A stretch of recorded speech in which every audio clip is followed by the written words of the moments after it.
right, good morning.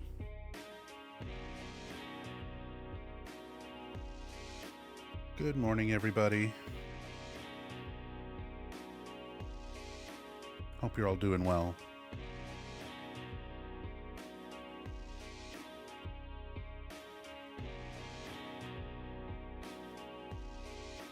What's up, Terry? Hey, Colony.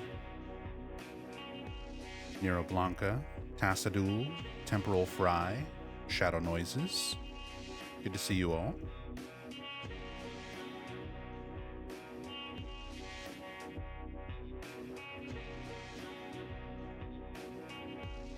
Terry says Vix, who played Townfall, wrote the Eurogamer article, which we're about to read. She also runs the old Silent Hill Heaven forum. Yep, I'm familiar. Told us we can ask her anything about it. I highly doubt that. Probably couldn't answer the questions that I have. Because again, a lot of the stuff that's in these articles, it's information we've already had. For people like me who've already been reading every little description about the game as it's popped up on Steam, from previous interviews and from everything that we've learned about Townfall already. I'm already assuming a lot of this is going to be stuff we already know, and the stuff we don't know, I'm sure can't really be answered until the game is actually out. So, but we're still going to go over everything. Because a bunch of new interviews are out, some articles are out, some new gameplay footage, and stuff like that. So we're just going to go over it all today. Normally, this is the kind of thing that I kind of just do off stream when I'm doing my research, and I'll just drop it in the Discord. But why not just kind of show the research process live?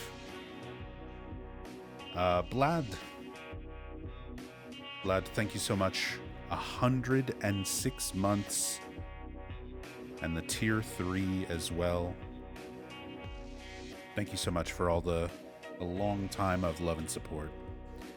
Very, very much appreciate that, my friend. Thank you. Thank you, thank you. Hope you're doing well today. Hey, Kabi-sama. Hey, Genie Bean.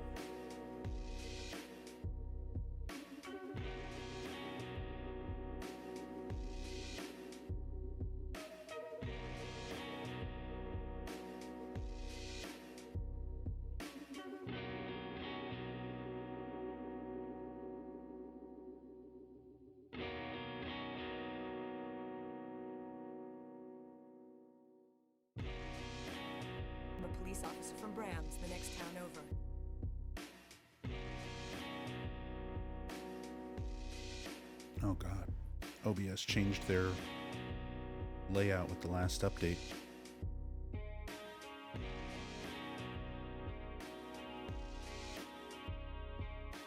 Hey Vetis, welcome back. Thank you so much for 103 months. A lot of love and support. Thank you, thank you, thank you. Really, really appreciate it. I'm doing okay. I'm a little tired. I just woke up. My sleep has not been great lately.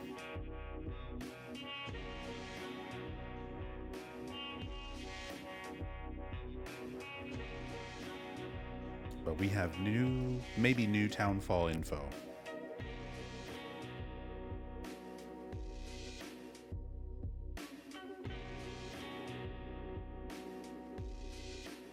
There's the stuff.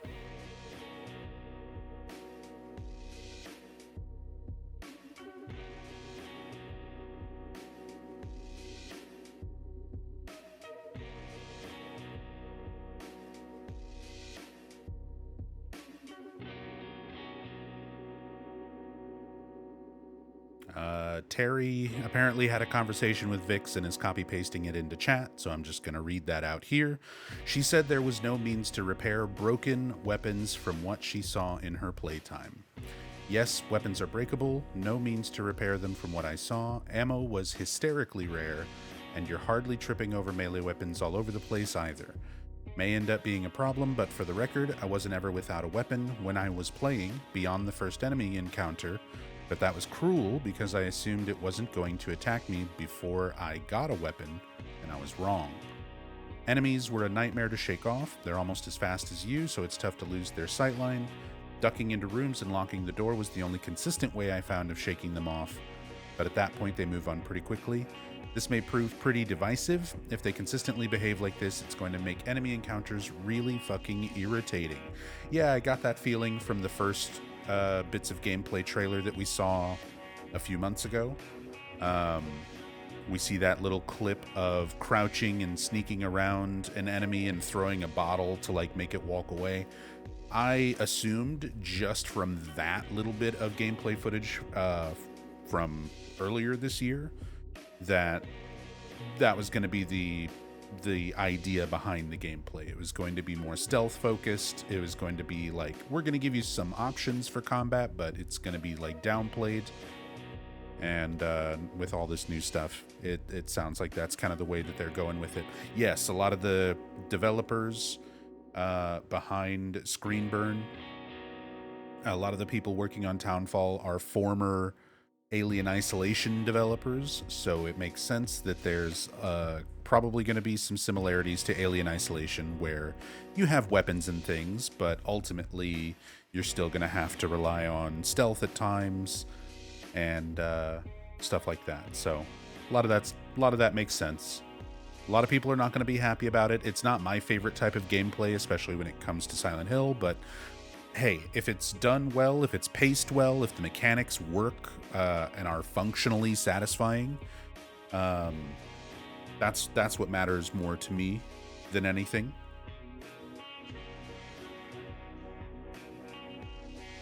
At least in terms of gameplay.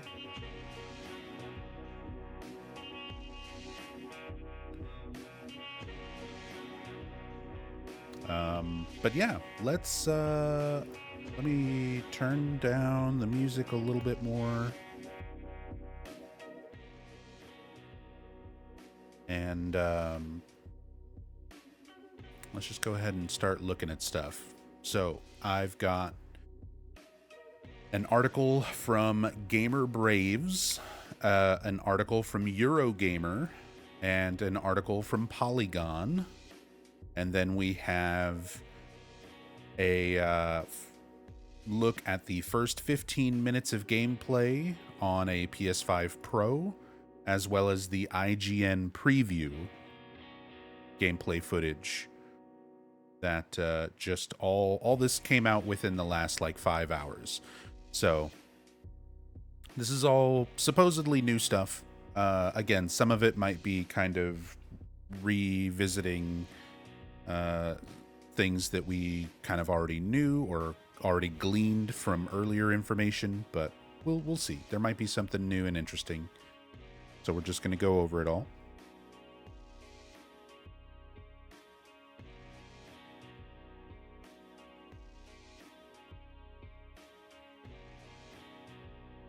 Starting with the Gamer Braves article by Ralph. Inside Silent Hill Townfall, a conversation with the team bringing Simon's story to life. Silent Hill has always been a series that gets under your skin, and this year Konami is once again handing the keys to a new team to keep that tradition alive with Silent Hill Townfall. We recently got a chance to sit down in an interview session with Motoi Okamoto, series producer for Silent Hill, and John McKellen, writer and director at Screenburn Interactive, to learn more about Silent Hill Townfall. The conversation came together after a hands-on session with the game, where small details like its sound design left a strong impression before we even got the chance to ask about them directly. Here's what they had to say about the game's first-person shift, its approach to horror, and what players can expect when the credits finally roll. One game a year, many different voices. Townfall is the latest in a run of new Silent Hill titles, following the Silent Hill 2 remake and last year's Silent Hill F, each built by a different studio with its own style. Okamoto explained that this variety comes from Konami simply having no shortage of interested teams. We're in a fortunate position where we have a lot of teams with their own offers and pitches who are willing to create a Silent Hill project, he said. He added that the deciding factor is confidence in what a team can deliver. If we feel confident in their capabilities of delivering a good Silent Hill game, we're more than willing to cooperate with as many developers as we see fit, says Okamoto. Even so, Okamoto noted there's a limit to how much is released at once. We don't want to fatigue the player base by having too many games out in such a short span, so right now, my personal goal is to aim for one game a year. This is not new information. Okamoto stated this exact same thing during one of the last Silent Hill transmissions, that was the goal, to try to release one Silent Hill game per year. Why Townfall went first person? One of the biggest changes for the series is that Townfall is played entirely in first person. Biggest changes for the series is that Townfall is played entirely in first person, except for PT and I guess parts of Silent Hill 4. A first for Silent Hill. Not entirely accurate, but it's the first full-length, all first-person Silent Hill game that's not sometimes third-person or a playable teaser. McKellen said this was one of the earliest decisions the team made, and it came down to two things. The first was the setting itself. As a horror experience in this claustrophobic town, where the buildings are small and the streets are very cramped, it felt appropriate to be in that perspective to make use of that, he said. Silent Hill F is also very cramped, very claustrophobic, and I think that came across just fine in third person. The second reason ties directly to gameplay. The CRTV gameplay is really only something you can do in first person without having to render the UI on top of the screen like a minimap, McKellen explained. He added that removing a character model from the frame made the device feel more natural to use. I also disagree with that because Silent Hill Shattered Memories exists. Similar to the CRTV, you had your cell phone in Silent Hill Shattered Memories, which functioned in a lot of the same ways that the CRTV is going to function, and you still had your Harry Mason character model on screen in third person. It would zoom in over the shoulder whenever you pull out your cell phone and let you access all that information, and then zoom back out to a wider perspective whenever you were just wandering around and exploring with your flashlight. So I disagree with that as well. I don't think first person is necessary to convey the use of things like CRTV or having a device in your hand, to try to remove something like a UI. Shattered Memories has already shown that. So kind of disagree with that sentiment as well. Being able to bring that device up in front of the camera without a character model standing between you and the game world felt like the right way to go. I mean, that's how they want to approach it, so that's how they're approaching it. It's fine. Doesn't matter if I agree or not. That perspective shift also changed how players search environments. In past games, items were easier to spot from a third-person view, but Townfall leans into a slower, more personal kind of searching. First person was the goal from the beginning. I will say I do like exploring things in a closer first-person perspective, although it's nice being able to switch between first and third person, because there's a lot of gameplay elements that personally I like seeing in third person. I like being able to see my character, our protagonist, reacting to things in the environment as you explore. But usually not necessarily on a first playthrough, but usually on like a follow-up playthrough. That's why I like doing the Cam Hack series, being able to get a nice close view at everything in the environment.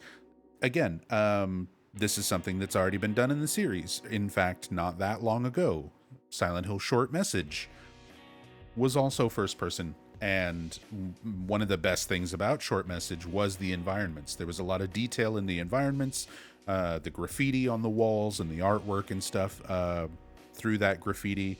Being able to look at all of that in first person was one of my favorite parts about that game. One of the only things I really liked about that game. So I do like having the first person perspective when it comes to like looking at stuff, but I wish it was maybe a hybrid or still gave you the option of third person, because first person's going to take a lot of people out of the game, and there's a lot of people I know who just can't physically handle playing first person games without motion sickness or nausea and things like that.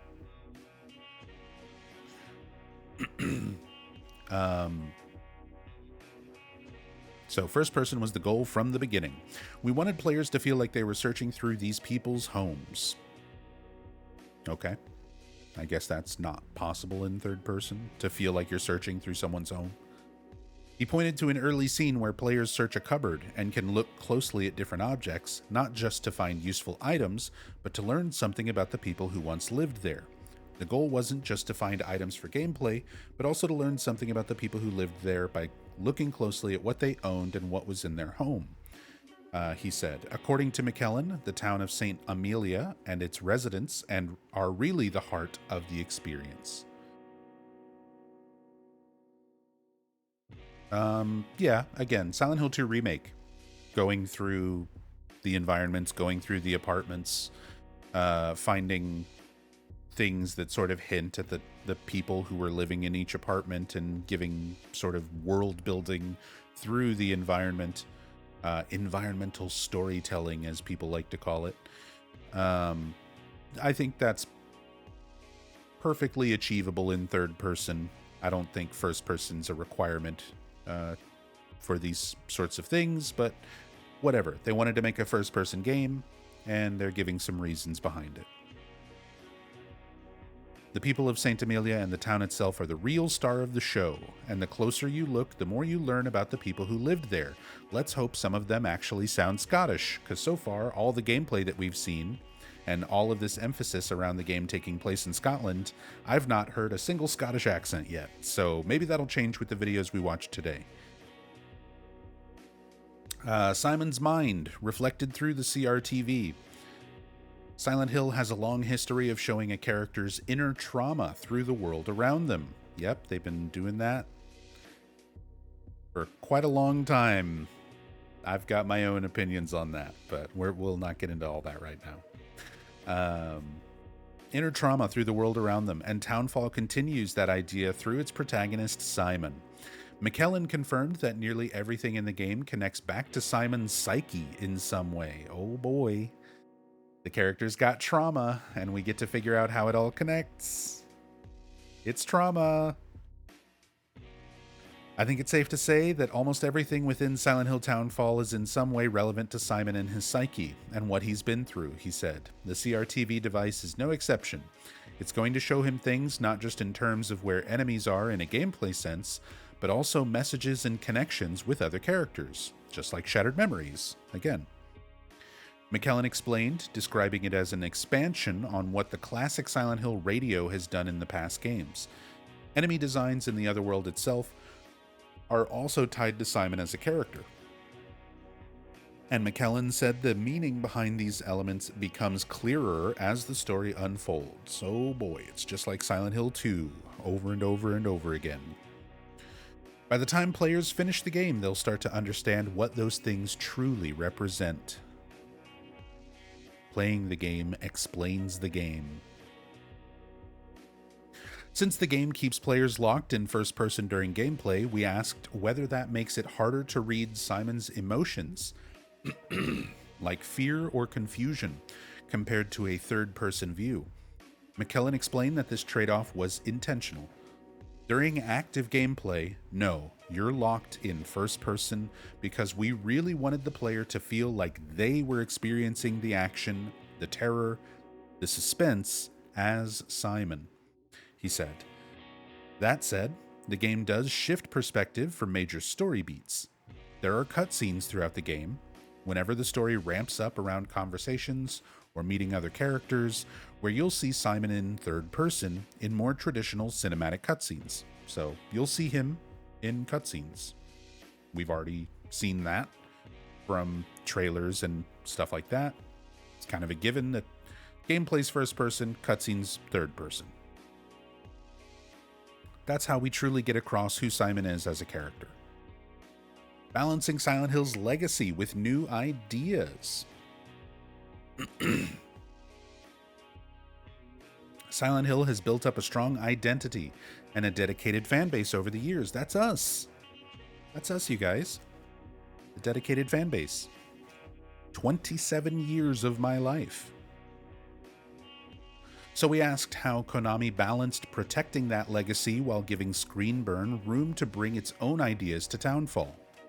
Okamoto said the process starts with each development team building its own internal guide, or what he called a Bible.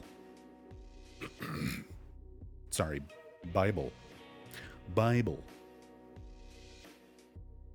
That defines what Silent Hill means to them. Yeah, this is a common development thing, and even referring to it as a Bible internally, that's been a thing for the Silent Hill games for a very long time.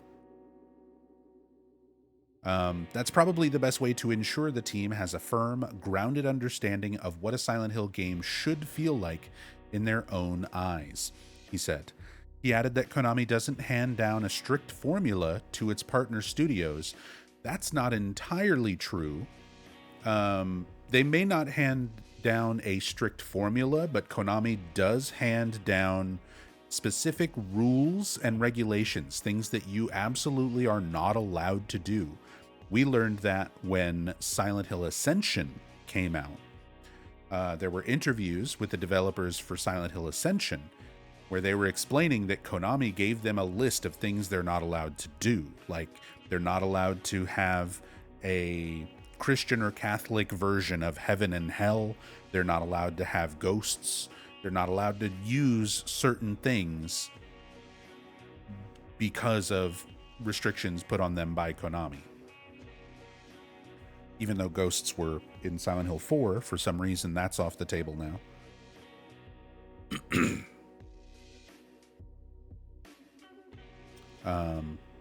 But he added that Konami doesn't hand down a strict formula to its partner studios.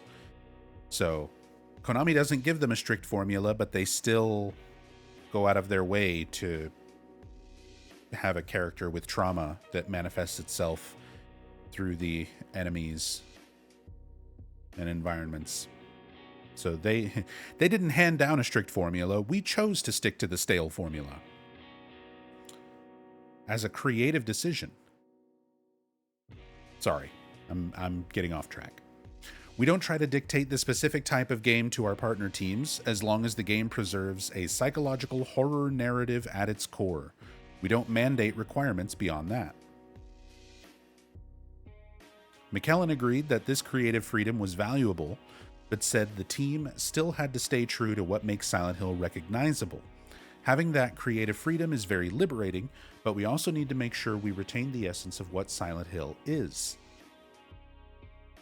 Since the series has existed for 2 decades, almost 3, 27 years.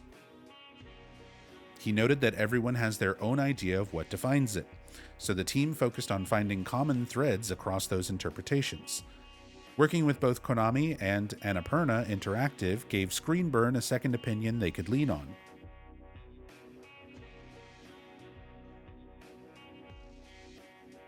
Sorry, I gotta keep clearing my throat. I've only been awake for like an hour. Not even quite an hour yet. And my throat's a little rough today.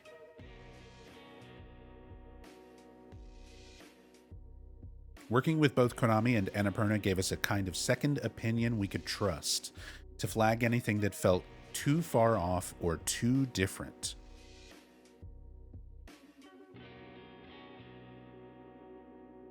That collaboration also grew over the course of development. McKellen described Screenburn's own approach to horror as something Konami wanted to protect rather than change. At Screenburn, we have our own brand of horror, an understated British style of storytelling and scares, he said. That's something Okamoto-san and the Konami team saw in us when we originally pitched, and something they wanted to preserve. Okamoto explained that communication between the two teams looked different in the early days of development. Early on, most communication with Screenburn went through Annapurna Interactive. So in early development, we didn't communicate too directly. It felt like we were very distant relatives in a way, he said. That changed as the project moved forward. I imagine Annapurna completely laying off, or not laying off, but having a walkout of all of its staff and having to restaff during the development of Townfall probably had something to do with that. That's probably when communication stopped coming from Annapurna and started going through Konami directly. Later in development, we eventually started having a more direct line of communication, and we were able to work more closely together, especially during the QA phase, which with daily exchanges happening several dozen times. The role of sound in building fear. Sound design tends to carry a lot of weight in horror games, especially when visuals alone can't tell the full story, and Townfall appears to lean heavily into this. McKellen said audio makes up almost half of the overall experience. I think audio design is almost 50% of the experience. What you see and what you hear need to marry together well, he said. To achieve that balance, the team put real effort into recording authentic sound. Our audio director, Byron, and his team recorded sound effects on location around these towns, McKellen said. The music followed a similar approach. So that's also what Silent Hill F did. There is a real-life place in Japan that Ebisugaoka is based on, and the sound team recorded a lot of the ambient sound from around the real place to use in the game, as well as almost completely recreating some of the real places into the scenery in Ebisugaoka. So they're doing the same thing with Townfall, just with Scottish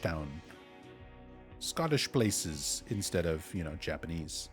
The name of the real world place escapes me that they based Saint Amelia on. But they've talked about that in one of the last transmissions. Our composer even sampled the sound of objects from seaside locations and used them as percussion in the soundtrack. He added that the same level of care carried over into how enemies were designed to sound. Much like the character designs, the sounds enemies make are driven by what they represent first, and we iterate from there. Multiple endings and what comes after the credits. Townfall features 5 endings in total, 3 main ones and 2 secret ones. When asked what he hopes players feel once the credits roll, McKellen explained that the story is built around player choice. There are 3 main endings to the story and 2 secret endings, he said. For the main endings, the goal is for players to feel like it's the natural conclusion to the story based on how they played, how aggressive or how investigative they were, and so on. There are lots of different attributes that move the needle.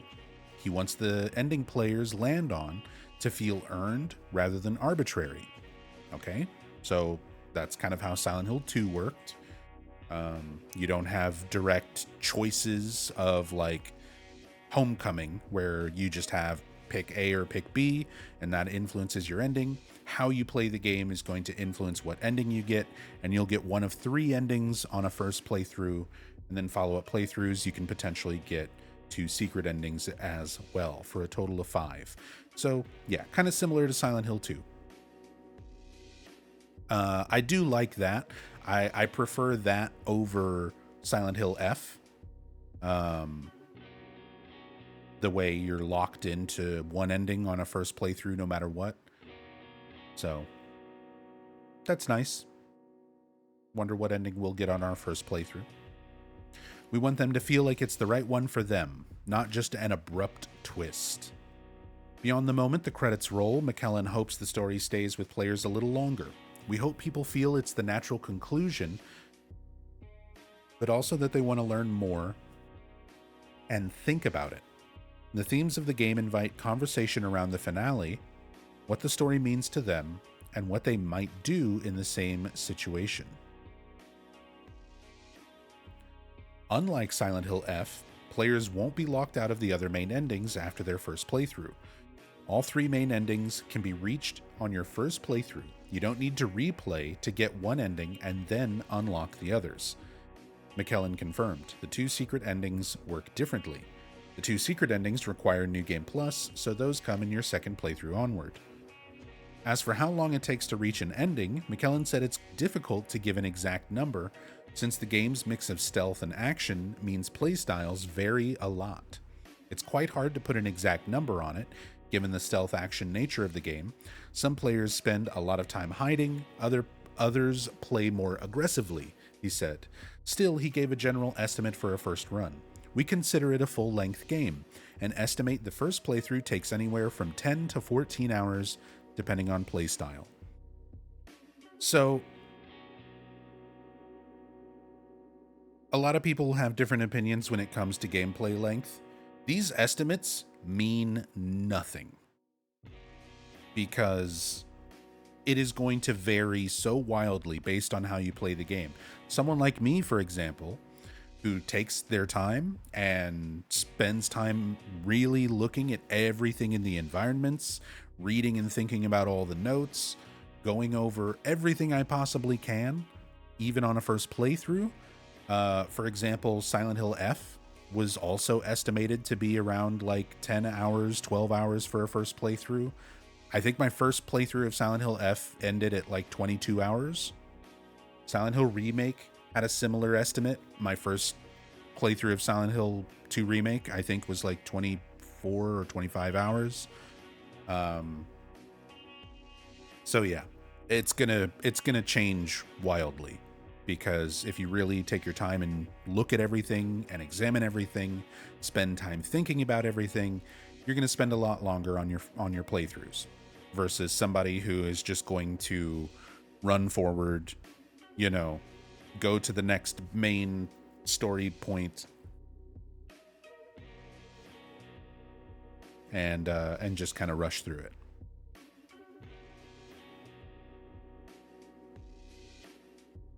Later playthroughs should move quicker. Subsequent playthroughs will be faster, since you'll unlock things that help you reach certain endings more quickly.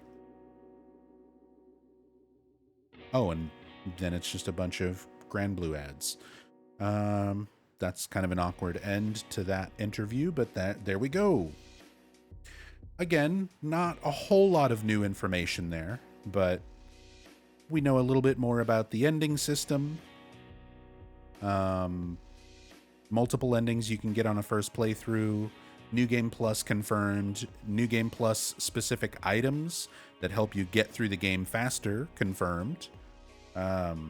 So probably that's when you get your overpowered weapons. Your first playthrough, you're going to not have anything, and you're going to be sneaky and stealthy because I've only got one bullet, or I've only got my one breakable melee weapon. So I'm going to throw the bottle and sneak around this way. And then your second playthrough is going to be like, I've got an alien sword, I've got a katana, I've got whatever. I've got my fox arm. So I can just rip and tear through the city and get through everything super fast. If Simon gets a fox arm, I'm officially done being a Silent Hill fan.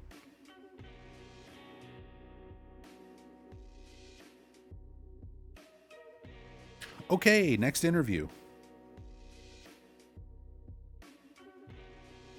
Next article, rather. From Eurogamer. Written by Vicky Blake. Silent Hill Townfall promises to massively subvert your expectations, and it's left me painfully excited. It's always good when a long-running series tries to massively subvert your expectations. Am I right, Star Wars fans? Am I right, Star Trek fans? Isn't it great when your decades-long series suddenly starts trying to subvert your expectations? Painfully excited. There's a peculiar type of stomach pain I get when I care arguably too much about a highly anticipated game. The instinct is to set your expectations low, like Core of the Earth low, so whatever comes can't disappoint. A bit like turning up on a blind date and feeling relieved they can use a knife and fork, even though they spend the next 90 minutes talking about their mum. Okay, we're learning things about Vicky. The problem is Silent Hill 2 Remake is now one of my favorite games of all time. Silent Hill F, wonky combat since addressed, scratched a part of me I didn't know was itchy, and Silent Hill Townfall's developer, Screenburn Interactive, formerly No Code, is also the team behind the brilliant Observation and Stories Untold. Observation and Stories Untold were, I agree, really nice games. Those were really good. You can watch my first playthroughs of those on my YouTube channel if you're interested, because I did all this gameplay of the developers back during the first Silent Hill transmission when these games got announced and we learned who was developing them. I played every Bloober Team game. I played every No Code game, all of that stuff. I got to play the beginning of Silent Hill Townfall from the opening credit roll to about 4 or 5 hours in, with one brief time jump to let me see an alternate part of Townfall's world, or otherworld to be exact. Before we sat down on the wall of monitors, though, Silent Hill series producer Motoi Okamoto stepped into the blood-red spotlight alongside Screenburn's writer and director John McKellen, and for an hour or so, I listened to them lie to me. Not maliciously, but lie nonetheless. Because there's some delicious sleight of hand at play here between what we're being told and what I think Townfall will actually turn out to be. McKellen says as much when I ask how difficult it is for self-proclaimed fans of the series not to keep remaking Silent Hill 2 over and over again. All right, Vicky's opinions are starting to grow on me. Yes, you'll see echoes of themes from prior Silent Hill games, he admits. For starters, Townfall kicks off when a man with a foggy memory enters a foggy town looking for a woman. So far, so Silent Hill, he laughs. Ha ha ha ha. There are themes that feel very reminiscent of Silent Hill, he adds. We are leaning into those expectations. We will be massively subverting those expectations too.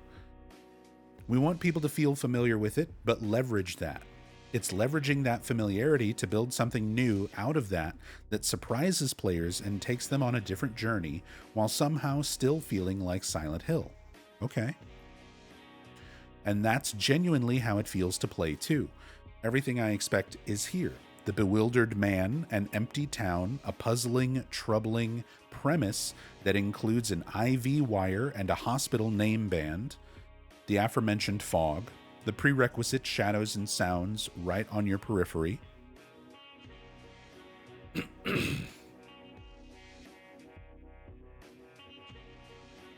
There are new mysteries too. A recurring number motif, 204. I've noticed that in some of the trailers that we've seen so far. God, my throat. I'm so sorry. Give me a second.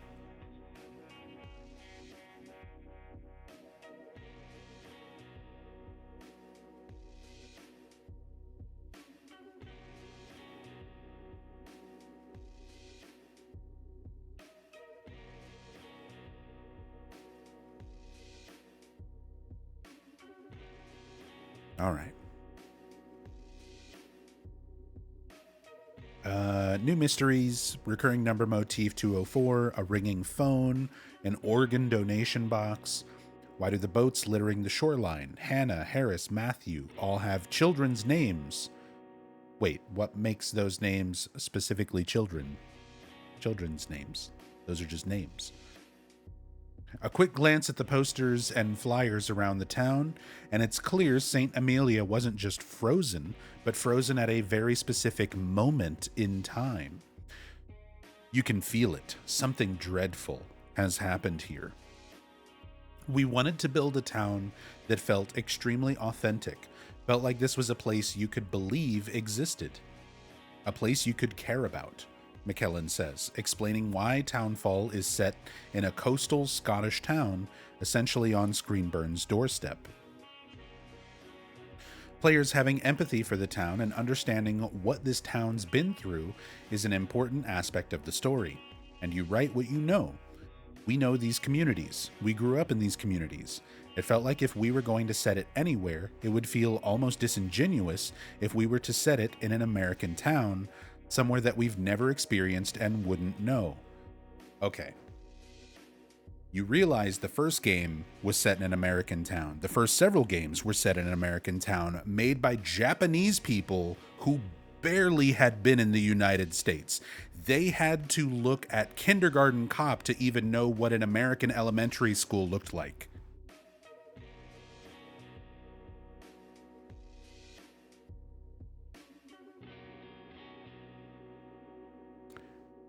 There are a lot of reasons why it's this kind of place and this kind of town and not in Edinburgh, for example. It's very specific.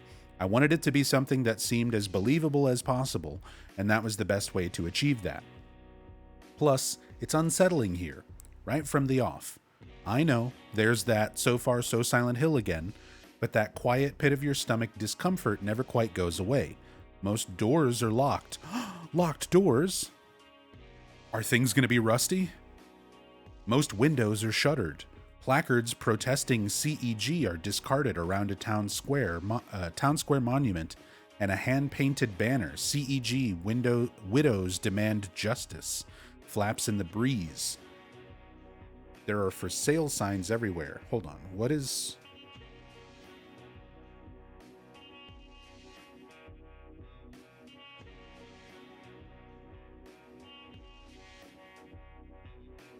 CEG. Scotland's trusted HVAC specialists. Somehow I think AI is wrong.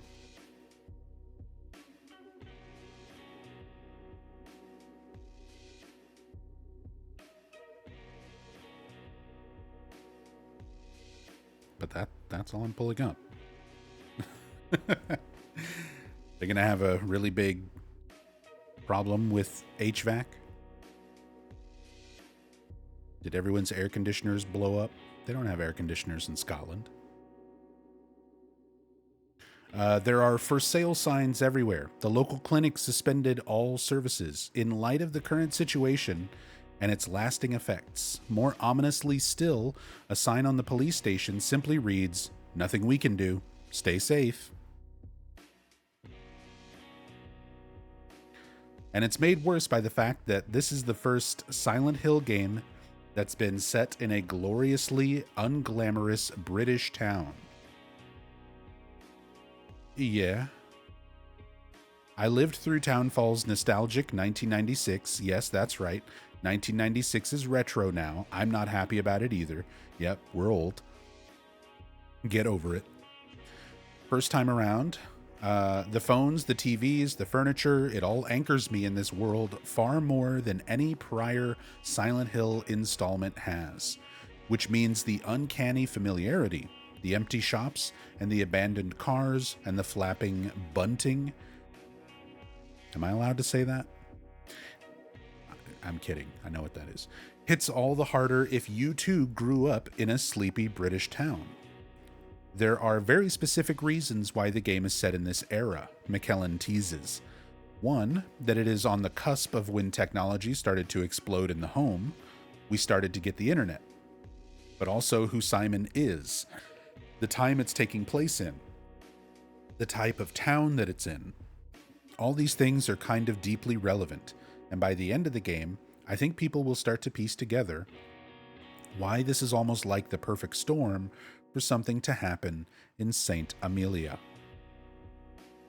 It's the stickiness of Silent Hill, its symbolism, its secrets, its sickness. It is a sickness. The bits that stay with you long after it ends, that Screenburn is keen to embed into Townfall's story.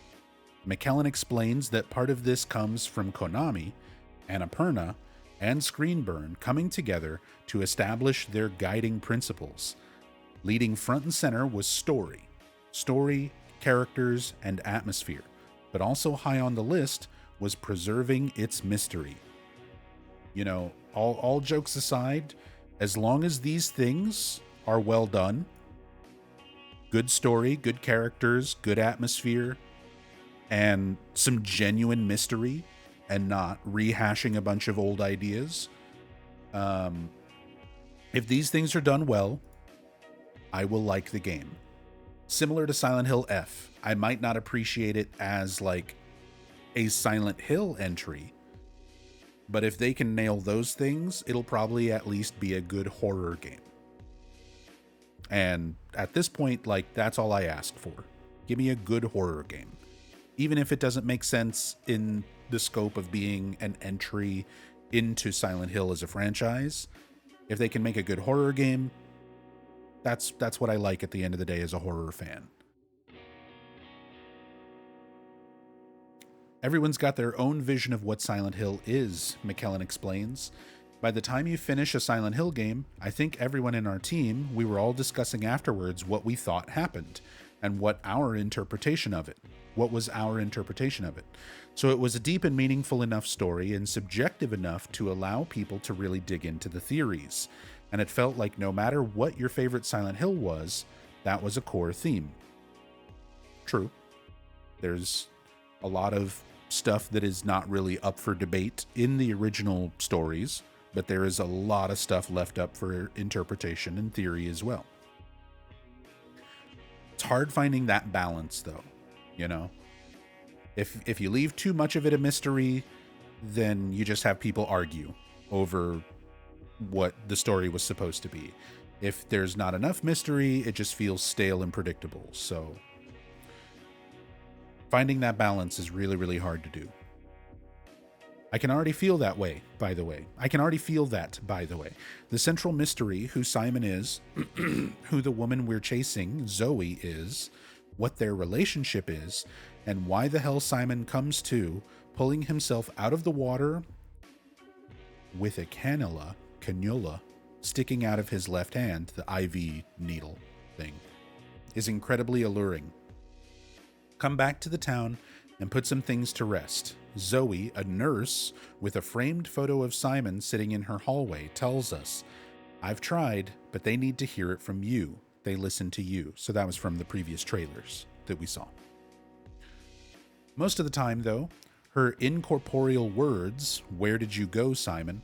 You can't stay in this room forever. I can't stay in this room forever. I know this is going to be hard, but you have to come back to me. Come back to me, Simon.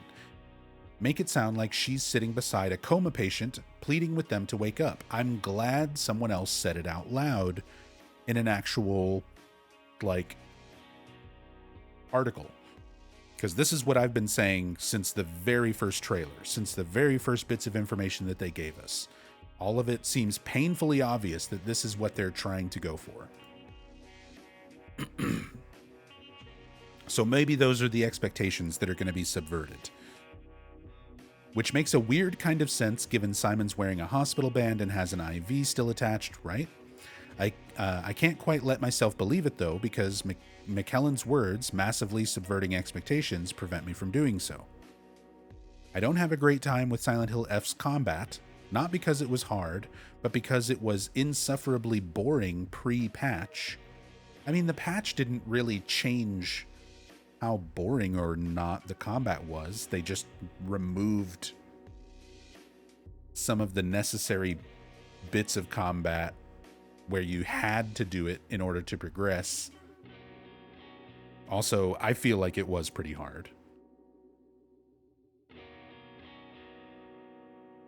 Whereas Silent Hill 2 Remake's mannequins took years off my life, Townfall's combat, in turn, feels well-tuned, meaty, substantial, and manageable if you're cautious, unforgiving when you're not.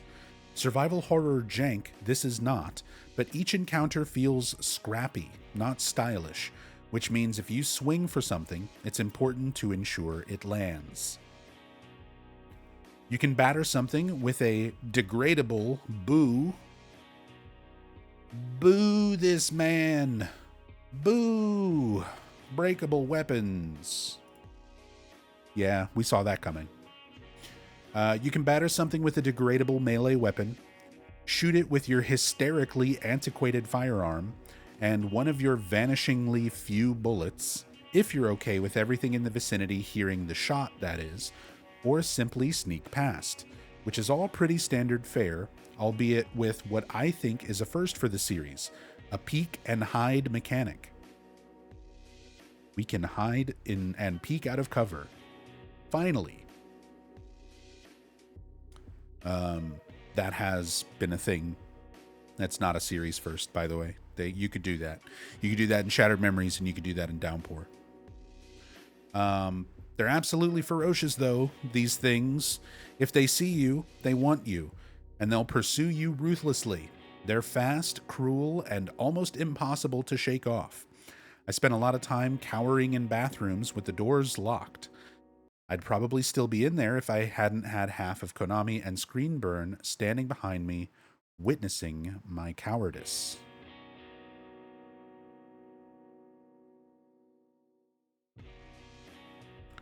On the upside, there are 3 difficulty settings: Story, Normal, and Nightmare, which will hopefully make it a little more accessible than Silent Hill F was at launch. And the CRTV and evolution of the franchise's usual radio alert system is fantastic. I mean, Silent Hill F had easy, like, you had Story, Normal, and Hard on launch for Silent Hill F. You had to play it on Hard to unlock Lost in the Fog, and then later they added a mode that was even easier than Story. But on launch, you still had Easy, Normal, and Hard. Why the Silent Hill F comparison? F got an easier difficulty later on. That's what I just said, Terry. They added something easier than Story, and you could unlock something harder than Hard. But naming conventions aside, there is Easy, Normal, Hard. Story, Normal, Nightmare, whatever you want to call it. Easy, Normal, Hard. Silent Hill F launched with Easy, Normal, and Hard. It was Story, Hard, Lost in the Fog? Was it? Am I misremembering? Maybe I'm the one misremembering.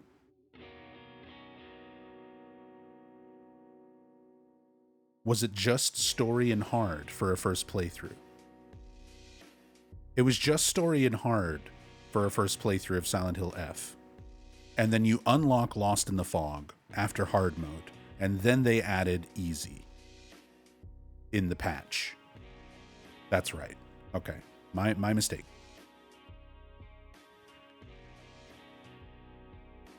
Okay. I mean, that's a little more variation, I guess. But whatever. Fucking Silent Hill 1 had Easy, Normal, Hard. So touting that as like an accessibility thing is sort of silly anyway. A little more accessible than Silent Hill F was at launch. CRTV, an evolution of the franchise's usual radio alert system, is fantastic. Whereas static is usually used in Silent Hill games to indicate an enemy's presence, your handheld TV gives directional clues as well as an outline of the enemy if they're close enough. It sounds hand-holdy on paper, but given the enemies are so merciless in a pursuit, it's a godsend.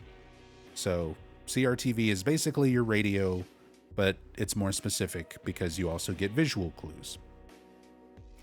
When the world is soaked in a blood-red glow, though, that's when it all ramps up. Every Silent Hill has its own version of the otherworld, depending on the individual sins of the unfortunate protagonist stuck there. That's not always the case. Oh my god, I'm gonna rip my hair out. And Townfall's interpretation is slick.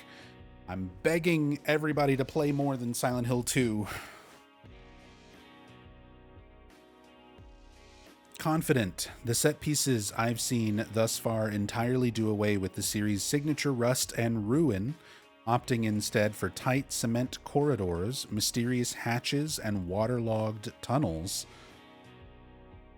We've had those things before. What?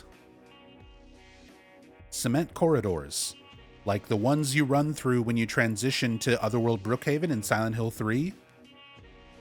Mysterious hatches and waterlogged tunnels, you mean like the Labyrinth in Silent Hill 2? All permanently bathed in that baleful red means scary glow. If you know, you know. Hey, red means scary. Shoutouts to John Wolfe. Later, when my demo fast traveled me a few hours ahead, the red light leaks into the exterior world too, where huge industrial pipes burst through the paving and disappear. Well, into nothing. It's a dizzying, disorienting spectacle. The puzzles, too, are load-bearing. Load-bearing puzzles. Each one reportedly driven by the narrative and meaningfully exists within the world, offering clues as well as challenge. The ones I encountered in my preview weren't particularly taxing. Getting to certain parts of the map was more difficult than completing puzzles when I got there, but therein lies the magic. Like F's Ebisugaoka and the town of Silent Hill itself, the more of St. Amelia you uncover in Silent Hill Townfall, the more unnerving the place becomes. So no puzzle difficulty. We get general game difficulty, but no mention of puzzle difficulty. If anything, this is something that I wish would be more consistent in the games. I would rather have more options for puzzle difficulty. That matters to me more than options for action difficulty.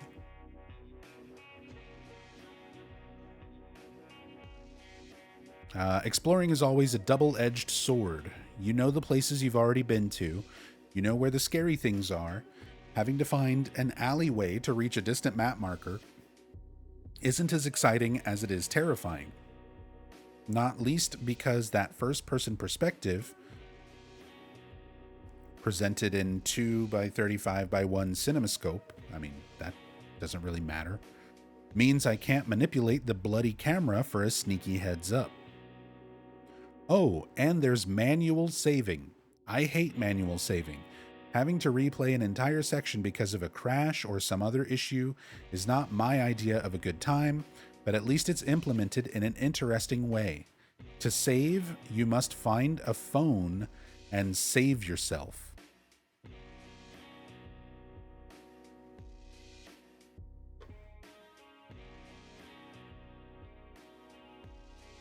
You have to use save points. No checkpoints, no... Well, that's what they're claiming. We'll see if that's actually the way that it functions.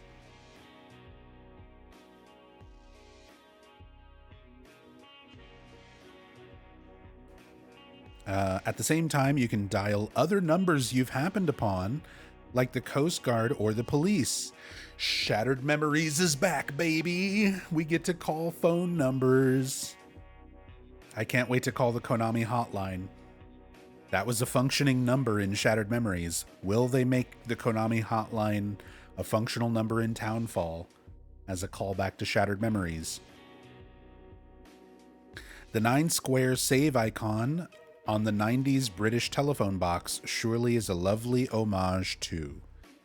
Oh, so we're just taking things that are specific imagery for Silent Hill 2 and just slapping it in there because Silent Hill. That's always fun.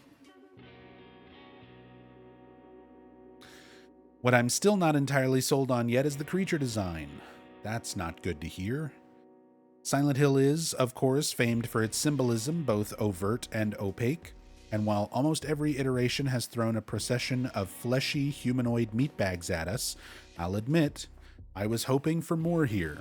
The fog world is glorious, the other world is striking and disconnecting in all the right ways, but the enemies are just standard Silent Hill fare.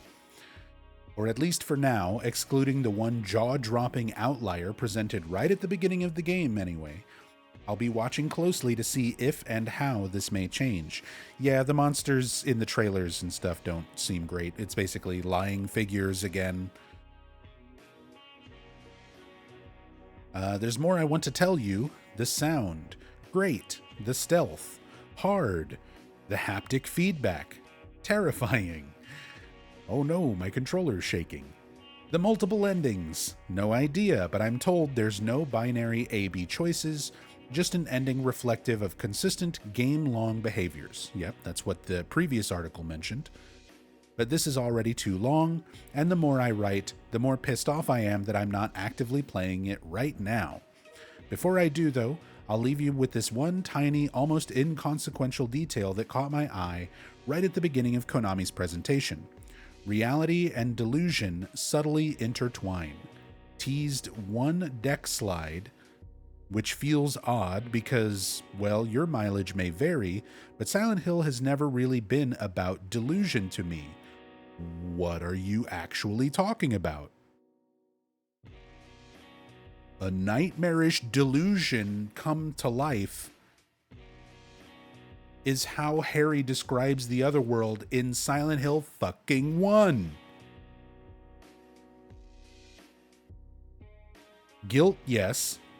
Denial, lol, of course. Delusion, not so much. So we've only played Silent Hill 2. We played Silent Hill 2 and Silent Hill F. Which leaves me wondering, where exactly is Screenburn taking us on this ride? As for what's next in the series, Silent Hill was resuscitated with a bang in 2022 when Konami announced Silent Hill 2, blah, blah, blah, blah. Yeah, we know. Core identity we should cherish for Silent Hill is that we have a strong psychological horror narrative, and as long as that remains intact, we feel that we can be more liberal and experimental with what kind of gameplay we take, Okamoto says. So I think that's very evident in how Silent Hill 2, last year's Silent Hill F, and of course Silent Hill Townfall are all very different gameplay experiences. We feel that as long as we keep the narrative core intact, there's very much room to keep the gameplay style changing. Reflecting on what it's like to have been the final project to release from 2022's hugely busy announcement, McKellen adds, "For us as a team, I think the best way to describe it is utterly terrifying to be the next one in the series, but it goes without saying that it's an honor to be part of this. This is a franchise I grew up with. Silent Hill 1 and 2 became my favorite games when I was a teenager, and the idea that we are now part of this, adding to this franchise that's so beloved by so many people, is a very strange and awesome feeling. We're understandably nervous about releasing the game, given that Silent Hill 2 and Silent Hill F were both incredible experiences."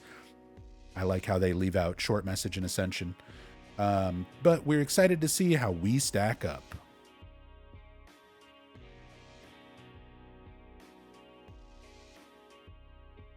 Okay.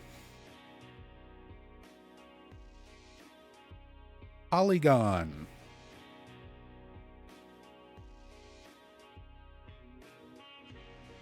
"3 hours of Silent Hill Townfall left me deliriously lost and on edge in Scottish fog.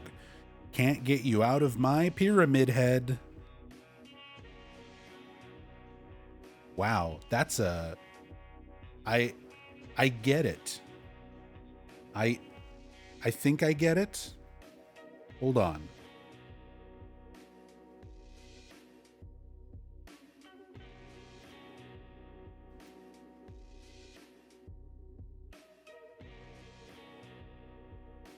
Isn't Kylie... No, Kylie Minogue is Australian. I thought I got it.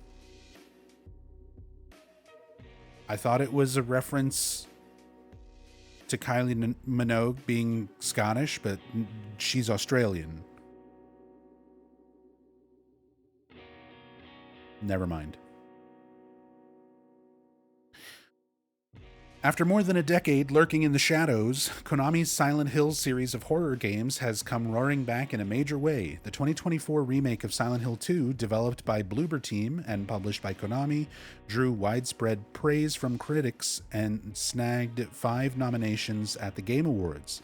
Last year's Silent Hill F proved to be another strong showing for the returning franchise, selling more than 1 million copies in its first day alone and earning 3 TGA nominations. The series returns this fall during an unusually stacked week on the gaming calendar, with Silent Hill Townfall, a standalone spin-off. It's a standalone spin-off, everyone. It's not a mainline entry.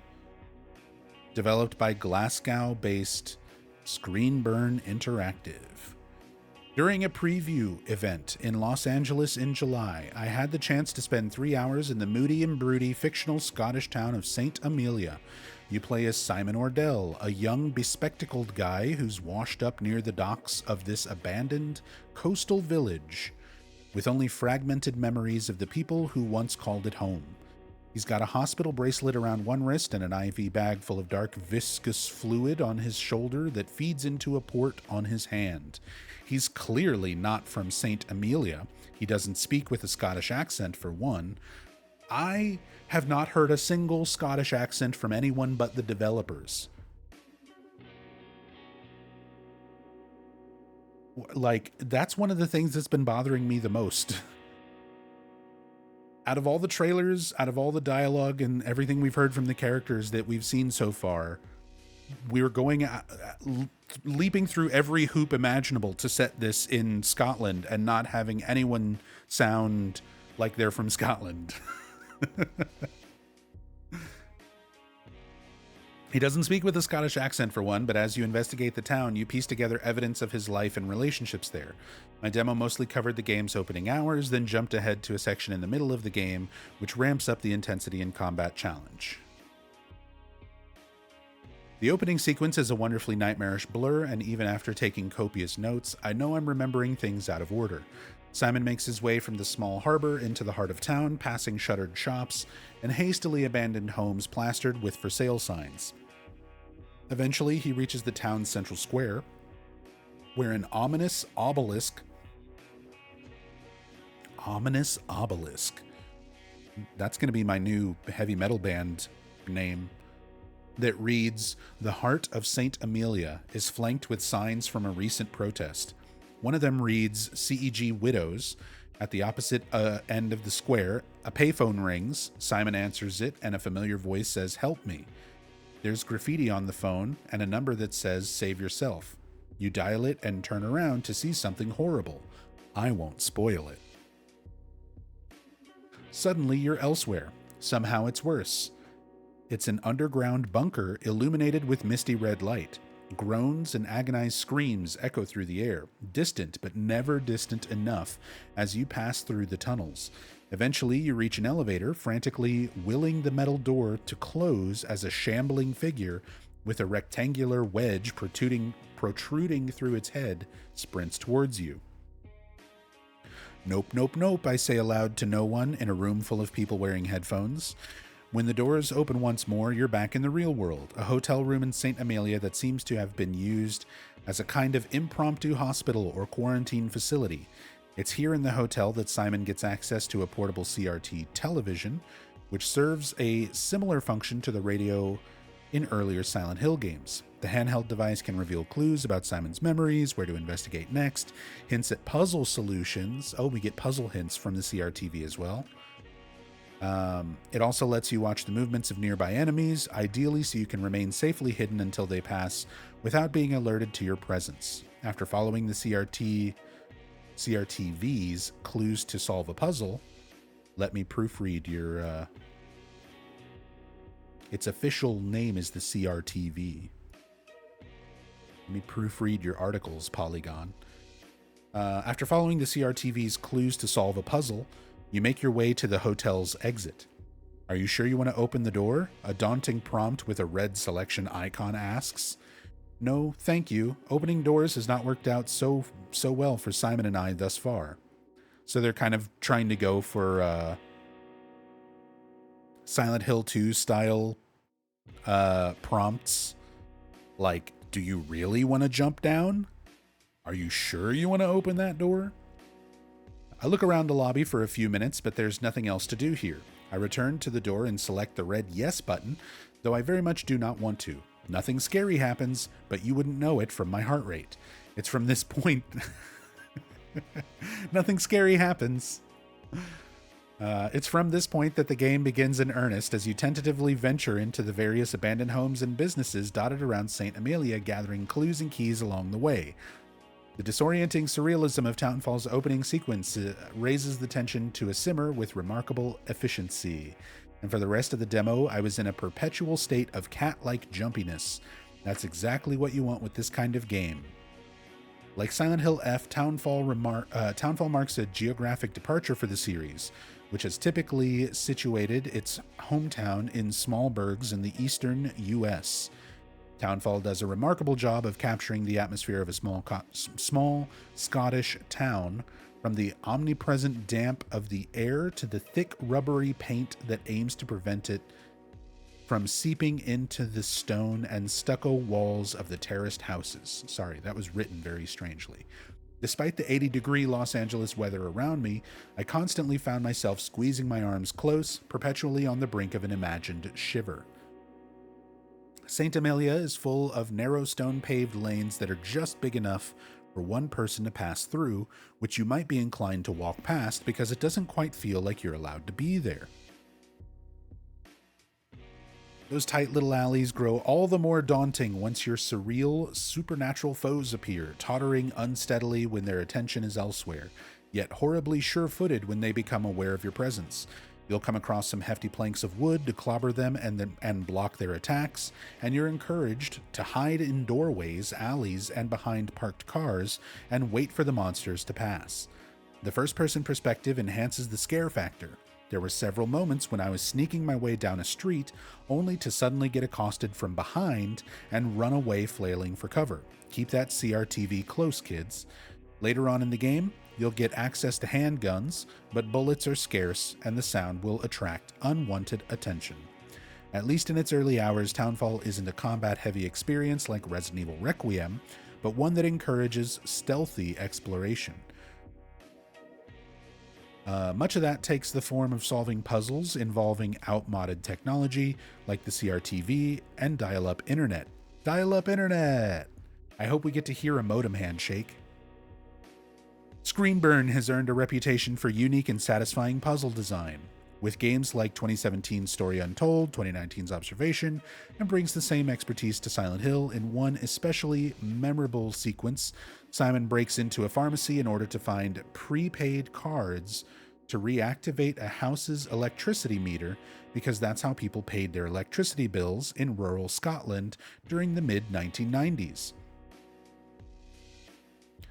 I hope there's more of that. I hope there's like time period accurate Scottish culture. That's one of the things that made Silent Hill F interesting. It was not just set in Japan for the sake of being in Japan. Japan's culture had a big impact on the game and the story and the characters itself. And that's the one thing that like there's so little of from articles and interviews and footage that we've seen so far. At least for Townfall. It's not that the puzzle itself is particularly mind-bending, but there are a bunch of fiddly little steps you need to follow in a specific order to pull it off. Like a Silent Hill puzzle. The tension comes from doing this idiosyncratic, outmoded procedure while kneeling in a dark crawl space, knowing that at any moment some terrifying monster could sneak up and bite your ass off. My whole ass? After this demo, Silent Hill Townfall rocketed to the top of my most anticipated list for the remainder of 2026. Even weeks after playing it, I can't get that disorienting, dread-inducing opening sequence out of my head, and I'm itching for the chance to get back to Simon's Awful Adventure. That's what they should have called the game. Simon's Awful Adventure. I'm probably going to be playing the whole thing standing up with every light in the house on, but there's no doubt I will be devouring this game come fall. Silent Hill releases on PlayStation 5 and PC September 24th. If you pre-order it, which I am doing, you can play it on the 22nd. Great. That didn't really tell us too much new, but just for the sake of reading everything that just came out over the last 5 to 6 hours, we're just going over all of it. Okay, now, don't worry everyone. We're done reading words. For those of you who hate reading and comprehending, listening to someone else read, here's 15 minutes of PS5 Pro Silent Hill Townfall gameplay.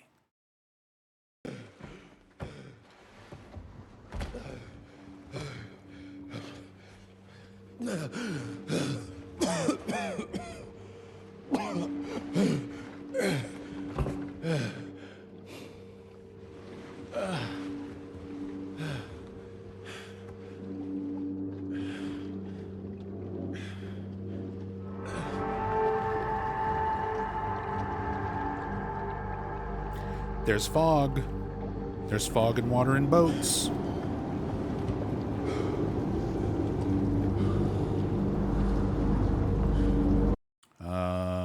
Why are we in 720p? There we go.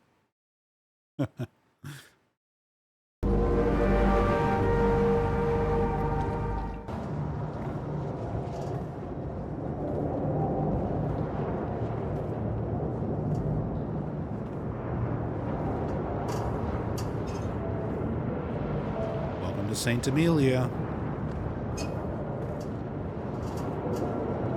This is the maximum movement speed. Not really. Imagine the whole game, this is the fastest you can walk.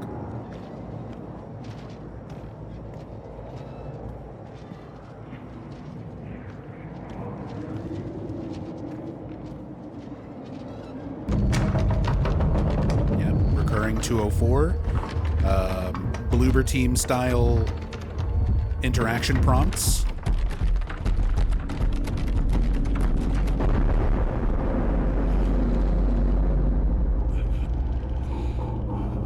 I like this green lighting more than just the super red everything else.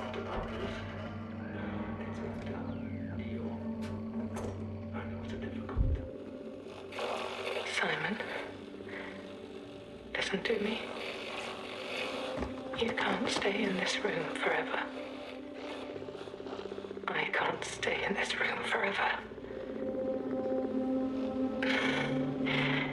You have some very important work to do. I know this is going to be hard. But you have to come back to me.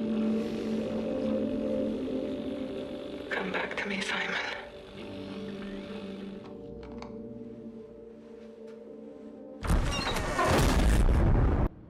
Oh my god. Loud, scary. Nihongo.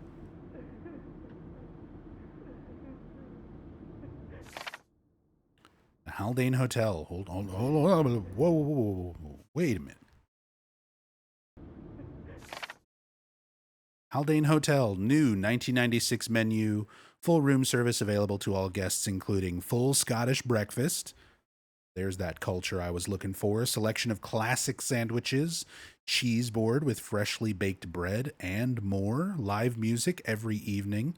Please contact reception for dining and all other reservations. For reception, extension 980. For taxis, extension 986. Dial 4 for room service. Okay. Town Square, St. Amelia.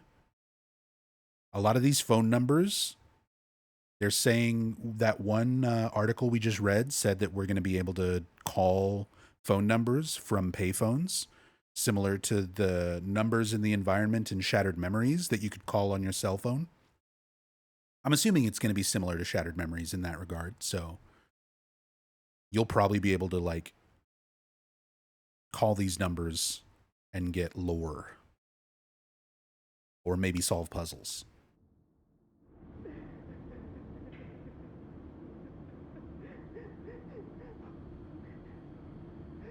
That looks like a puzzle on the door. That looks like the homecoming rotating dial puzzle. Okay. Puffy vest. Heart of St. Amelia. Oh. Dialing in the CRTV.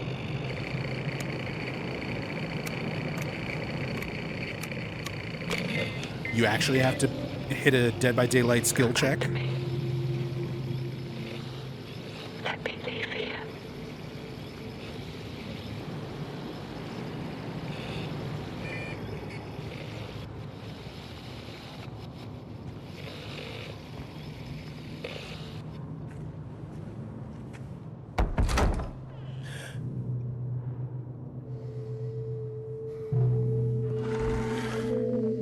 Graphics are amazing, though. Visually, the game looks great. Textures, lighting. All of that looks fantastic.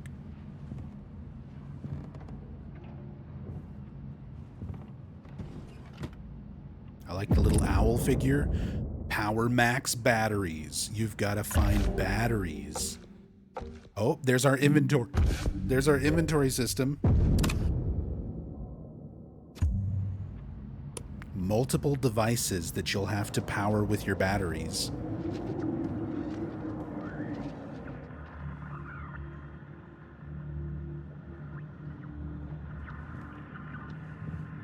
Ooh, a rusty locker with a rusty combination lock on it.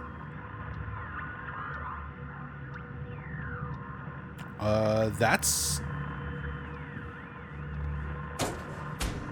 sounds like a previous Silent Hill 2 radio sound effect being reused there. I realize there's only so many ways that a staticky, whiny radio can sound, but that sounds a lot like Silent Hill 2 radio. That particular like that like pitch change. That sounds like Silent Hill 2 radio sound effect. Like when James first picks up the radio and he's like, "Huh? This thing broken?" It sounds like the radio during that part.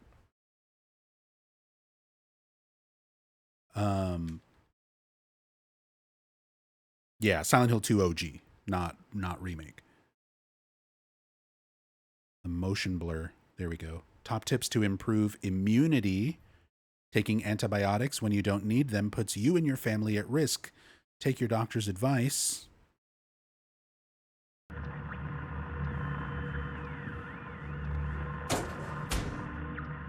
First aid. Medicine. Sorry, I'm going to be looking at everything like frame by frame here.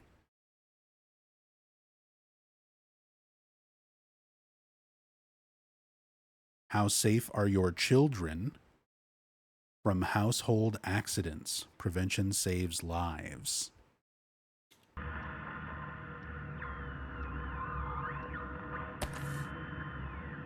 Okay, so that is the actual in-game first aid kits. That's what they look like.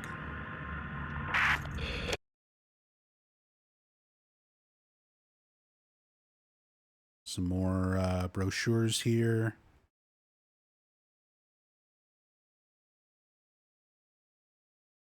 How did we do? Have your say in a healthier you.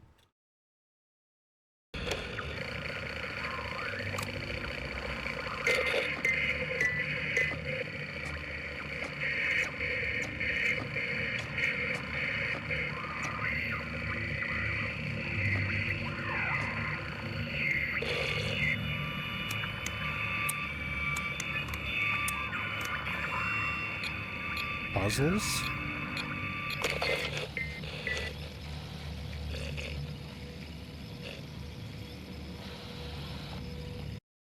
Oh my God.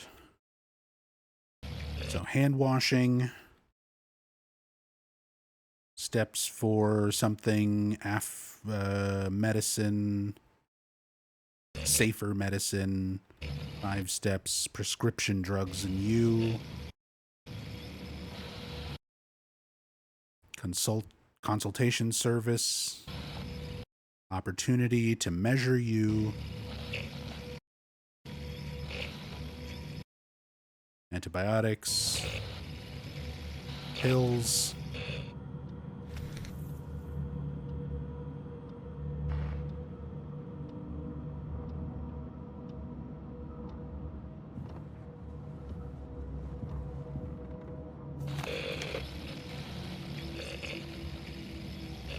yeah. Some of the posters showing up on the CRTV. So this is probably CRTV giving you clues for a puzzle here. Something hidden behind a poster.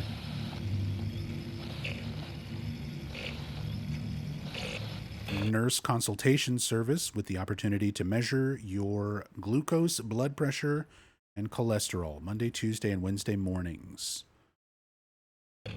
Always near you. Yep. Solving the puzzle, using the posters. That's how you get your answer to the combination lock. And you get your bag of prescription.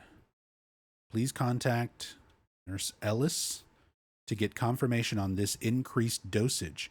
It's way above the previous dosage and likely an error.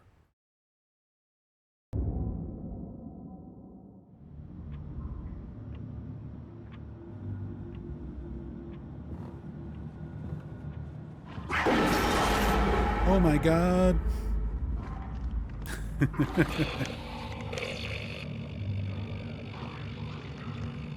Tracking it with the CRTV.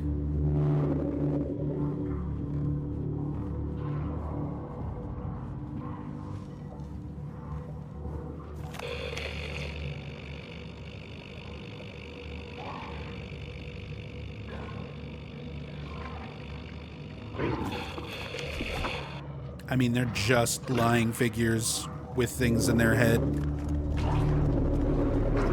Oh, he's got the stick.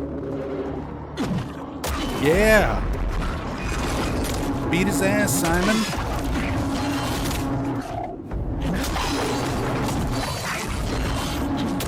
He's full of chocolate syrup.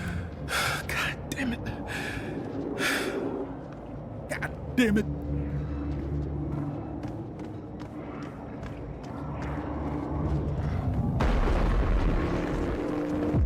Oh no, there's another one.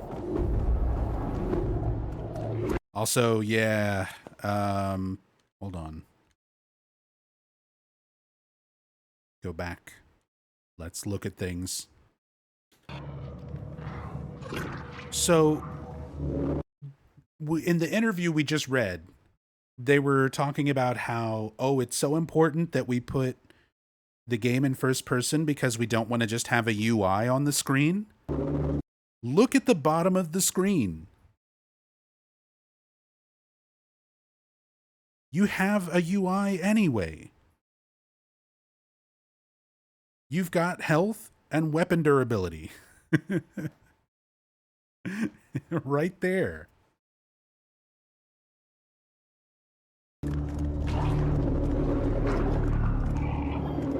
I'm pretty sure that's what that is. Yeah. You can see the bar go down as soon as he hits it.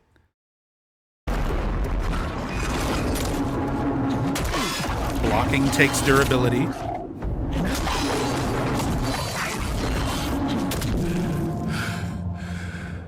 God damn it. Wonder what happens with 21:9 monitors? It stretches it to a weird aspect ratio? I don't know. We'll have to find out. It might be something you can disable.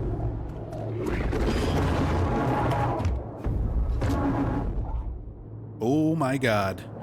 Straight up Shattered Memories hiding mechanics. This is almost identical to Shattered Memories hiding in lockers during chase sequences.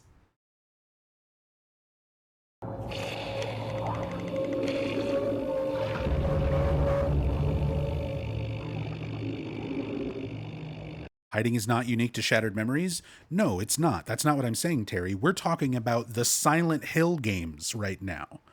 Let's try to narrow in our focus, okay? We're talking about games with Silent Hill in the title. Mechanics that have been used in previous Silent Hill games. Stay focused.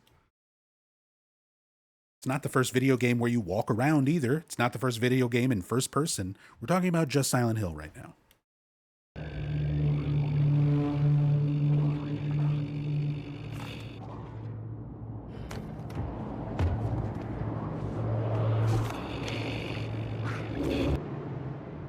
Simon, you'll need this. This is the box with the gun in it. Yeah, we saw this in the trailer.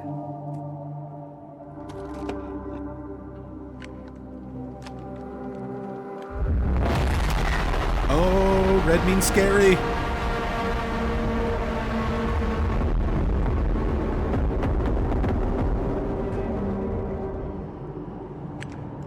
You have a gun and 4 bullets.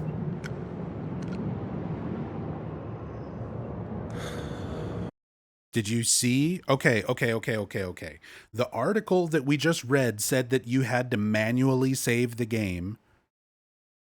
Look at the bottom right. Saving. Okay. Autosaves. Autosaves with the 9 red squares from Silent Hill 2.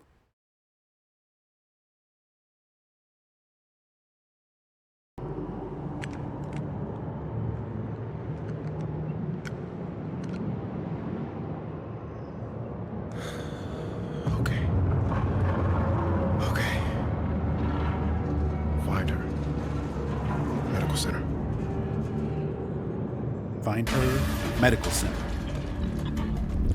Get to the medical center, Simon. Hide behind this completely see-through metal cage.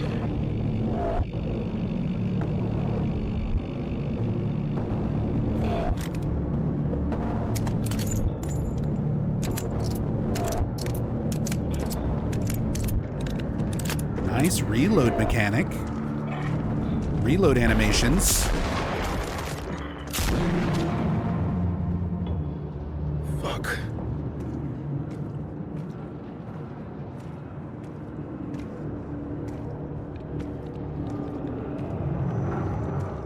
Yeah, no crosshair.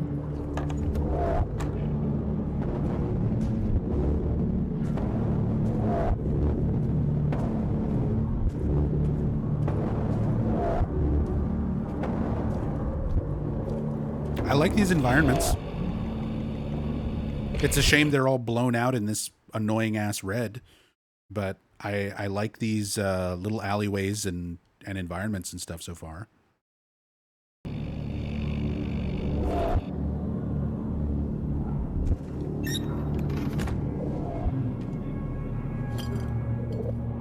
Oh. Horde!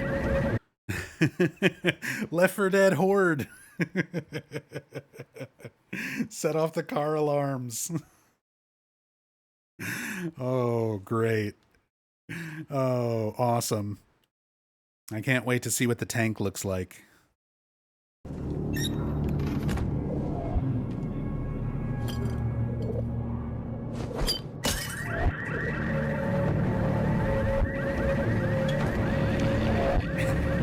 Just set it off and hide.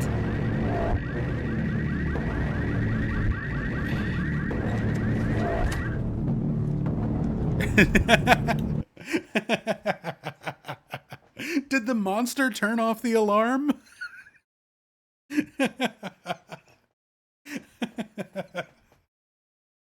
Who keeps fucking with my car? Goddamn kids.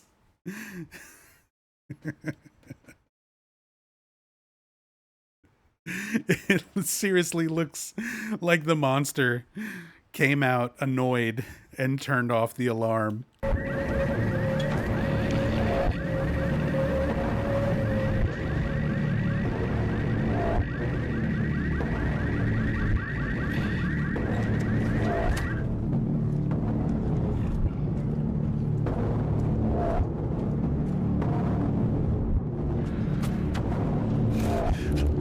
Yeah, QTEs ripping off those boards with your bare fucking hands. Eat your heart out, Alex Shepard and Murphy Pendleton. They needed axes. They needed fire axes to get through these types of boards.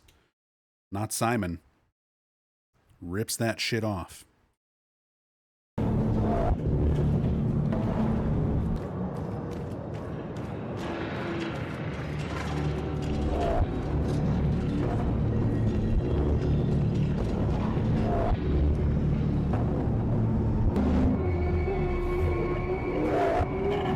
Health is low.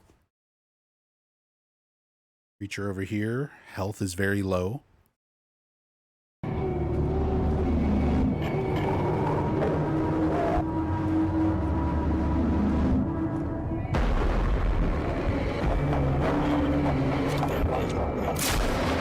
Oh, you missed. You're dead.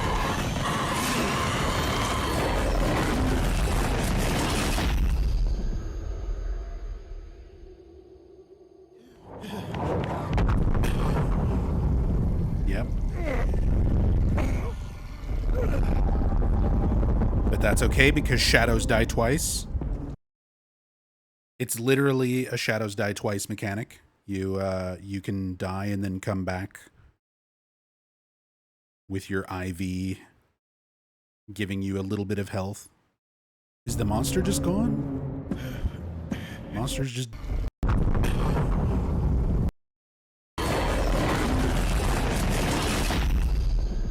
Monster just vanishes after you revive?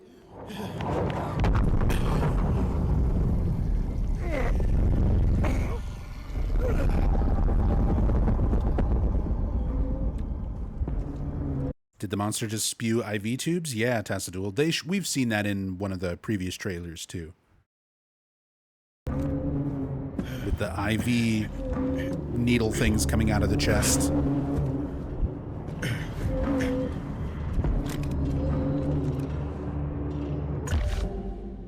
There's our inventory screen. Health drinks. IV bags full of the tar from Death Stranding.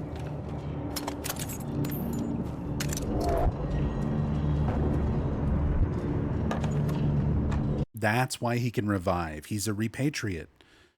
It's just a secret tie-in to Death Stranding.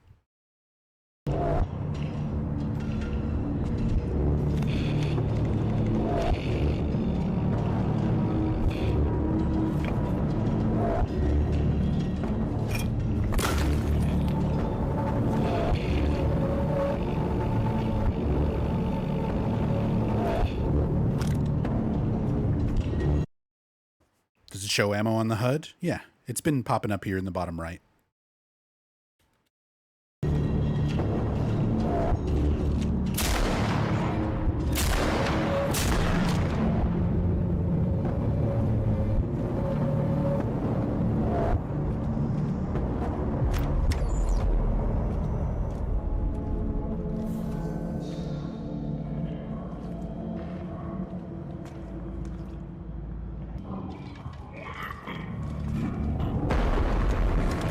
Oh my god.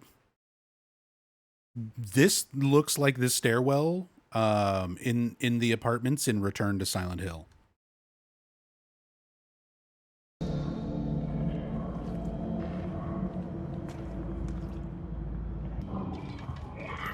This right here looks so much like the stairwell in Return to Silent Hill.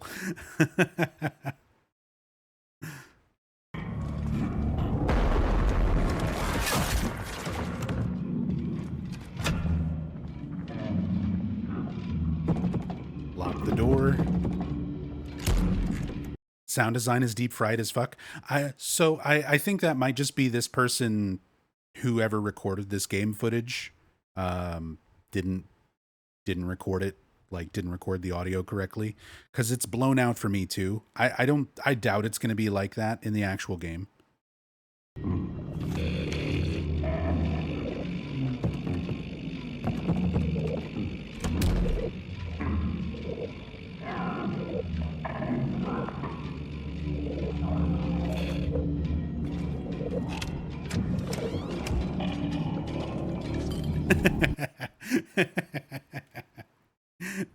This is just, first of all, I'm about to sue for not telling me they were going to use this footage of me picking up my DoorDash.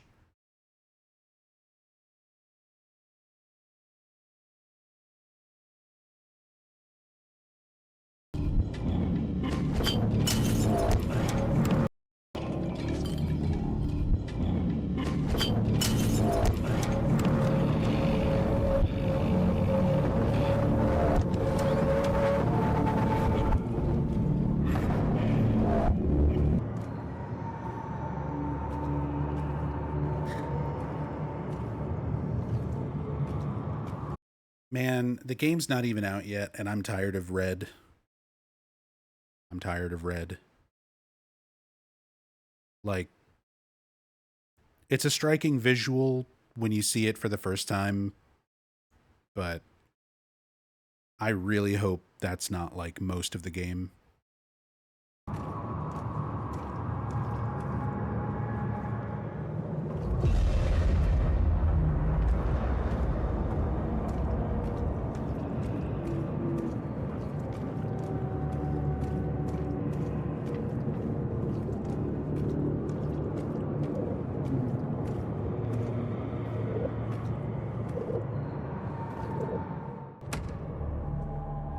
accidents and emergencies.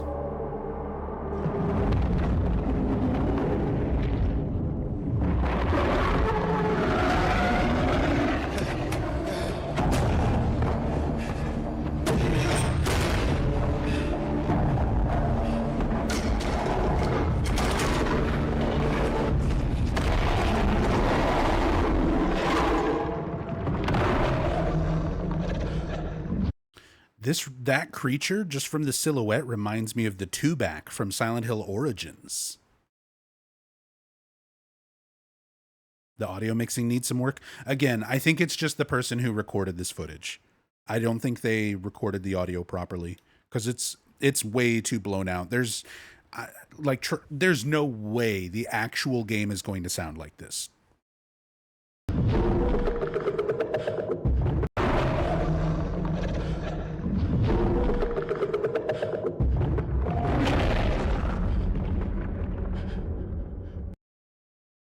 And there it is.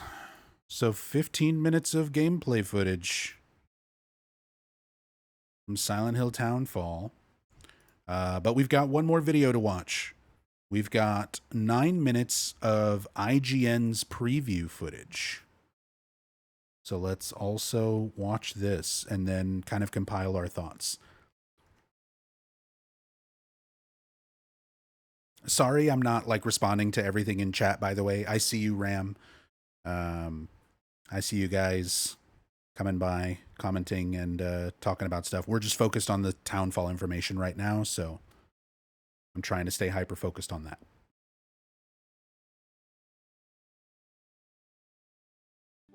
There's always a foggy town that instills a certain fear, cryptic puzzles within that tense atmosphere, and an underlying trauma to ground the chilling horror.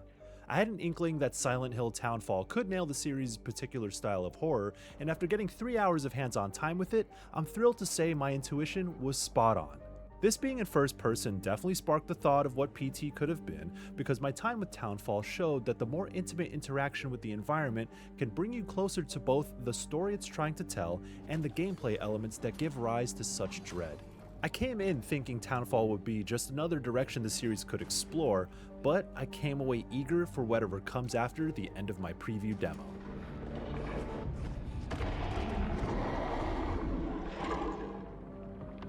Silent Hill Townfall is developed by Screenburn, which was previously known as No Code, the crew that made the space thriller Observation, and it has a direct lineage with Alien Isolation.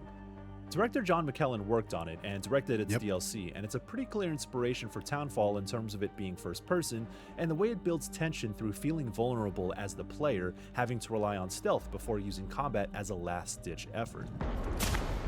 This is also a Silent Hill that's representative of the studio itself.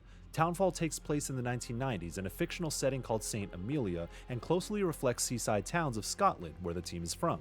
While these ports tend to be quite foggy to begin with, its density is intensified as you uncover how a close-knit community fell apart from what seems to be a disease and mutation that ravaged its people and turned them into monstrous mutants. So all the information we keep seeing, like earlier going through the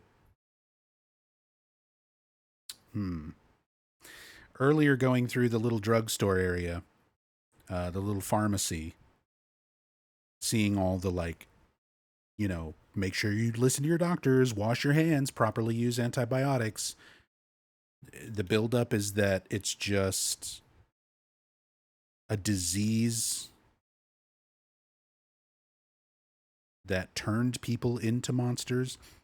Be a disease and mutation that ravaged its people and turned them into monstrous mutants. Monstrous mutants. Playing as Simon Ordell, you're a fish out of water as an American mysteriously washed ashore in a Scottish town. He's got an IV hooked up to his hand, and he's searching for a nurse named Zoe Ellis who lives in St. Amelia. She reaches out to him through a radio device he relies on called the CRTV, guiding him through vague, desperate voice lines. And when you get to her house, you see a portrait of Simon in her upstairs hallway. Something weird is going on here. When I asked McKellen, are we in? Are we in? Well, quality is as good as it gets. About this dynamic of having an American lead character, he said there's a good reason for it. While he couldn't give away more because of spoilers, he said it'll help players connect to him, being an outsider exploring a foreign town to unravel a mystery that Simon is just as much in the dark about. Simon? The CRTV is the main crux of Townfall's gameplay. Every Silent Hill uses a radio as a key item, and Townfall follows suit. Not every Silent Hill game. Somebody didn't play Silent Hill 4.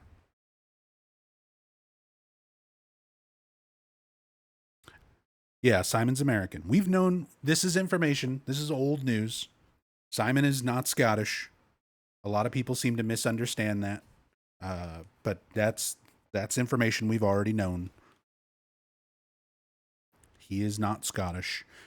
Although anybody could pick up on that just because of the way that he talks.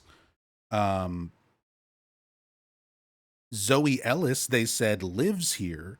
She also does not have a Scottish accent, which again, if we're going to have the whole game be set in Scotland, like as a primary thing, I really hope we've got other characters, like hopefully a majority of side characters who actually have Scottish accents. And I hope that there is like some of the 1996 Scottish culture there as part of the story, because otherwise, what's the point of the setting?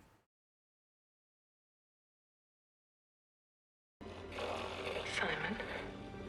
The CRTV is the main crux. Even English, Shauna Steele. So Shauna Steele says, to be fair, a lot of North Scotland seaside towns and islanders are actually English. They don't have English or British accents either. They just sound straight up American. Like, if we're going to have all the characters just sound American, what is the point of having it set in Scotland is what I'm getting at. Like, if we're not going to include aspects of Scottish culture or anything other than just the setting. Simon? The CRTV I guess Zoe might have a little bit of an accent there. Every Silent Hill uses a radio as a key item, and Townfall follows suit, but there are key differences here that bring you closer to the world itself. Because it has a screen, it's your visual guide for where to go and what to do. You can pull it up at any time, and after tuning it for your next objective, the CRTV screen shows short, disconnected clips of buildings or alleyways you should see on your path to progress. This pushed me to really pay attention to the environment in a way having objective markers or a minimap could never really do. Simon has a physical map of the town. Ooh. Pardon. St. Amelia, Shorefront District South. So much to explore on our beautiful island. East Shore Road, Shorewind, Main Street, Pharmacy, Clinic, Town Square, West Shore Road, St. Amelia Park, we got a lot of pharmacies and clinics, community gardens, Faro Street parking. Map looks nice. Yeah. Stuff getting marked off, Silent Hill 2 remake style, where I say Silent Hill 2 remake because he's physically taking out the map and holding it up. But then you also have, red marker showing you there's a locked door here. These are blocked. This is blocked.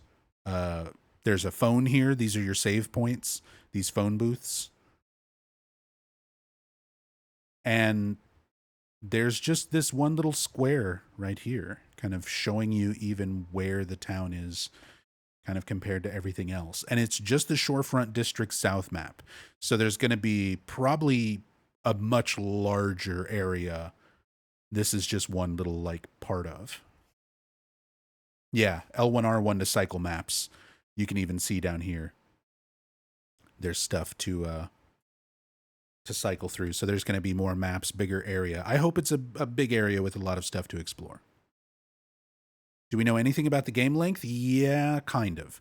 So the articles that we were reading earlier are saying that it's about 12-ish hours. But it's going to depend on if you play stealthy or if you play aggressive. But just to give everybody some context, those game length estimations never mean anything, because they said Silent Hill F was around like 10 to 12 hours, and my first playthrough took me like 20 hours because I actually stop, read notes, look at everything in the environment. They said, similar things about previous games. It's going to entirely depend on how you play the game. So if they're estimating it's like a 10, 12-ish hour playthrough for Townfall, my first playthrough is probably going to be like 20 plus hours, the way I play games. Town you can pull out as well, which he'll automatically mark up based on story progress and clues you uncover in lieu of having a traditional quest log. I already felt like I had a deeper connection with the cobblestone streets and narrow alleys of St. Amelia just from the demo. My favorite thing about the CRTV, however, is the way it's used to solve puzzles. I remember the pharmacy section so distinctly because it felt like a riddle and scavenger hunt that you're eager to solve because you think you already know how to get to the solution. I had to devise the 4-number combination to open a lock for a key item. Seems like pretty standard stuff, right? After having to color tune the CRTV, it kept showing me a series of seemingly unrelated close-ups of objects within the pharmacy. Each clip and object represented a number for the lock, and upon closer inspection, without explanation or handholding, I was able to determine what these clues were communicating. It's that level of trust Townfall has that you can figure out what it's trying to tell you. There's one in an earlier section that's like an escape room. Yeah, so we did just see that that puzzle get solved in the 15-minute gameplay clip that we saw. Ah, yes, Silent Hill is known for its quest logs. I mean, Downpour had quest logs, Clarden. Downpour had a specific part of the journal with quest logs for all your side quests while you explore around the town.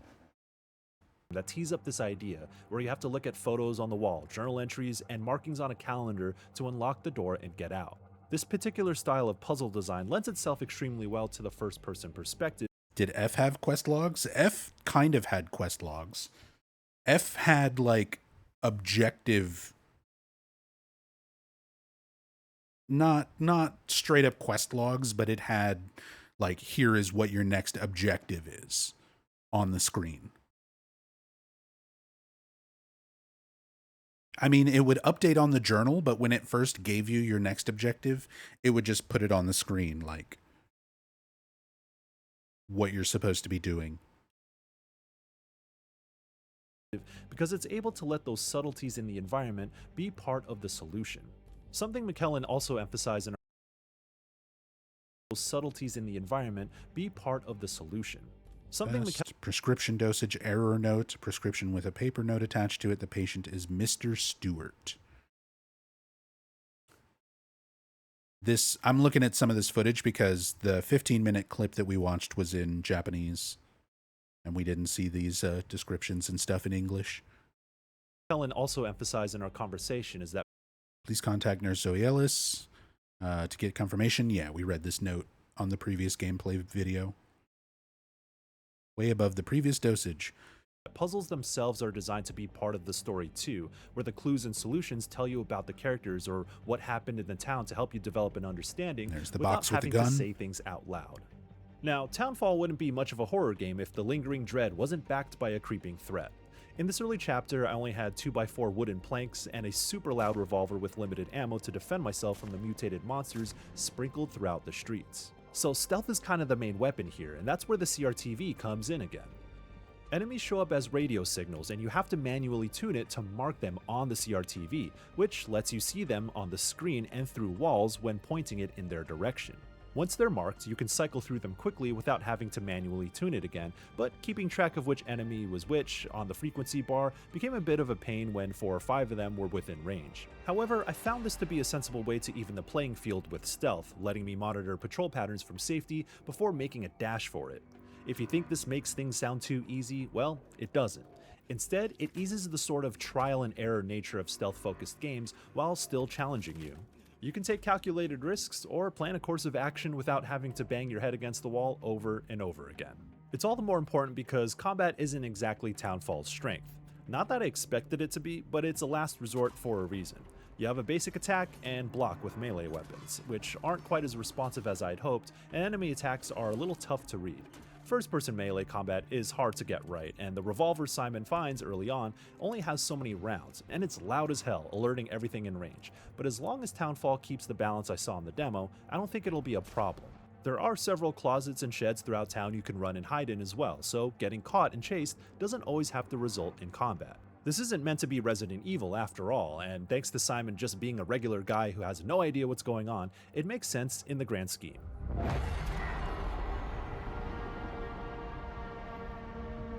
The aforementioned pharmacy section is connected to a series of puzzles scattered around town that'll have you pulling up your map pretty frequently to make sure you're making the correct turns at every street. Oh, I'm going to be opening that map hundreds and hundreds of times. A house whose address you got from a note is part of what you do here. It may get confusing on where to go exactly, and if it leads to mistakenly backtracking, the pacing can drag, making it all the more important to pay attention to what Simon marks on the map. Later in the demo, when the sky inexplicably turns a deep red and the mutated beings come out in droves, navigating the town's backyards and apartment complex to make it to the hospital is more of a zombie-riddled maze. Bobbing and weaving between monsters, creating distractions, Zombies. or trying to land desperate shots Mutants. become more of the emphasis. It's not necessarily my favorite part of Townfall, but it balances out the more unnerving quietness that preceded it.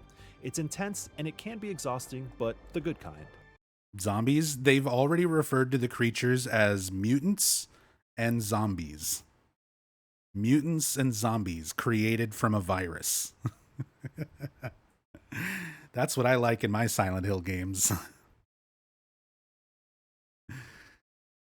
They played the wrong games.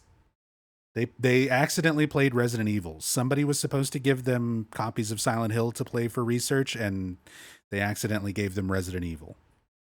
Any horror game worth its salt is going to drain you, and I came away from Townfall with that feeling. But it's that broader message tucked underneath the horrors that I'm looking forward to most.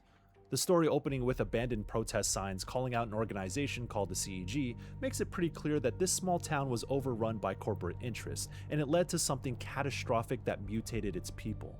I explored more about the character Zoe Ellis in this demo though, her mental breakdown, how she feels about letting down her colleagues at the hospital. Yep, we saw this in the earlier trailers and stuff. Red Square email. Your email server is red squares. They like their Silent Hill 2 references. And clinic, and her regrets of not being able to save her people.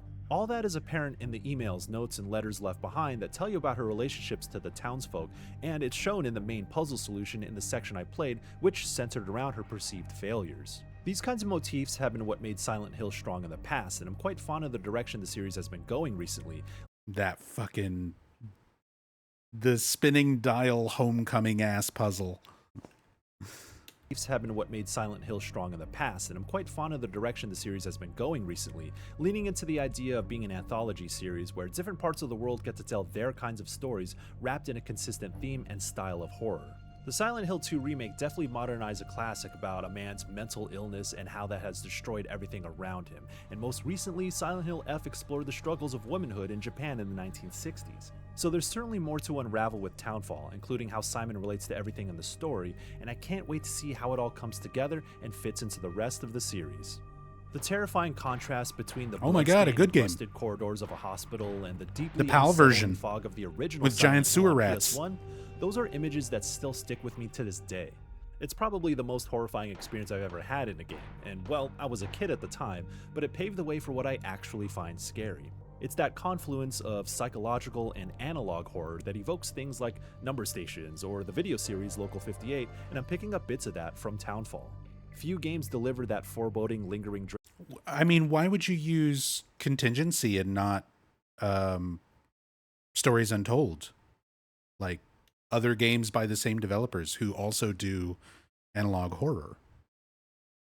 Psychological and analog horror that evokes things like Number Stations or the video series Local 58, and I'm picking up bits of that from Townfall.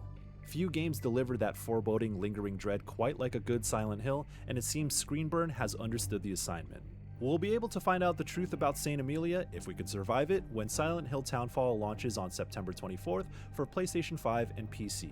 And for more on upcoming survival horror games, check out my initial impressions of both Hellraiser Revival and Resident Evil Veronica. And for everything else in the world of games, stick with IGN. Well, there we go. That's all the new Silent Hill Townfall news. Don't worry for anybody who got here late. This'll all go up on YouTube. Let's put the music back on and give some thoughts on everything, and kind of recap all the information. I mean, that's a lot to take in.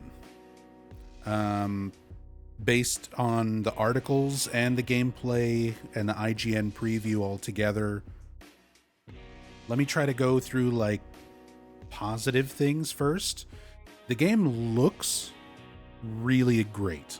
Like visually, the textures, the lighting, the town, the rooms, like all the environments, everything that we're seeing so far from a visual standpoint looks great.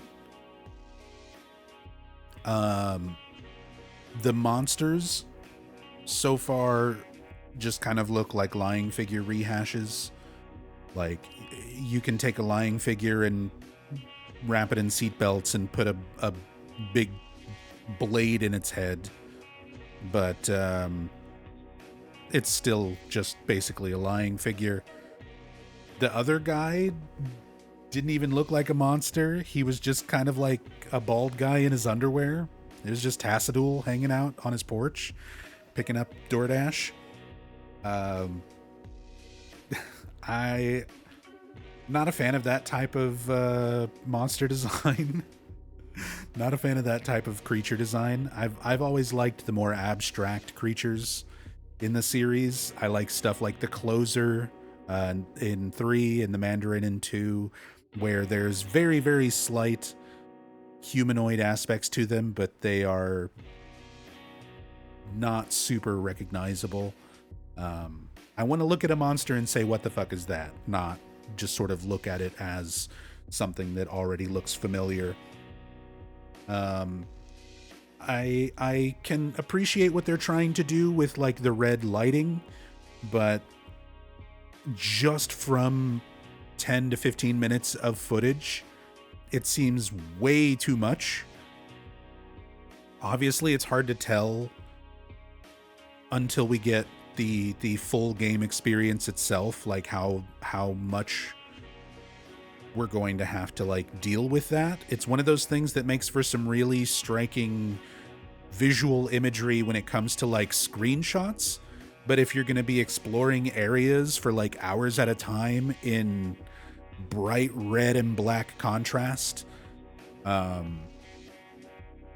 it's going to be like playing a game on fucking Virtual Boy. Like, nobody wants that. Nobody wants that. If it's for short, very specific segments of the other world, that would be fine. But I'm worried it's going to be like most of the gameplay in the other world is just bright red.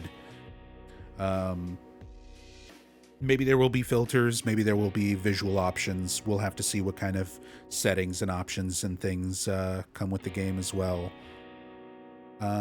Puzzles. That one little puzzle they show with the pharmacy, using the CRTV to tune in to the radio and find what things in the environment you're supposed to be looking at to figure out clues to open up the locker. I like that kind of stuff. I like those kind of puzzles. I feel like things that are more natural and intuitive, where you're solving something by looking around your environment rather than just sort of being presented like, here's a thing and here are your objects and move your objects around. Silent Hill F had a lot of those kind of puzzles where it's like, here's your 5 platforms. Here's your 5 things that go on those platforms. Put them in the right order. I much rather prefer like look around the environment. You find the book that's laying around. You find the posters that actually have something on them. You like piece it together through clues in the environment rather than just like, here are your pieces. So hopefully puzzles and things are mostly like that. And hopefully it's not all super obvious. That There's actually some challenge, some difficulty to the puzzles. One of the articles we read mentioned difficulty. It's going to have just kind of a regular, easy, normal, hard difficulty, with hard mode being called Nightmare. It didn't say anything about if difficulty will affect puzzles. I really hope it does. Puzzle difficulty is one of the things that makes replaying Silent Hill games, like classic Silent Hill games, much, much better, in my opinion. Because, like, changing combat difficulty is one thing, just to make, a playthrough easier on yourself, or take less ammo, worry less about healing. That only affects your gameplay experience to a certain degree. Whereas if you change puzzles and have puzzle difficulty, Silent Hill F, again, did really well with that. Classic Silent Hill games, Silent Hill 2, Silent Hill 3, where you can choose different levels of puzzle. Having different puzzles to solve when you play the game multiple times keeps it much more interesting. So I really hope there's some variation on the puzzles. The town map looks nice. I'm glad that they're keeping the Silent Hill 2 remake style of having the character like physically pull out a map to look at and marking it, crossing off blocked areas and locked doors. I like that style of map. I'm glad they're kind of keeping with that. So that was neat. But there's so many things. I guess we're going to kind of get into negative things now. First of all, I don't know how accurate it's going to be to the actual story, or if they're just not telling us details because the game's not out yet. But referring to the monsters as being like mutants, that it's like a disease, a virus that spread through the town and started turning everyone into monsters. I'm really hoping that's metaphorical. It probably is metaphorical and not literal. If it turns out to literally be people turning into monsters, ugh.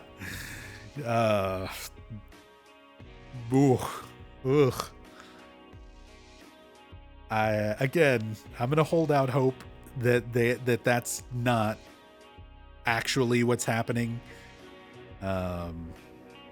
Referring to them as mutants and zombies. Wonder if the guy that did the video is just completely misunderstanding the nature of the game and the series at large. It's IGN, so I'm gonna put my money on they don't know what they're talking about, and they probably wrote that script with AI, so AI doesn't know what it's talking about. It's just horror tropes. So we'll see what the actual game is like.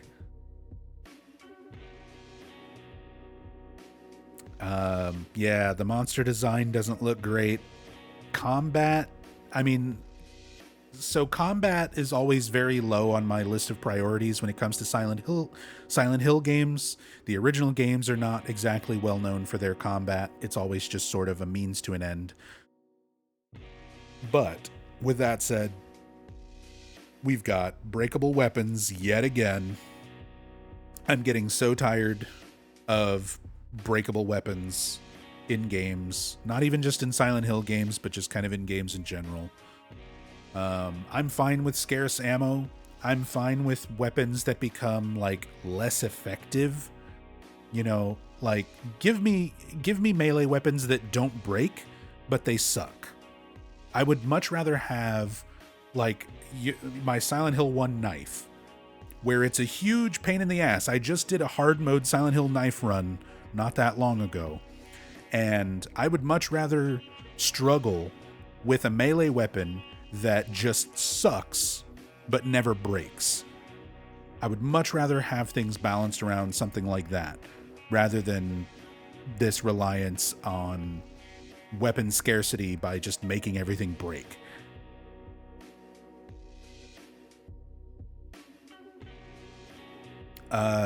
No crosshair when aiming the gun, so even the gunplay seems like it's going to take some getting used to.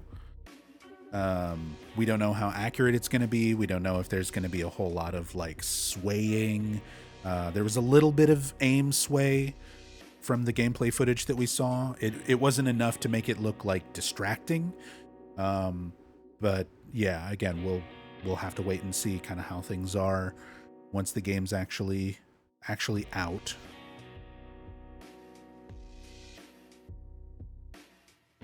And one of the biggest things right now for being like there's so much to try to get into. I'm already not a fan of Silent Hill World Tour. Anybody who watches my stuff, you know that I'm not big on just taking Silent Hill-esque events and dropping it wherever. But that's where the series is right now. That's what all of the new Silent Hill games outside of remakes are doing, is Silent Hill World Tour. Silent Hill Ascension was set in Norway. Silent Hill Short Message was set in Germany. Silent Hill F was set in Japan. And the thing is, like, Silent Hill F, at the very least, being set in Japan, Japanese culture played a big part in the story. The characters are distinctly Japanese. The setting itself is distinctly Japanese. The culture of Japan plays a big role more than just where the game takes place, as opposed to something like Silent Hill Short Message, which takes place in Germany. And I'm sure there's plenty of you who are like, I had no idea Short Message was in Germany, because it has nothing to do with German culture. There's nothing in Short Message that ever feels distinctly like you're in Germany. None of the characters sound German. There's nothing like that that's represented in the architecture or in the setting or in anything. So I'm worried that Townfall is going to be Scotland without any Scottish people or any Scottish culture or any reason for it to be in Scotland other than we felt like putting it in Scotland. You know? Put some Scottish folklore in there. Put some Scottish sounding characters in there. Make it actually Scotland if you want that to be what you're doing. Like, again, yeah, the devs are Scottish. They're basing it on real life Scottish locations that are around them. Why are none of the characters Scottish sounding? Why is there not any hints of Scottish folklore and culture in there? The one mention of Scottish culture that came up in one of the articles that we read today was prepaid cards for paying your electric bill, because that's how a lot of people in those rural Scottish towns paid their bills in 1990s. So it's like, okay, cool, more of that. But the fact that that's like the only thing they've mentioned has me a little bit concerned. I've already given up hope that they're going to tie this into the franchise in any sort of way. Like, I don't think there's going to be a cult. We're not going to call back to the Order. I don't think it's going to suddenly be like, he's an American who came from Silent Hill and came to Scotland. He's probably not going to even be in Silent Hill. I've given up hope on that being an aspect of these new Silent Hill games. The town of Silent Hill no longer has anything to do with the Silent Hill games, and I'm just trying to accept that as a fan now. It would be great. I would glad to be wrong. But yeah.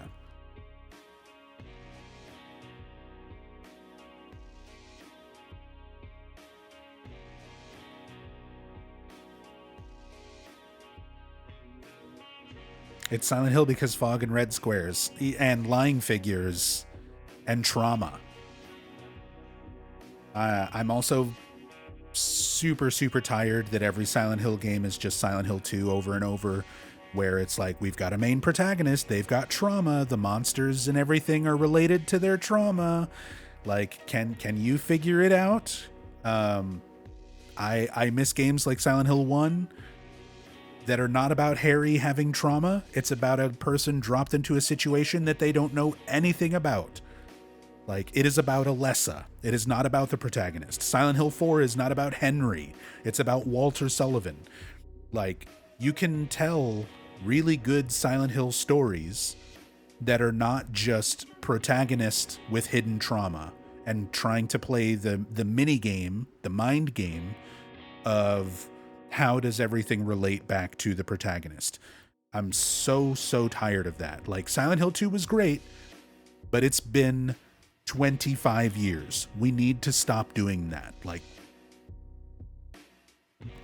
and that's what I'm for all the talk from the developers and the producers like Matoyo Komodo saying that they're evolving the series and that's why they're setting it in new locations. We have to evolve. We have to change. We have to update Silent Hill to be more modern and be more different and evolve. So we're setting it in Germany and Japan and Norway while changing nothing else, while still keeping the same formula of main character, trauma, monsters, fog. We're not changing any of that formula. The parts of the series that have the most reason to change and evolve is not evolving. The only stuff they change is the setting. And so far, it's been very hit or miss whether those location changes have any sort of reason. You know, again, like Short Message being set in Germany. It could be fucking anywhere. You're just in an apartment building with teenagers, like getting upset over social media. That could literally take place anywhere. There's no reason for that to just be in Germany. So if there's a point to it, if there's a purpose to it, if we're going to actually involve the new location's culture in a meaningful way, at the very least, I would like that. Like, if we're going to accept that we're completely disconnected from the town of Silent Hill in Maine, in America, and set the games in other places, I can accept that. I don't like accepting that. I begrudgingly accept that as a Silent Hill fan. But at least make the new locations make sense. Give them purpose. Give it a reason to be where it is.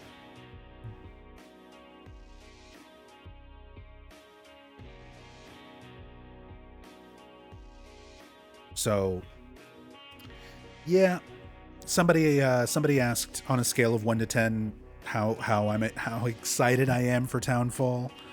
I would say I'm at about a 6 right now.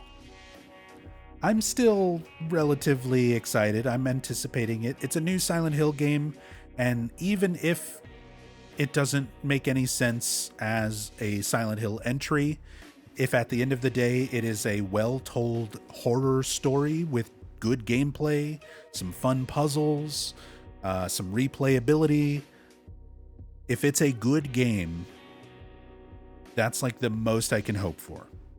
And most of the signs of everything we've seen so far are leading me to believe it'll be a solid horror game. It probably won't make a lot of sense in the context of being Silent Hill, but hey, it is what it is. It's got Silent Hill in the title. We'll see if they have any meaningful connections to Silent Hill outside of fog and trauma.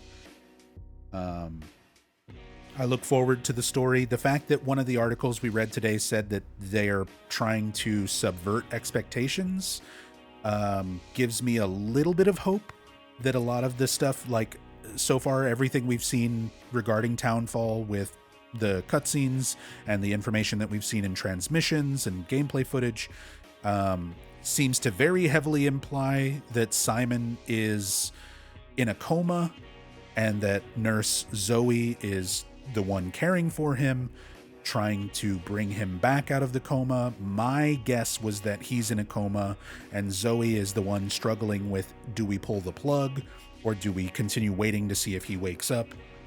And that Simon is in a coma because of some sort of accident that caused harm to the town.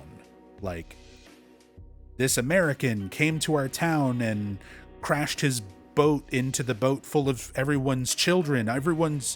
All the children from the town were together on this boat, and he crashed into the boat, and the whole town just died because, you know, all the children died and everything fell apart. I don't think there's going to be a literal disease. I think the mentions of disease and virus spreading and stuff like that, I feel like that's probably not going to be actually part of the story. But again, that's the way the IGN video described it, is a disease, a virus spreading through the town, turning people into mutant zombies. And he did throw a bottle at a car and set off a car alarm like it was fucking Left 4 Dead. And we're setting off a horde. So I don't know. God, I hope not. I hope I'm wrong about everything. And it's fantastic, and it's well written, and it has everything to do with Silent Hill. But I would not bet money on it. I'll put it that way. I hope I'm wrong, but I would not bet money on it. So yeah, I would say my excitement is probably about a 6 out of 10. But hey, it doesn't matter. It's a new Silent Hill game. I am Mr. Silent Hill lore man, and I will be covering it every bit as thoroughly as I cover everything. We watched all of Ascension.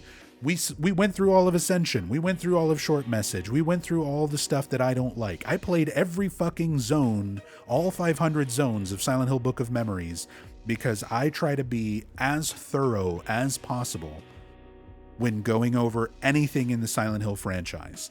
So this is not going to be any exception. I'm still going to pre-order it. I'm still going to be playing it on September 22nd.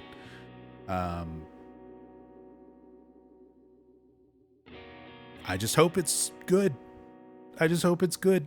I just hope it's a good time, and I'm not just painfully trudging through it. I hope I enjoy my time playing it and going over it and sharing everything with you guys. I hope it has some depth and things for us to discuss and talk about and theorize. But ultimately, at the end of the day, I hope it's a good horror game. I hope it's good.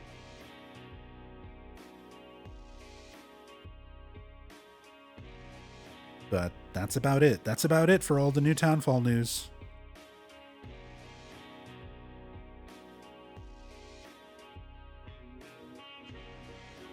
Yeah, you get early access with the pre-order. Regular release date is September 24th. You can play it on the 22nd if you pre-order. If you deluxe edition pre-order, which is what I'm going to be doing.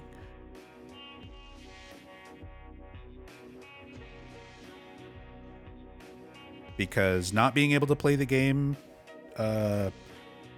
like having to wait 2 days, everyone's going to know everything about the game in 2 days. You're going to have full YouTube walkthroughs spoiling absolutely every ending within 2 days. So I have to deluxe pre-order it and play it early. Otherwise, everyone's going to beat me to the punch. No one's going to care about watching my streams or videos, and everything will be spoiled within 48 hours. So I got to do that. I have to fucking spend the money for it. It sucks, but that's how it is.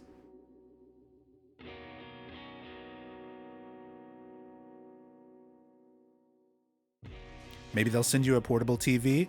Hey, if anybody's watching this and wants to send me a CRTV, a gift box, similar to the gift box I got for Silent Hill F, I'm always down for cool stuff like that. But it's not going to change my opinions on the game either.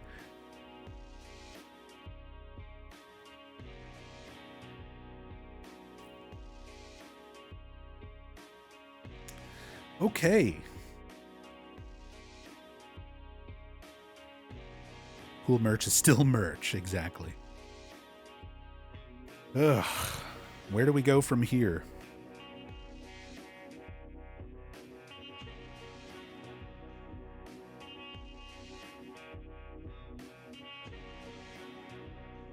Dead by Daylight? I mean, that's what I want to do. I was having fun playing Dead by Daylight yesterday. I kind of want to play some more DBD today.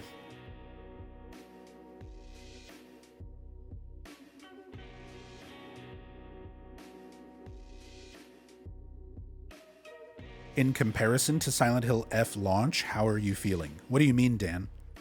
How am I feeling about Silent Hill F? Like, from launch compared to now? Or how am I feeling about the series? How am I feeling about what?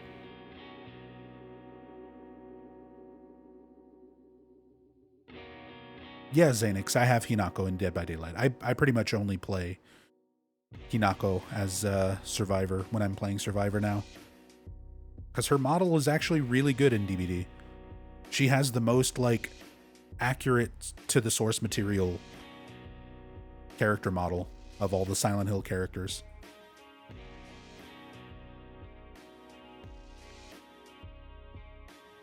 Hey, Stones. Yes, you missed all the Townfall info section. That was the last 2.5 hours. But I'm going to clip all that and put it all up on YouTube for anybody who missed it. Don't worry.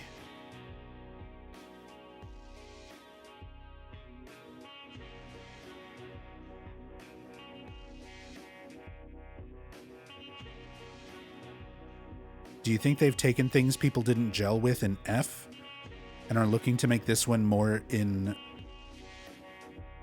liking to the Silent Hill 2 fans? I don't think so. They're completely different developers. I don't think that No Code or Screenburn is looking at F and using that to affect how they make their game. They've been working on this project since before F came out. So that's not really how things work, you know? Just because these are all Konami games, they're all completely separate developer studios.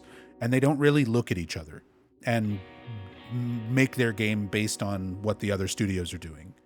Bloober isn't looking at, you know, they're not looking at Hexadrive. Nobody's looking at what Hexadrive did with Short Message and basing that on what Bloober Team's going to do. You know, Screenburn's not looking at what Bloober did to do things. Neither of them are looking at what you know, Silent Hill F did. They're all making their own Silent Hill games separately. They must be aware of the game's reception. Being aware of the game's reception and letting that influence how you make your game are two completely different things.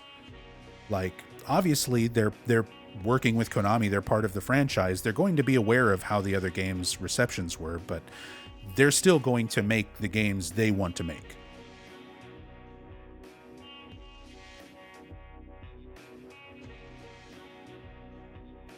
Konami doesn't give a shit. Konami is just a publisher.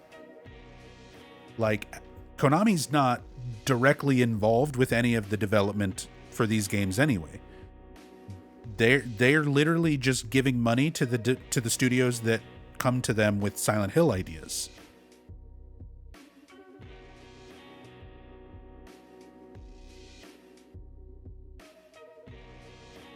Would Konami give instruction? Very loose instructions. Like, they're going to give some very loose sort of guidelines of what you can or can't do.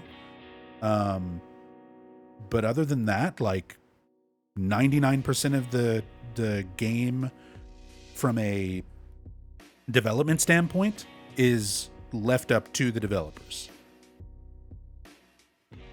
There's going to be like 1% of Konami involvement where someone from Konami is going to say like, you can't show this, you can't do that, you know, we can't have characters on screen having sex, we can't have, you know, more for ratings, more for marketability. They're going to give them some guidelines, but not in terms of like, oh, everybody loved this in Silent Hill 2 Remake, so put that in here. That doesn't really happen.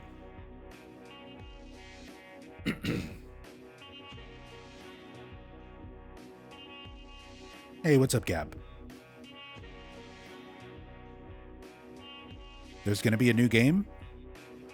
Yeah, we've known about that for about 4 years now.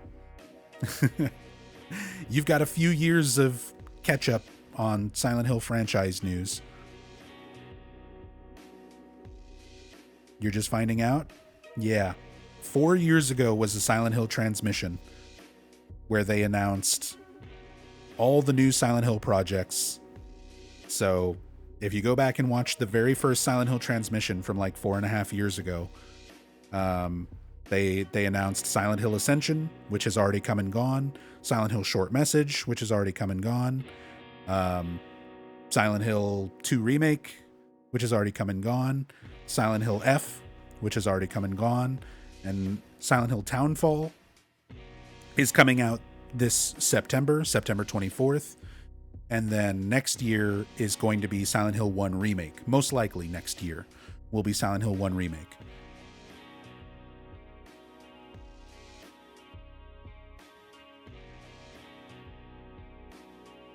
Do you think they'll continue it for the next couple of years for even more new releases? So Matoyo Okamoto said that their plan is to release a new Silent Hill game every year. And even though Townfall and Silent Hill 1 Remake are the last things that have yet to come out, they haven't said that those are going to be like the last games. So Silent Hill 2 Remake is the best-selling Silent Hill game ever now. It outsold all previous Silent Hill games, including original games, by quite a lot.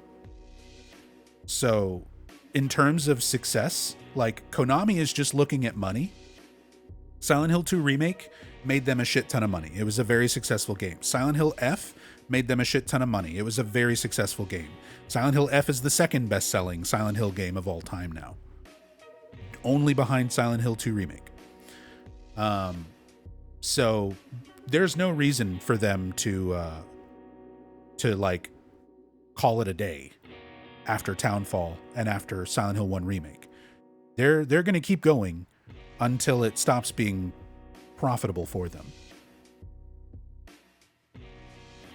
So I think they'll continue with at least striving to do yearly Silent Hill releases.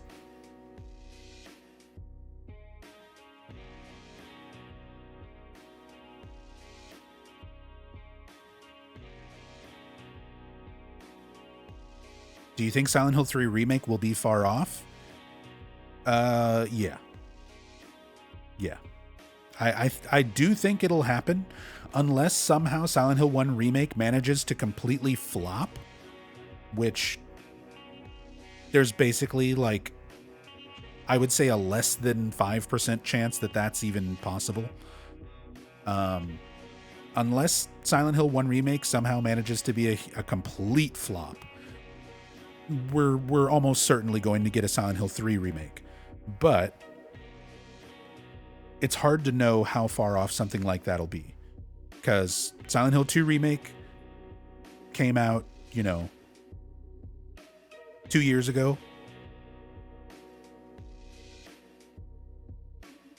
And we're still waiting on Silent Hill 1 Remake. That'll be like next year. So from 2024 to 2027, in between those remakes. Now, what that also does is it speeds up production, because they're already familiar with the engine that they're using, Unreal 5. They're already familiar with an engine. They've got a studio that's already worked on these other remakes. They've got all these assets that have already been made. So they will probably have a little bit faster turnaround in terms of development. But that doesn't necessarily mean that a game will release. Like, it's hard for people who are outside of the gaming industry to understand. Games don't just come out when they're done. Right? There is a very specific, decided upon schedule, way ahead of time, years and years ahead of time, for games to be released. They don't just finish them and then be like, okay, now it's coming out. Like, it'll be finished, but not release for another 7 months, 9 months, sometimes a year or more. So it's hard to say if a Silent Hill 3 remake would be like far off, or when they would try to do it. They're going to schedule it around whatever projects they have cooking. Right now, the only things we know about are Townfall and Silent Hill 1 Remake. But I can almost guarantee there's going to be other Silent Hill games that are in development right now, that just haven't been announced yet.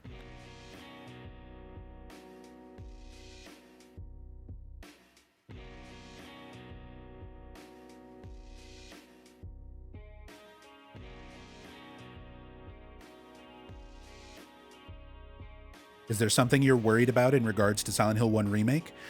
The main thing I'm worried about is that Bloober doesn't take some of their feedback from the negative aspects of Silent Hill 2 Remake and make some of the same mistakes with Silent Hill 1 Remake. Hopefully the pacing is better. Hopefully they don't have like a bunch of weapons and items being cut. Because that was like one of the really disappointing things about Silent Hill 2 Remake for me, was a real lack of variety when it came to your weapons compared to the original Silent Hill 2. So I hope Silent Hill 1 Remake keeps like the variety of the weapons intact. I hope the pacing of the game is done well. But I feel like I know there's a lot of people who don't like Silent Hill 2 Remake, and there's a lot of people who don't like what Bloober Team did with it.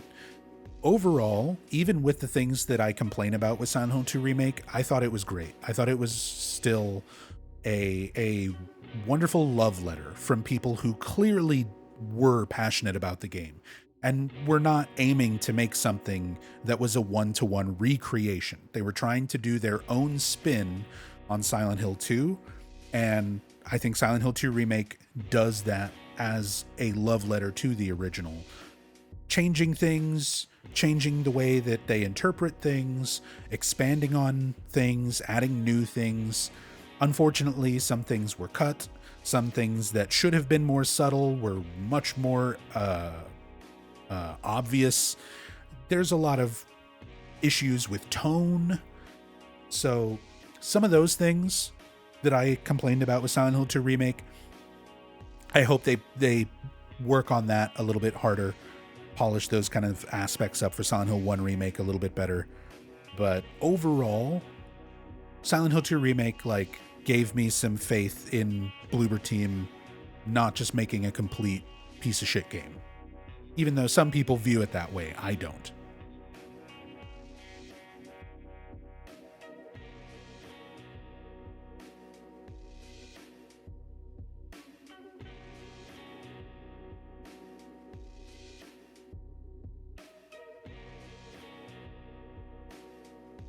Still no Born from a Wish scenario?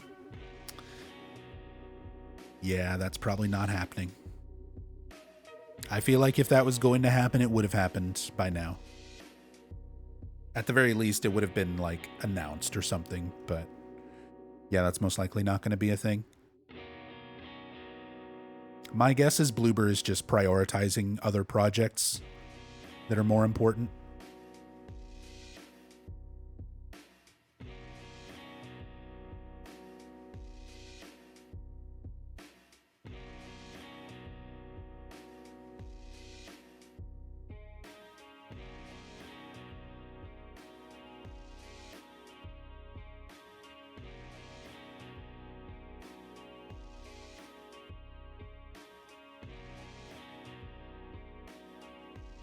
Please no 50 times repeating moving containers and crawling in Silent Hill 1 Remake. Yeah, that got a little bit old. That got a little bit old in Silent Hill 2 Remake. Wheeling the laundry carts around and climbing through the hole at the top of the wall. Pushing the shelf out of the way so that you could crawl under the hole at the bottom.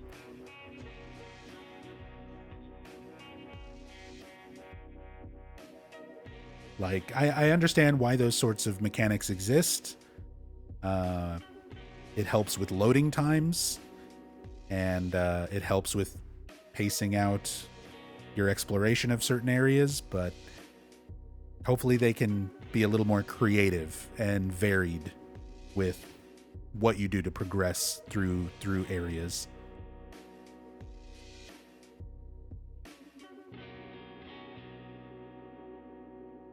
When should we expect a cast to be announced or leaked for Silent Hill 1 Remake compared to Silent Hill 2 Remake? I have no idea. We'll probably get a transmission sometime after Townfall, hopefully before the end of this year, But I'm really hoping like we get a transmission with some new information this October. That's just guessing. I'm just pulling that completely out of my ass. That's just wishful thinking. I don't want people to assume that I have any sort of insider information. I don't.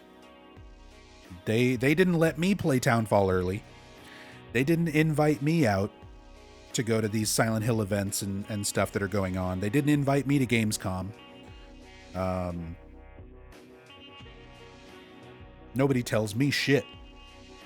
Konami has acknowledged me in exactly one time when they sent me a merch package for Silent Hill F. That's the only time I've ever gotten anything like special from Konami. But otherwise, I don't have any sort of insider information. I read every interview. I watch all the stuff that comes out just as much as what you guys can look up.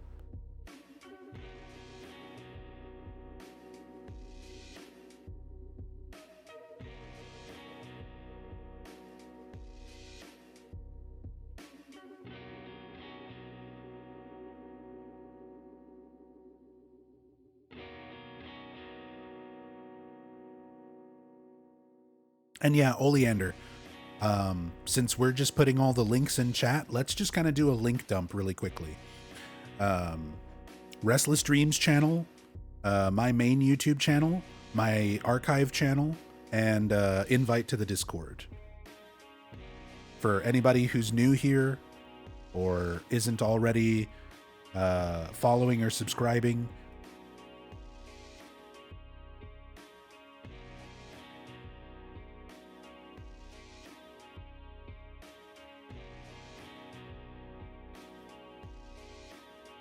thank you so much, Oleander. But yeah, pretty much all of my playthroughs and stuff from over the years are going to be archived on the Nub Zombie main YouTube channel or the Nub Zombie Archives channel. The Archives channel has a lot of my non-Silent Hill playthroughs, so I think that's where I moved my like playthroughs of Stories Untold and Observation and all the Bloober Team games. I can't remember if those are on the main channel or the archive channel, but they should be up on either of those. Restless Dreams has some of my archives from back when I wasn't archiving things on YouTube, but that's not a channel run by me. It doesn't support me directly or anything like that. Restless Dreams was a fan channel, just to be clear.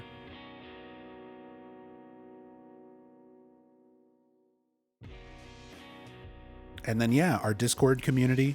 Everybody's welcome to join our Discord community. Anytime we find information, all of the stuff that I went through and found. Oh, we might need to update the Discord.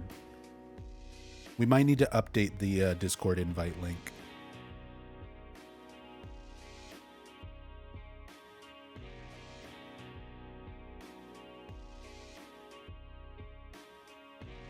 I had to change that the other day. Somebody on YouTube wanted an invite to the Discord, and whenever that happens, I changed the code so that it's only good for 24 hours and it only has like 5 uses. That way we don't get swarmed by bots.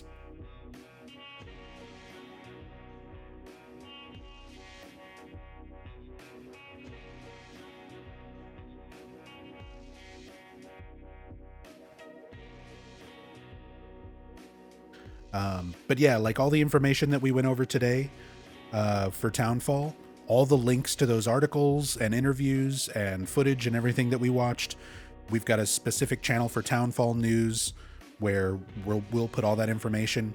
We've got individual channels for all the Silent Hill games. So if you have questions about any of them, if we have information about any of them, you can go through all that. And then we've got a bunch of general channels where we just hang out and chat about everything from other video games to food that we've made or art that people make, pictures of cats, music that we're listening to.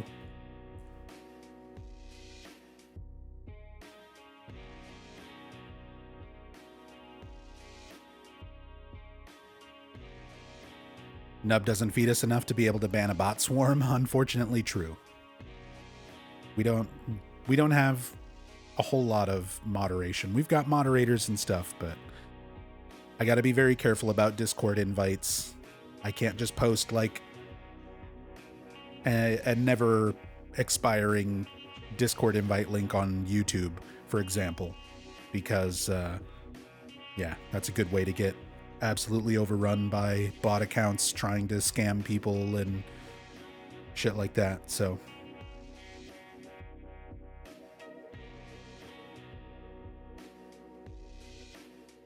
that's why it is the way that it is. Let's play some Silent Hill now. I mean, I kind of want to play some Dead by Daylight.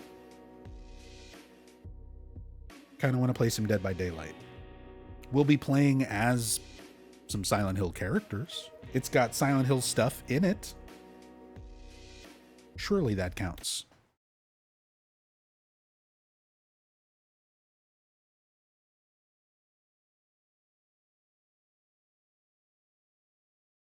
But yeah, we'll switch over, play some DBD. Let me update stuff.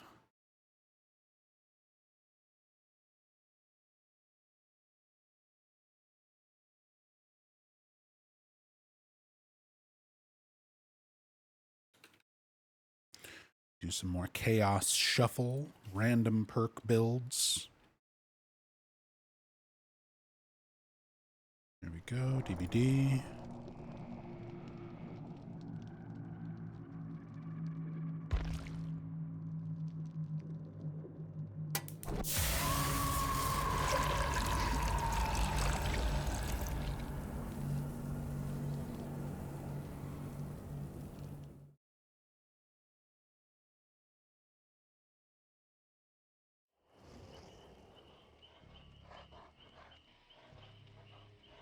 I'm a police officer from Brams, the next town over.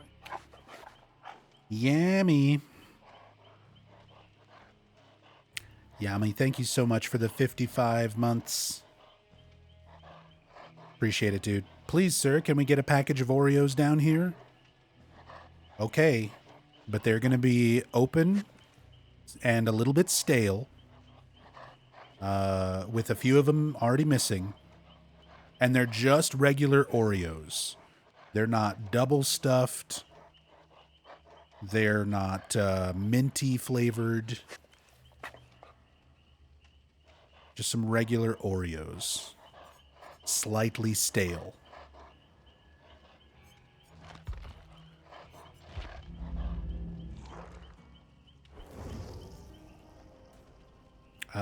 Oh, also, we were doing this yesterday and I was having fun with it.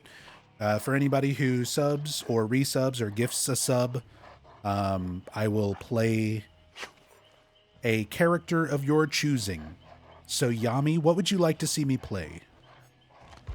What would you like to see me play first? Survivor or killer? And if so, which one? If like which killer if you go killer? Survivor, I'm just going to play Hinako.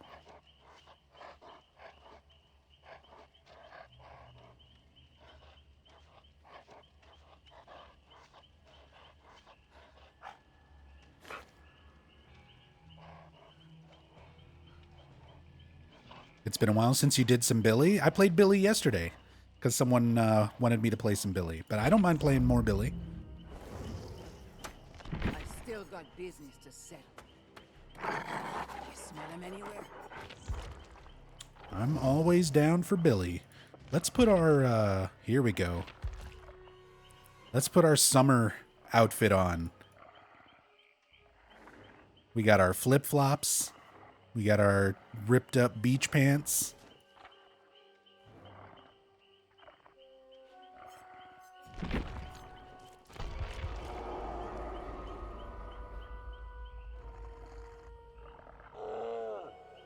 Oh yeah, and drops should be enabled for Dead by Daylight. So for anybody who subs or resubs or gift subs, you can unlock the Dead by Daylight Pride icon to use in Twitch chat. And I think you also unlock an in-game banner if you watch for like 2 hours.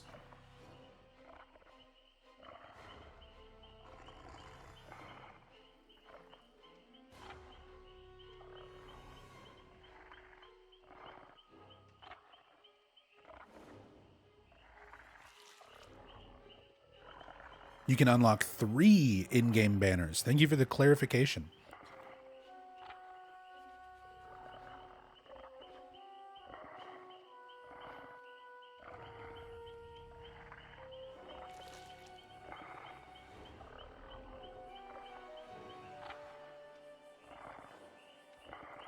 David, Susie, and Orella.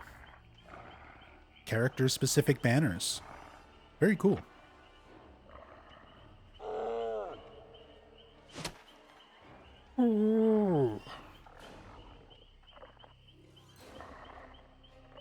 Techno Viking Billy.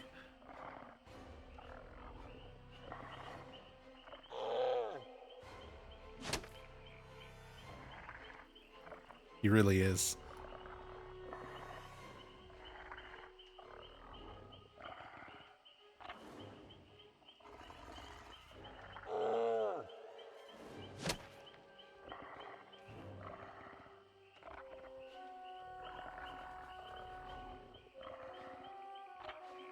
Kind of love the old crusty sounds of the OG Killers, and these were updated at one point.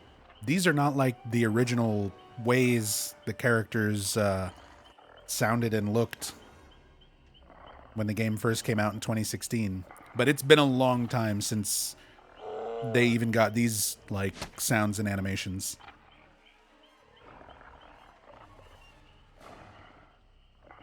Yeah, they updated them. I want to say like that was like 2018 or something.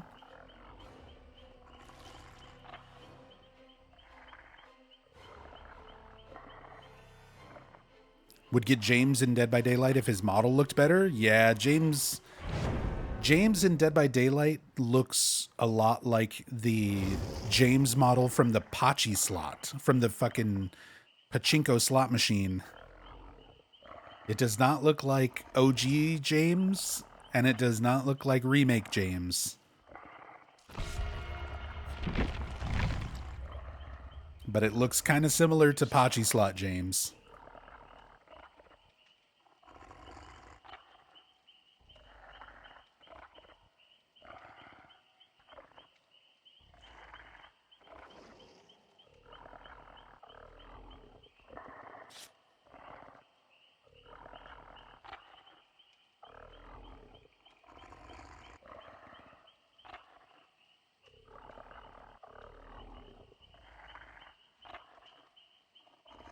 I love the corn on Billy's shirt.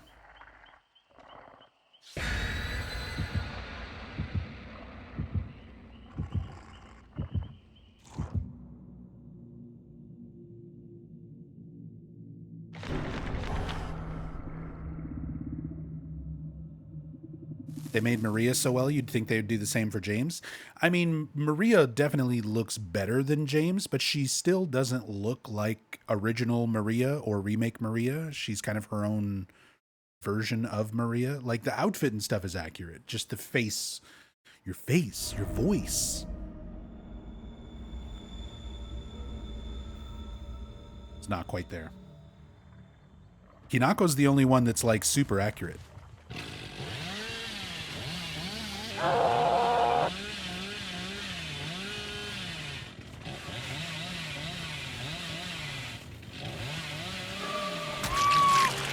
Okay. Welcome to Hillbilly.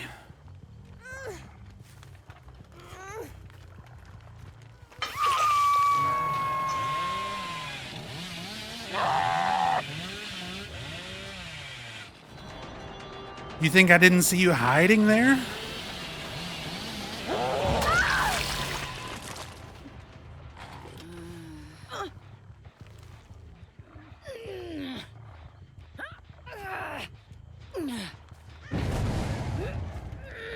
They got the wrong house. Stepped in the wrong house, fool.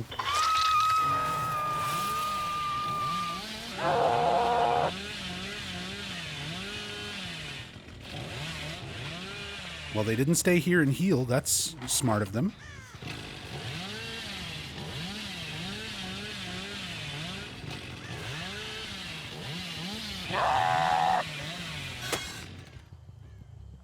Just trying to glance off the side of the box.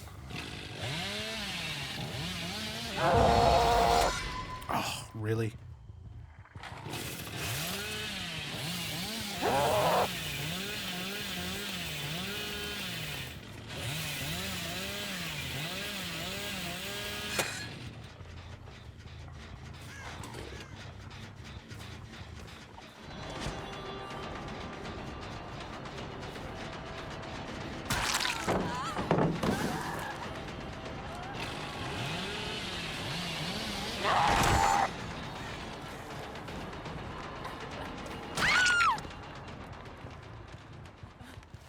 Come.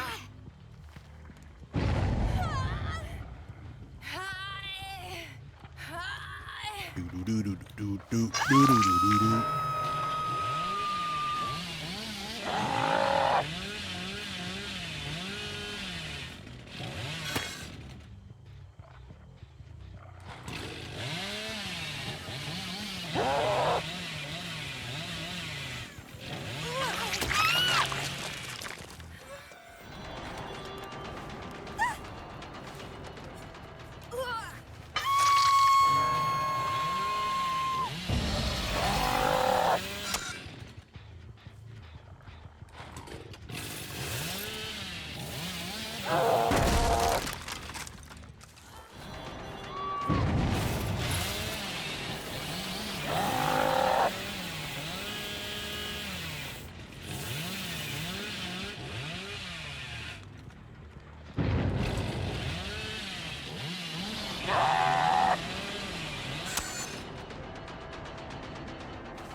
Oh, so close.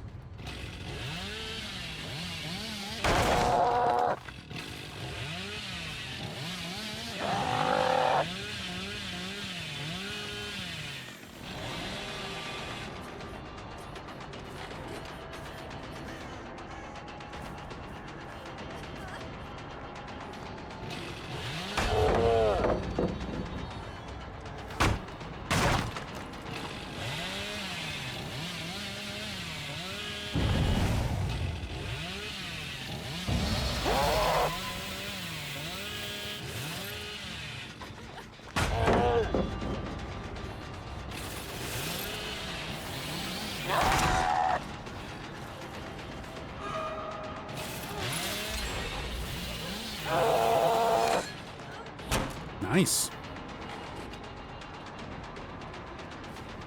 Let Michaela go. I want to keep this person off the gen.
There you are. I'm like, I feel like they're just going to go back to it. I'll take the M1.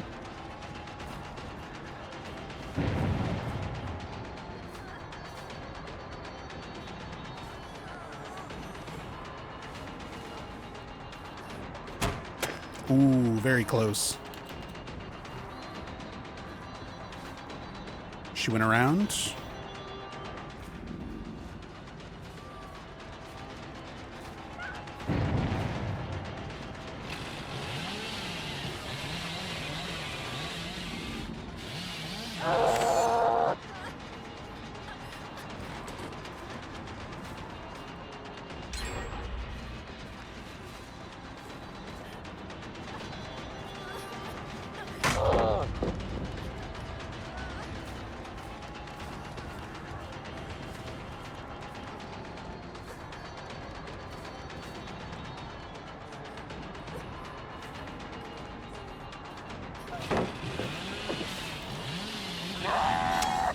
What the fuck was that?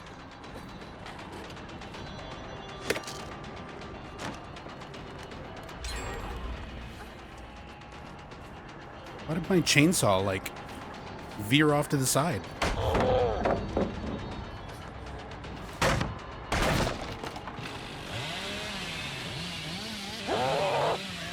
This Fongman is way too good.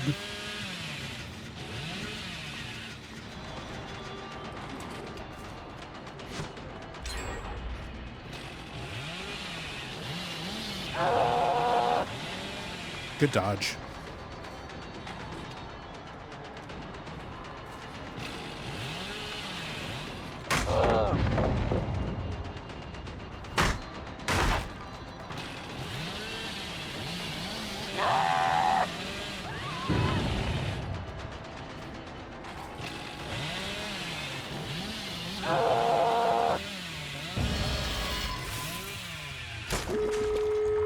Damn.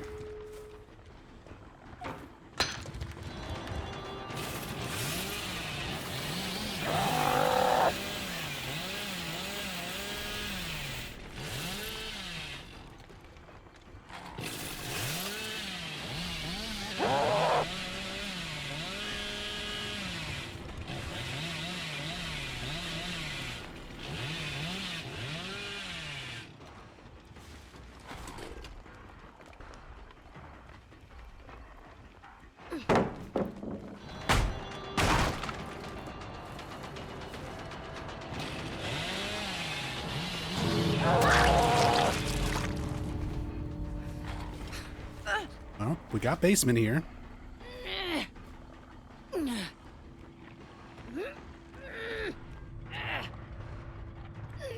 This match started off so good, and I threw it away. Chasing Fong Min for too long. We could play really shitty and guarantee this kill if we camp it, but I don't like playing like that.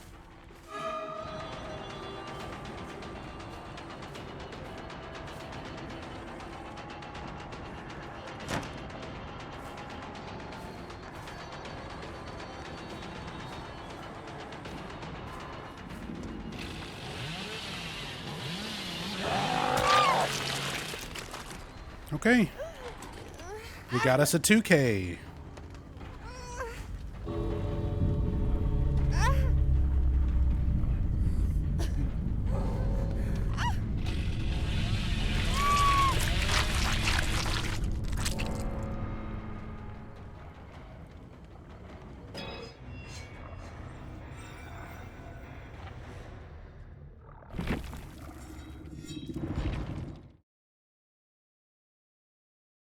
Salvaged. Still got a 2K.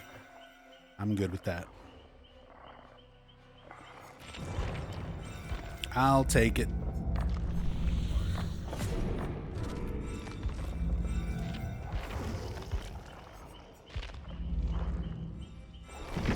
Hinako time.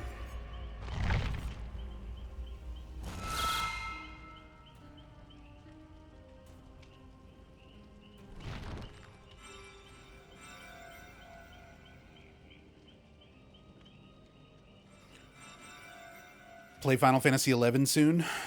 We'll find 4 people consistent. Yeah, I just haven't been feeling it.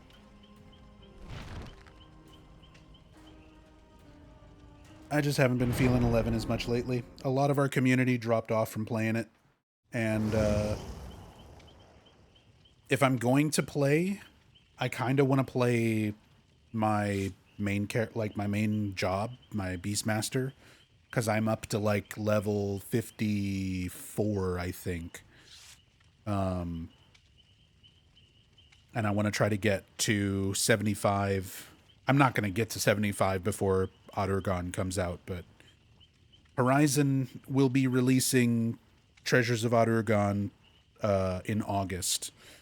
So, man, I'm just going to be so busy. There's so many things. There's so many other things that have my attention right now. And it's hard to be like, if it were just normal games, I can try to like split up my attention between everything that I want to play, but it's an MMO. Like, MMOs require so much more time investment compared to regular games that I would have to really push aside other stuff that I want to play. I'm having a lot of fun with Dead by Daylight again. And then in August, we're going to be getting Marvel Tokon Fighting Souls. I was having a lot of fun playing the open beta with Rachel this past weekend. So it's the first tag fighter in a long time that I've had a lot of fun playing. So that's probably going to eat up a lot of my time. There's new characters coming out for Street Fighter 6, so I might be playing a lot of Street Fighter 6 again. So between Marvel Tokon, Street Fighter 6, Dead by Daylight, and then once we get to September, it's going to be Silent Hill Townfall all day, every day. Probably until like October, end of October, November. We're going to be spending several months, at least a month after Townfall comes out, where it's going to be just like nothing but Townfall.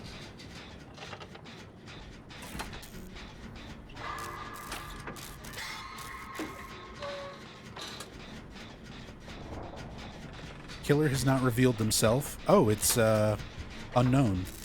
Or excuse me, it's Springtrap.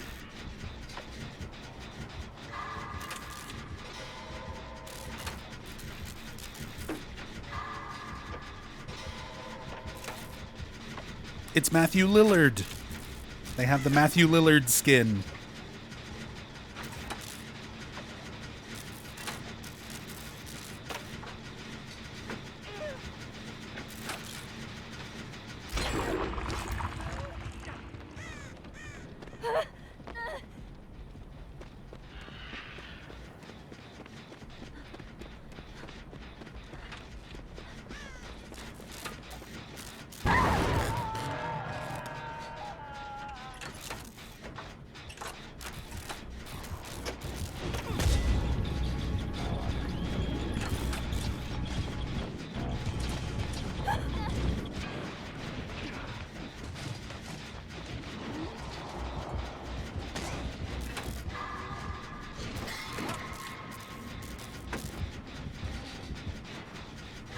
He doesn't know.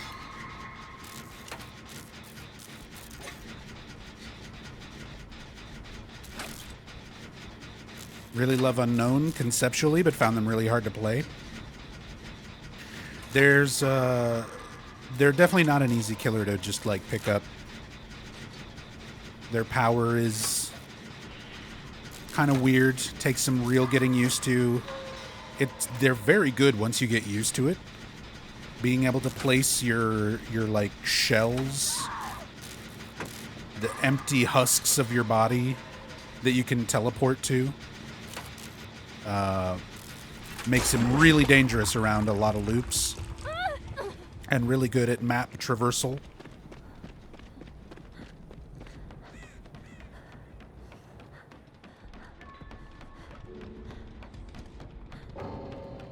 And disconnect. Hinako got downed once and disconnected. Stop playing Dead by Daylight. I'm so sick of these people who just rage quit the moment they get downed. Like, you know you got to get hooked 3 times to actually lose, right?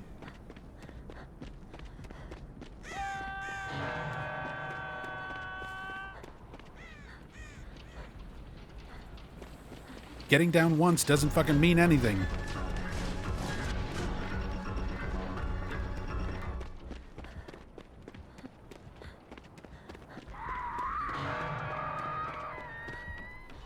But this game is nothing but... Sorry. I'm going to try not to complain so much today. I had a lot of fun playing DBD yesterday. Rage quits were fairly minimal. But I am so sick of survivors that play... that just rage quit constantly. Dude, what are you doing?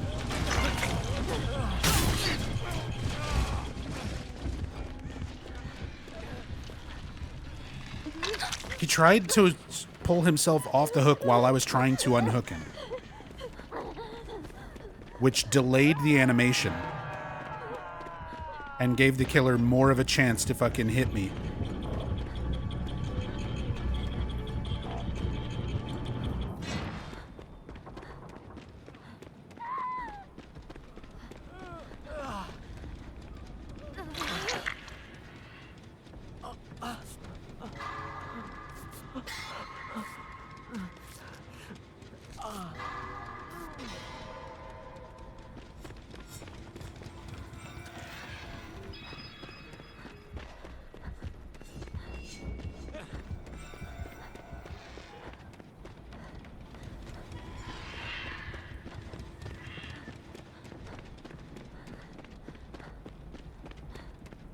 They don't serve midnight food here, not New Zealand. 4 a.m. at the moment. Yeah, one of the few things that we have in America. Late night fast food. But it's 11:50 a.m. for me right now. I started streaming at like 8 a.m. I woke up, I saw that there was new Townfall news. So I immediately read all the new articles and watched all the new videos. And now we're here.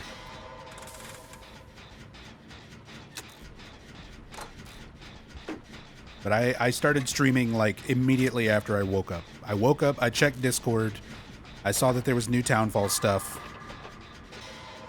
and jumped right into it.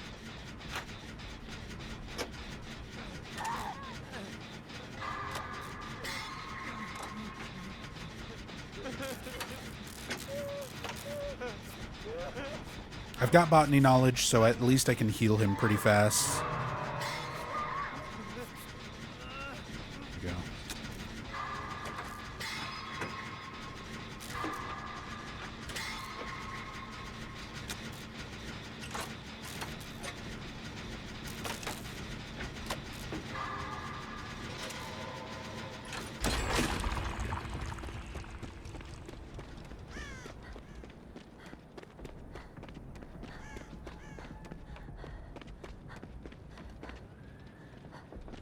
Let's make use of Lucky Star. They're over there. He's over there. That's going to be a rough generator to try to get.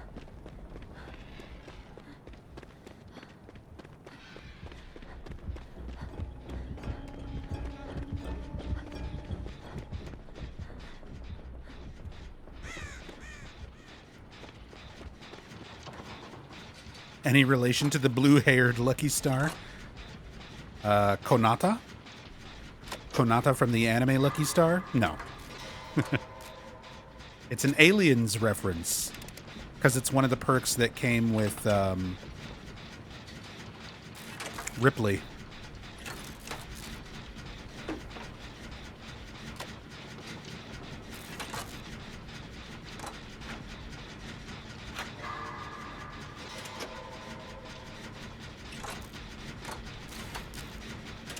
You're a fake weeb, never actually seen Lucky Star anime. Wait a minute. Wait a minute, wait a minute, wait a minute. Didn't we just have a conversation on Blue Sky where you criticized other people for being fake weebs?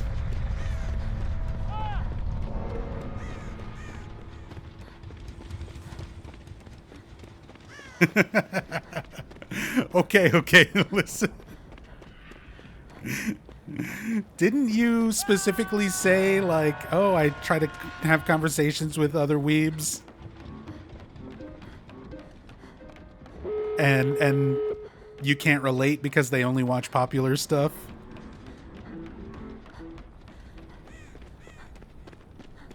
And you're telling me you haven't seen Lucky Star?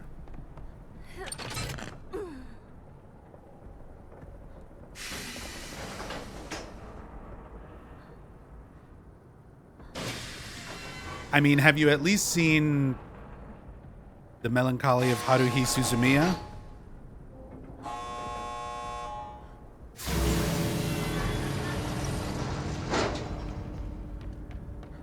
Have you at least seen Haruhi?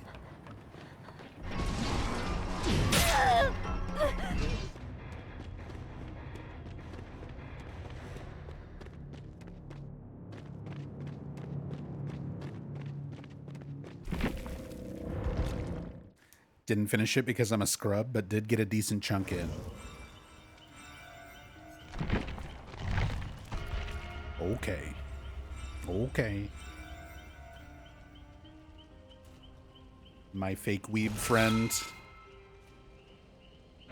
It's alright. Got some oatmeal? Hell yeah.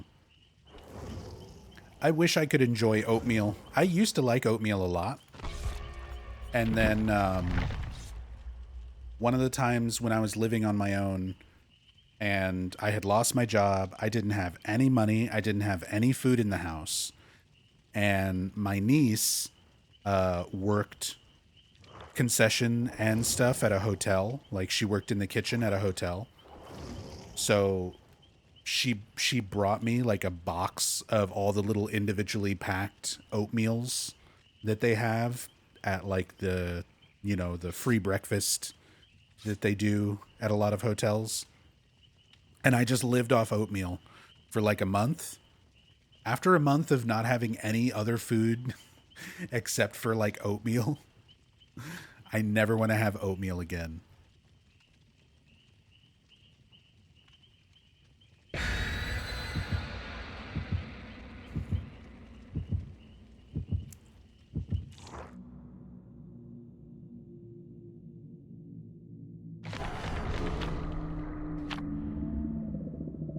Should go back to that actually. Haruhi is good, and the only reason I bring it up is because it kind of sort of ties into Lucky Star in a weird way. Lucky Star acknowledges the existence of Haruhi like within universe, and it's the same Seiyu, it's the same voice actress who plays Haruhi plays Konata in Lucky Star.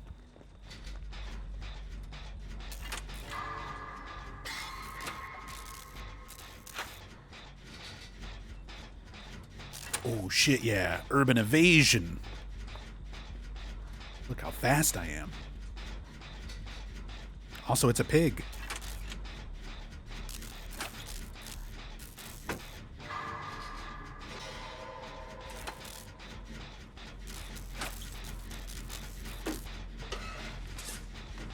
It's a pig.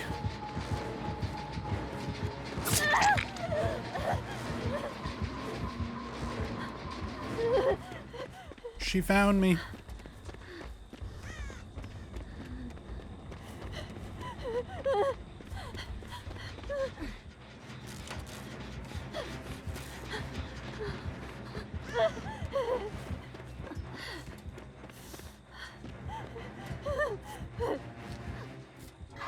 I'm sorry.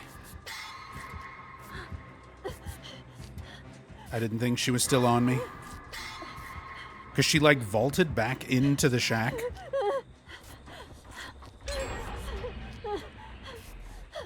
So I was going to go up to the Leon here and see if he could heal me, because I could see his aura. Urban evasion. That's okay. I'll get back on the generator he was doing.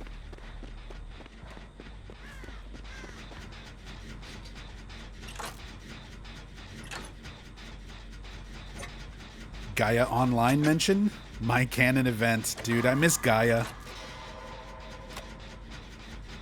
I miss Gaia Online. I used to be on that shit.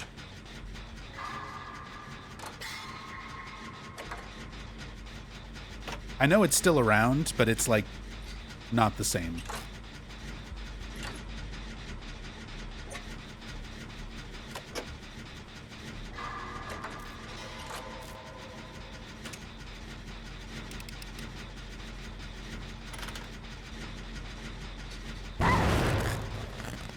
Gaia Online circa 2003 was a different and beautiful place? Exactly.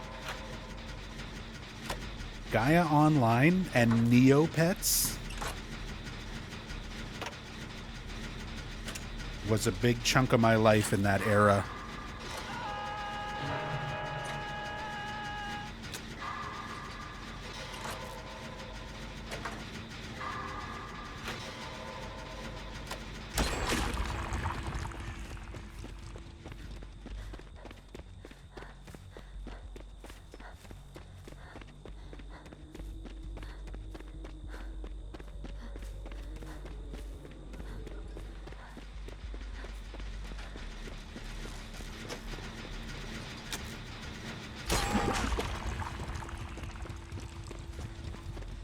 I legit made money as a teenager on Gaia Online selling cosmetics to people.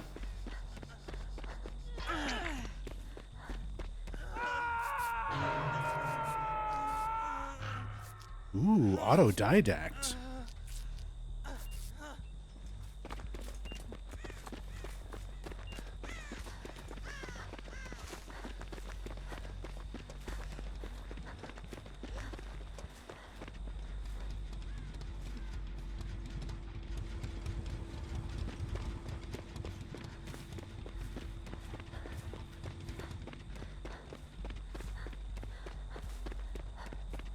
Oh, Pig is just camping hooks?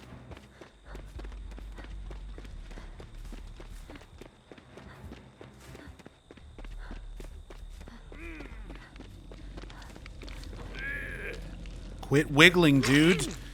Do people not realize that delays the unhook animation? Like, you genuinely fuck us both over?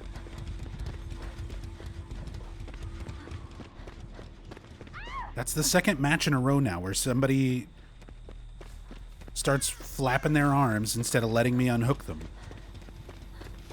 I'm gonna start leaving people on hook. If I go to unhook you and you flap your fucking arms in my face, I'm gonna walk away.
Nothing but keys.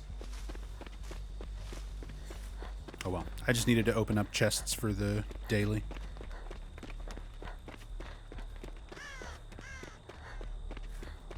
Well, let's get some use out of Counterforce.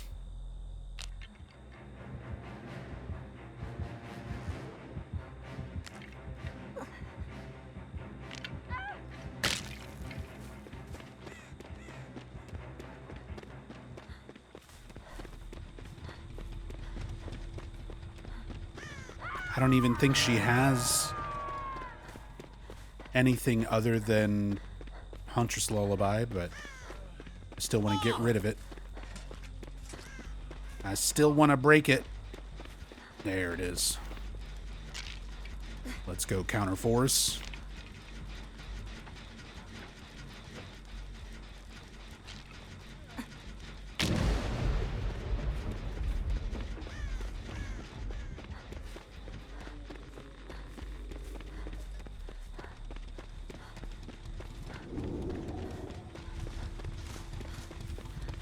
Try and get this unhook.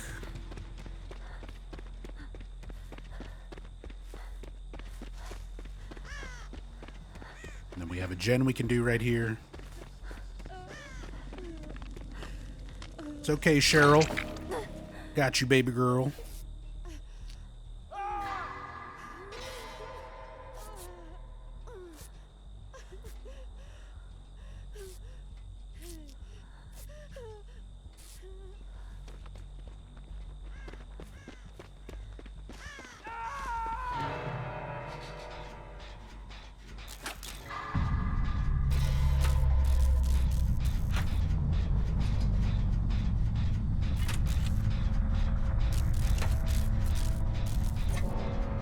Ain't it amazing how strong delaying skill checks can be?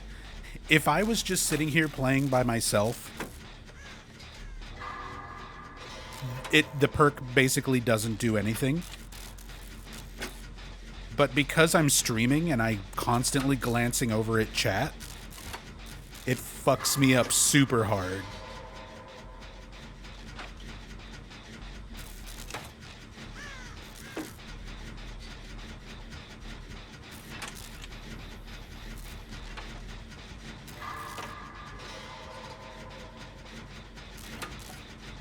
Huntress Lullaby is the anti-streamer perk. Or if you're just the type of person to play with, like, other stuff on your second monitor or something.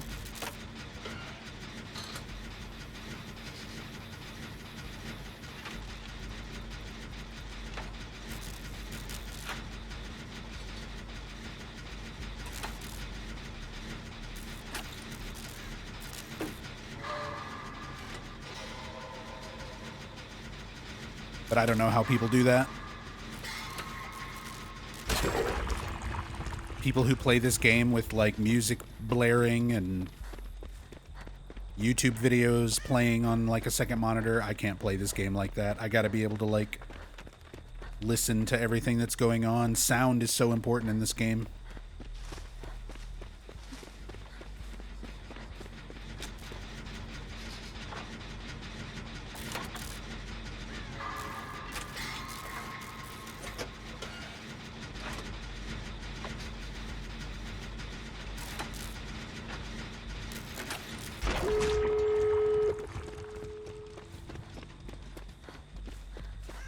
Okay, Leon's getting that door. I'm gonna see if I can get this one.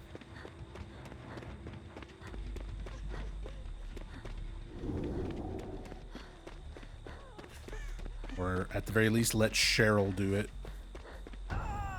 Ooh, no Ed. There it is.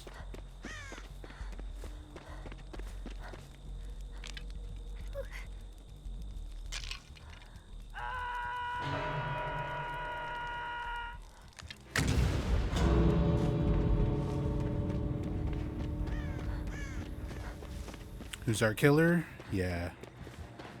The killer is Amanda Young, aka the pig. But it's Amanda from Saw.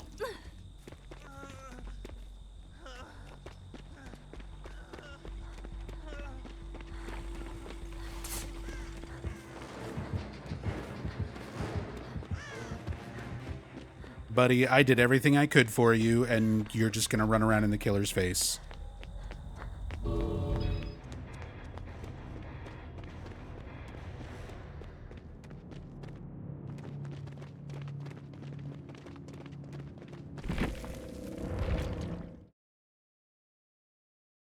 Just gonna run around in the killer's face.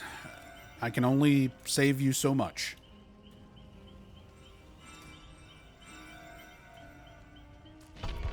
He literally could have just gone and opened the other exit door while I took the pig's attention to the one that was already open.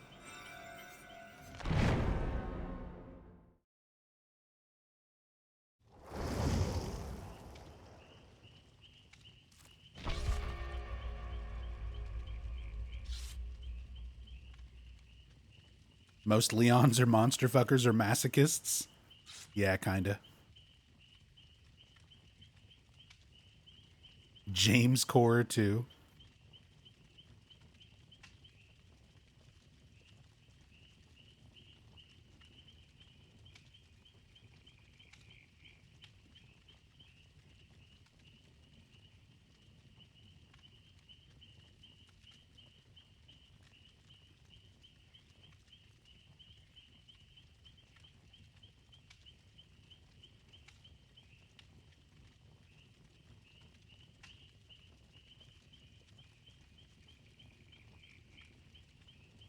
James is never living down the Pyramid Head allegations. Hey, Masahiro Ito tried. He tried to defend James. He tried to defend Pyramid Head. Like, he ain't fucking.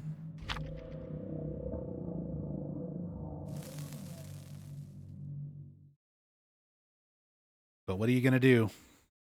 When Silent Hill fans have been believing their own sort of headcanon for so many years, even Ito can't change a lot of people's minds.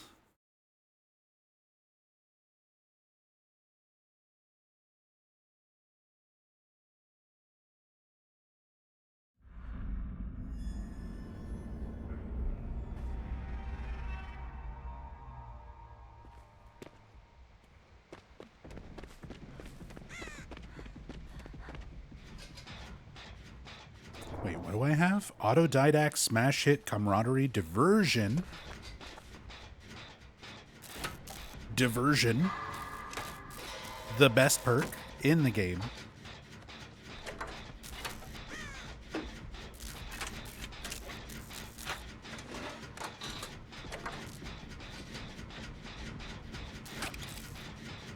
No killer yet.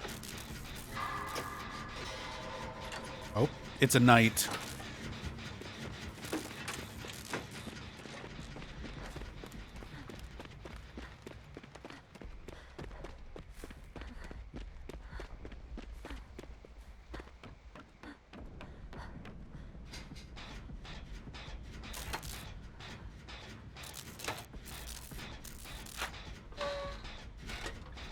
It is the night.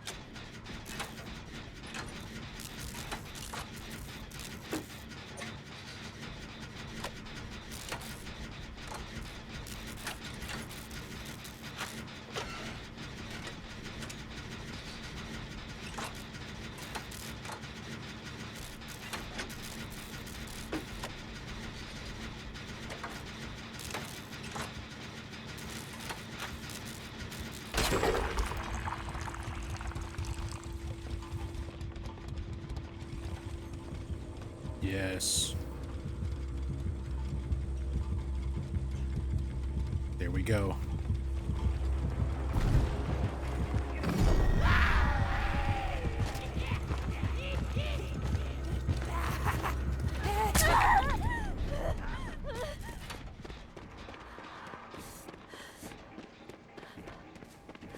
That's okay. I got to throw a rock. That's all that matters.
And there's the rage quit. There's the rage quit. Steve DC'd. At least we have bot Steve now.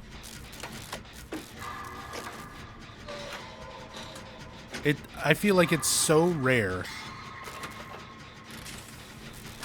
While on a gen? No, he was like standing over here. He rage quit and then the bot ran over to the gen. Dude, it's so rare to get through a match of Dead by Daylight without anybody quitting. The gen has a mini fridge. Wonder if there's snacks? Yeah, there is. There's a hand. There's a severed hand in there. That's gotta be good.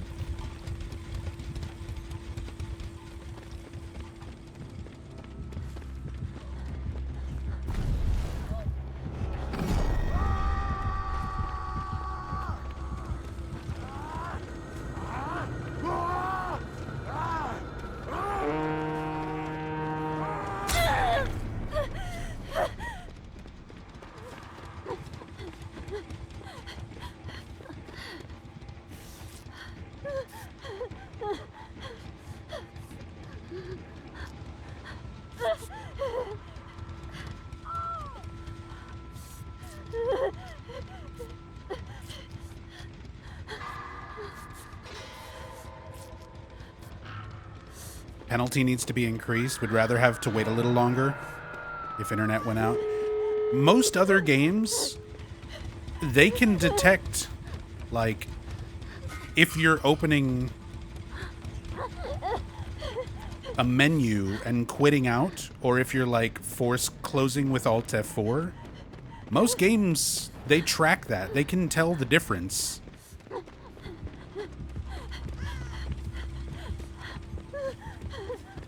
Compared to, like, a legit crash.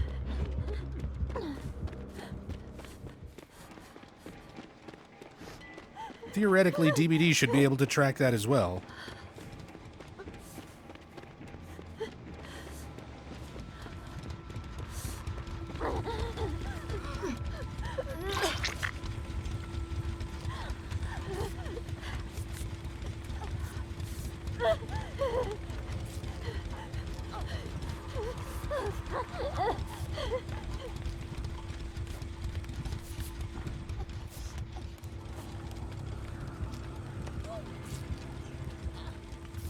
Yeah, I'm good. I'm good, Ram. Just try to take it easy, man.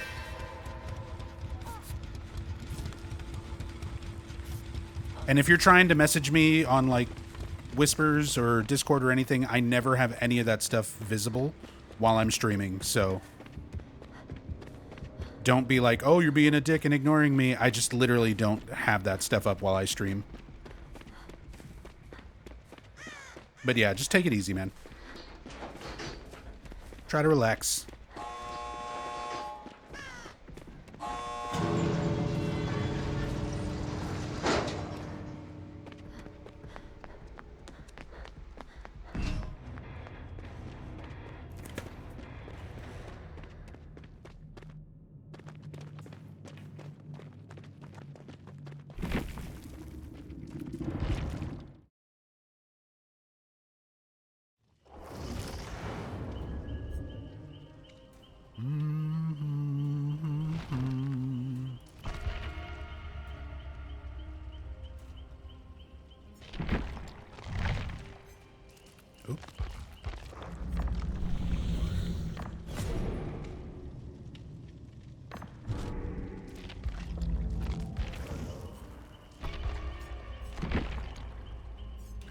I'm almost out of cake.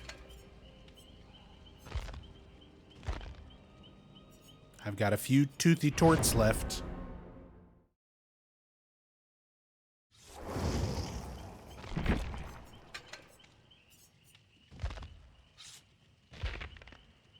And a couple of bloody party streamers. But we're getting low on blood point offerings.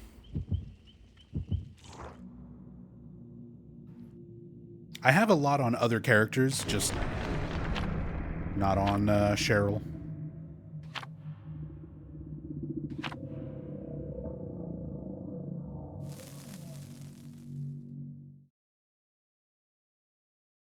Glad you guys are understanding when people aren't themselves or not in their own space. Yeah, it's all good, man. I've done the same thing in the past. I've had bad days where I just like sit back, get drunk, hang out in a friend's stream, pester people with Silent Hill knowledge they didn't ask for. I've been that guy. It's all good, man.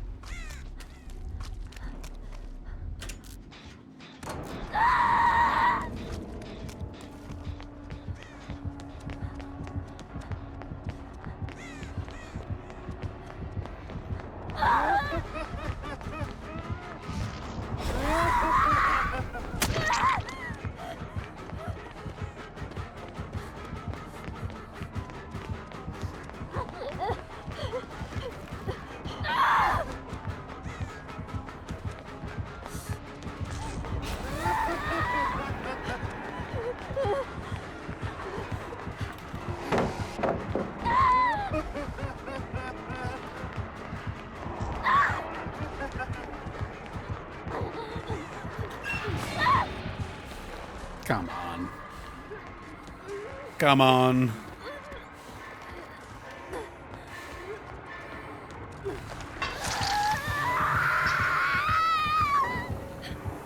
"11 rage quit." Can I get through a match, man? Can I get through one match without teammates just rage quitting? The killer wasn't even on you. The killer was busy with me. Why? What killer is this? The Doctor. It's a DBD original.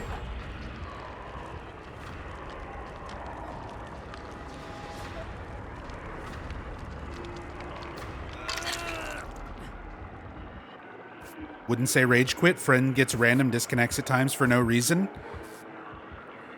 I feel like that was somebody quitting because they didn't get the perks they wanted in fucking random perk mode.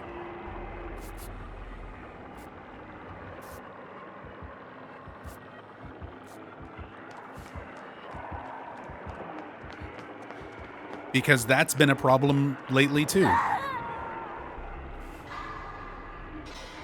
People getting upset that the random perk mode is not giving them the perks that they want. You can just play regular matches and pick your build.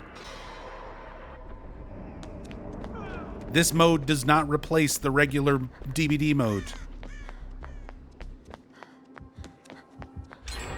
Like, if you're playing Chaos Shuffle and you're quitting because you don't get the perks that you want, stop fucking playing this game mode. You're just wasting everyone's time.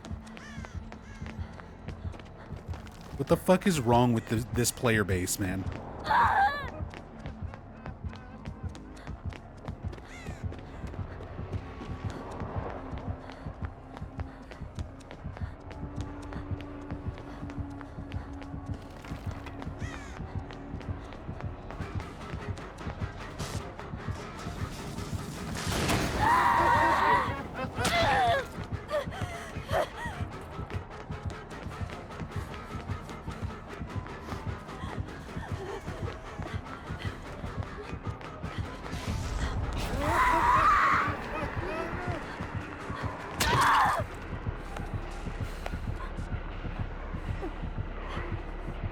Love the Aperture Science map.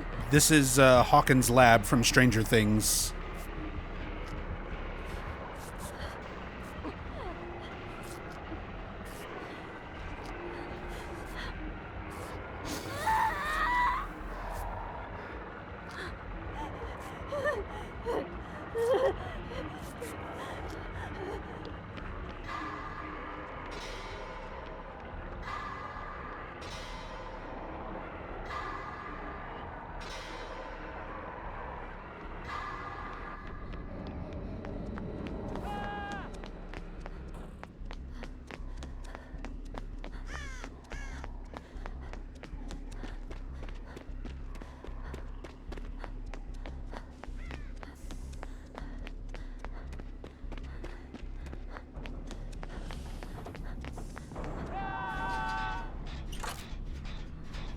Shocked there's been no Left 4 Dead tie-in yet. I mean, there's Bill. We have Bill from Left 4 Dead.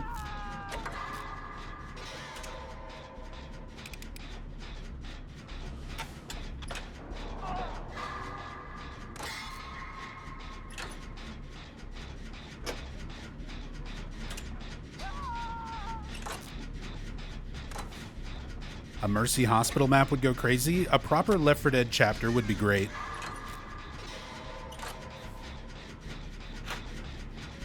With like a map and a killer, not just Bill.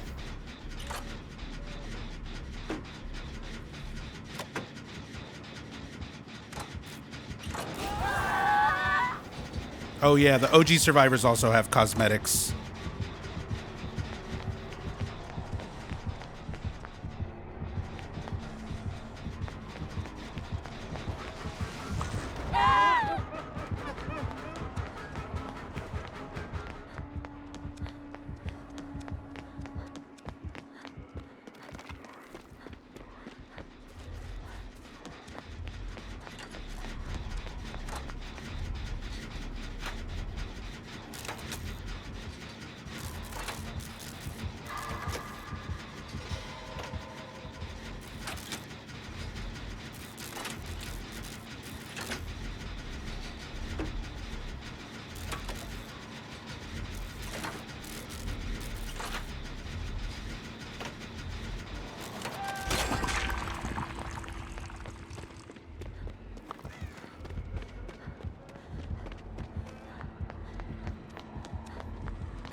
Do you think weapons should be added to Dead by Daylight? Example, a steel pipe.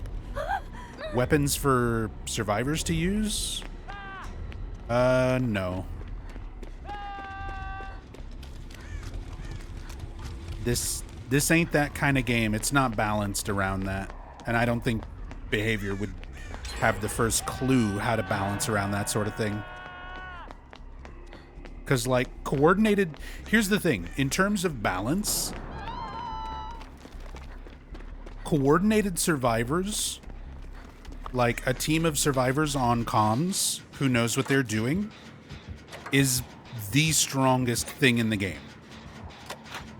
And if you gave them more tools to bully killers, like weapons, it would be unreasonably survivor-sided.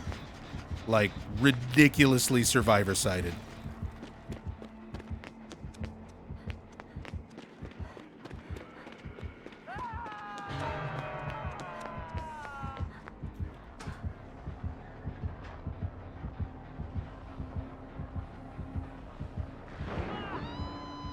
Again, anybody who played Friday the 13th, the game,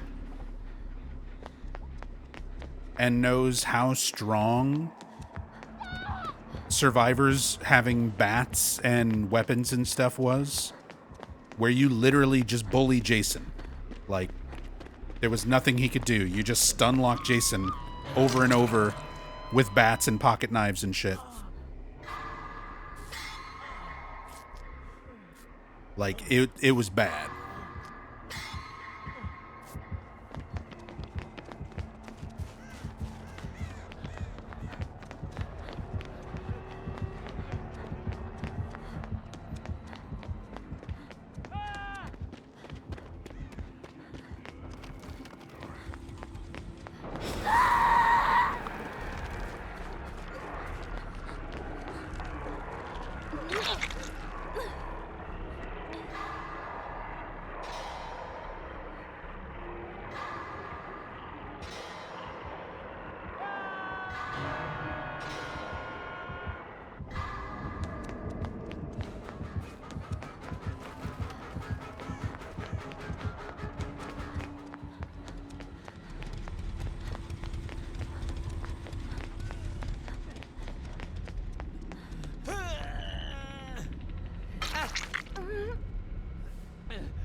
Damn.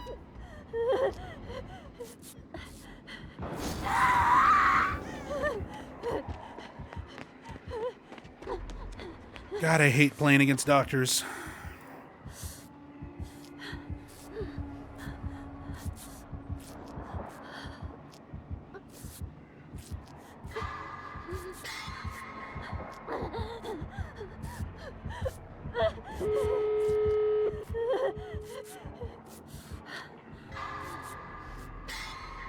Favorite killer to go against? Probably Hillbilly.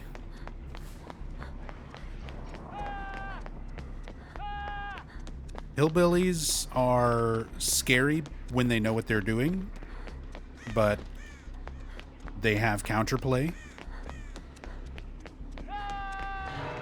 If you know, like, how to loop them. And what loops and stuff are strong for them, and which ones are weak.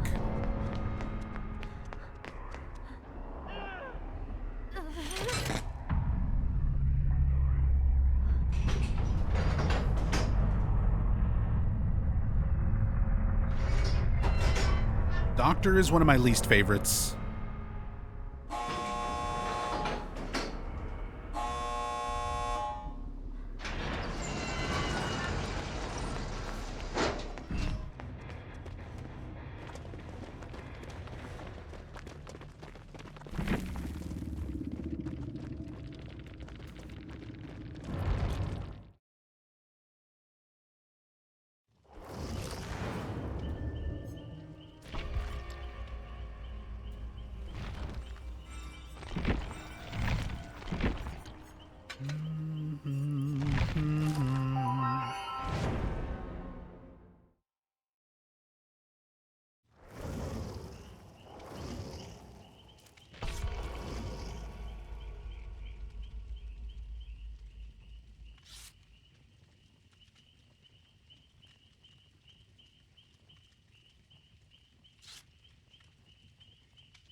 Hey, Dark Knight.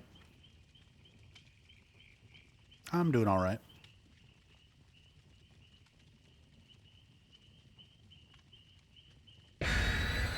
We're big chillin' today. Woke up early, covered a bunch of new Townfall news. Now we're chilling with some Dead by Daylight.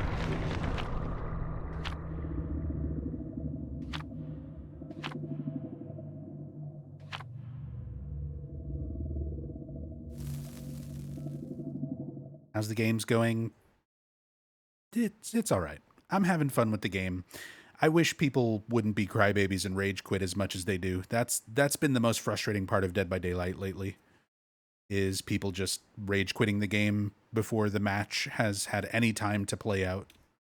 People will get hit once, downed once, hooked once, and then just rage quit. Or just go up against a killer that they don't want to play against and immediately rage quit. Right now I'm playing Chaos Shuffle where you get randomized perks. People will get perks that they don't want and rage quit. So it's frustrating. I just want people to fucking play the matches out. Other than that, having a great time. Jason. Jason.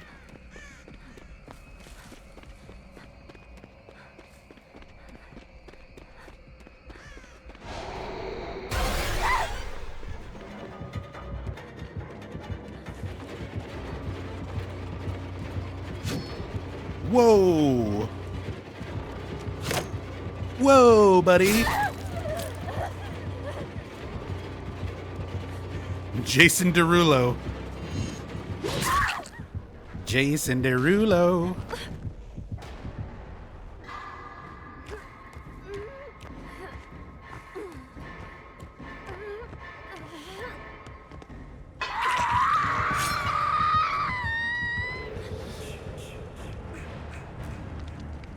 Well, let's see what perks we got. Dark Theory. Counterforce. Change of Plan. Quick and Quiet. Ooh. If we get a toolbox, we could potentially get another med kit. And we have an anti-exhaustion syringe and styptic. Jason Derulo.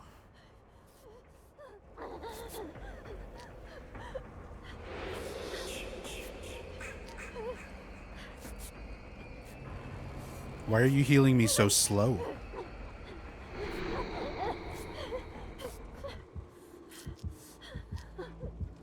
just me, or is that like a super slow heal?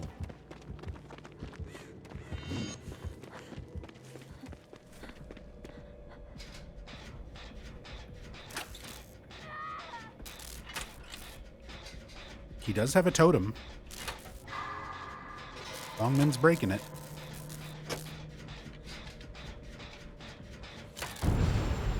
It was haunted ground. No.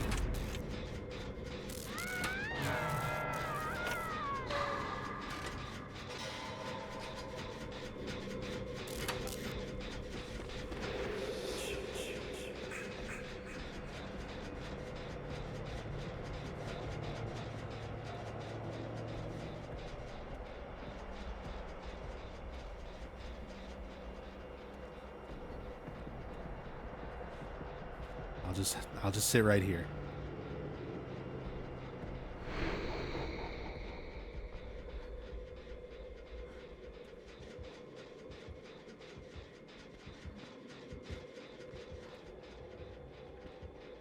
Found Fongmin in the locker.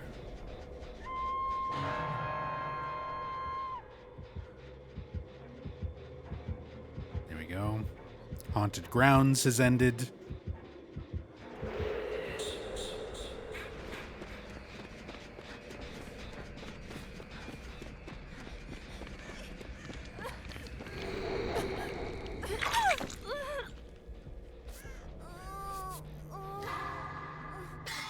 Leverage.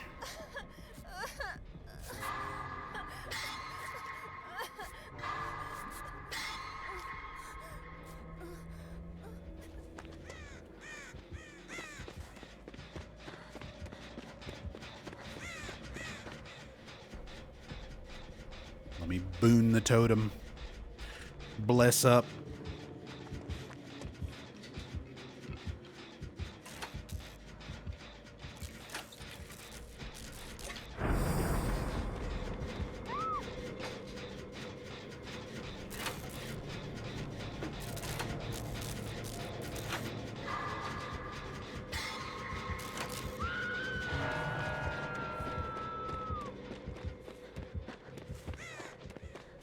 DBD drinking game that'll land you in the hospital. Take a shot every time there's a player DC.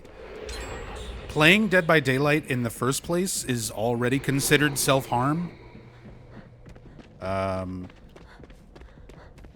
Yeah, don't need to add a drinking game on top of that.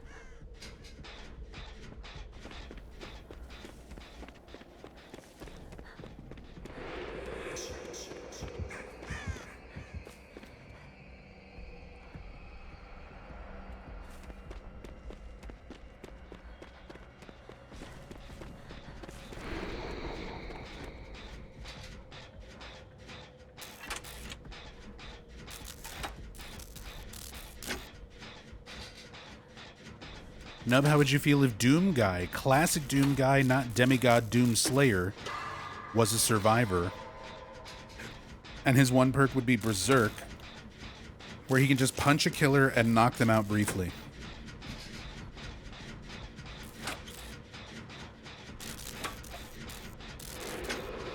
No. No, I wouldn't like that. Doom Guy would be cool. I don't like that perk. Anytime you say to yourself, hey, wouldn't this survivor perk be cool? Imagine a scenario where 4 coordinated survivors are all using it.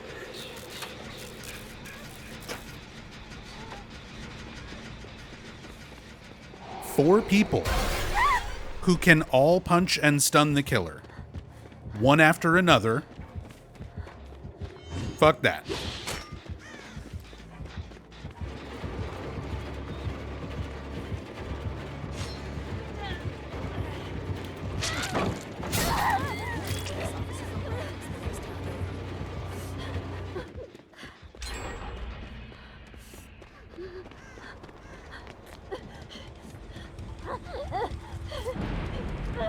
Dad jokes.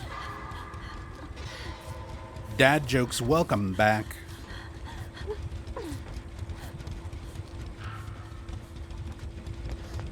Thank you so much for the tier 2 in the 4 months. Thank you very much. That would be very OP. Anybody who's played against a squad of survivors in comms, all using head-on, just like head-on and decisive strike, and I forget the name of it, the other perk where you can stun the killer by vaulting a window or vaulting a pallet. Anybody who's ever had to play against a team of survivors using all of that shit together, there does not need to be a perk that lets you just punch the killer and stun them. Even if you could only use it one time per match, all 4 survivors could run it.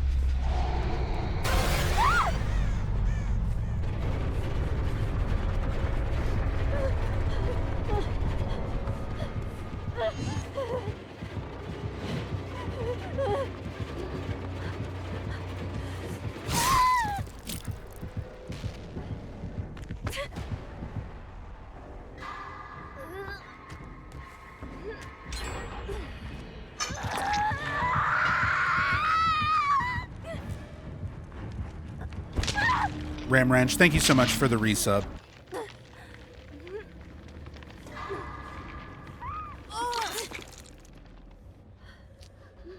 I appreciate it, dude.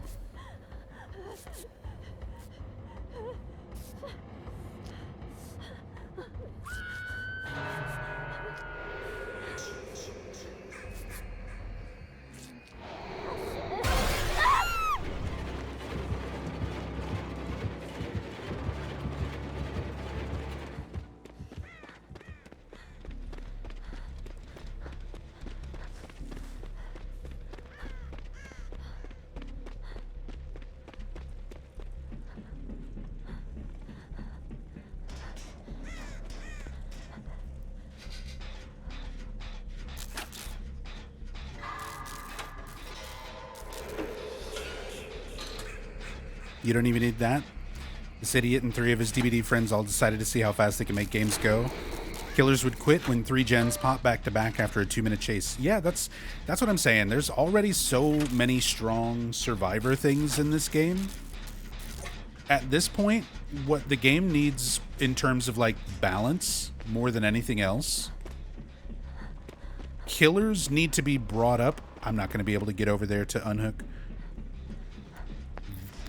All the killers that are like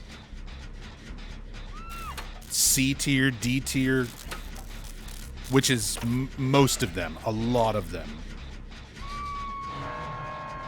need to be brought up to like A and B tier.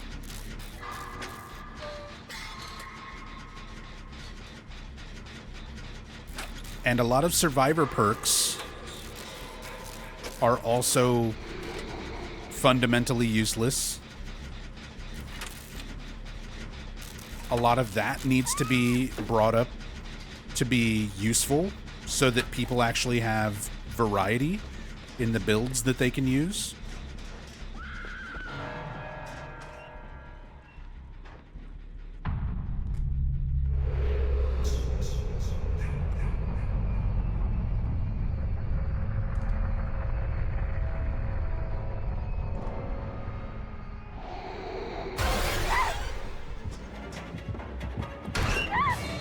I'm sorry. How? How did you... How did you know?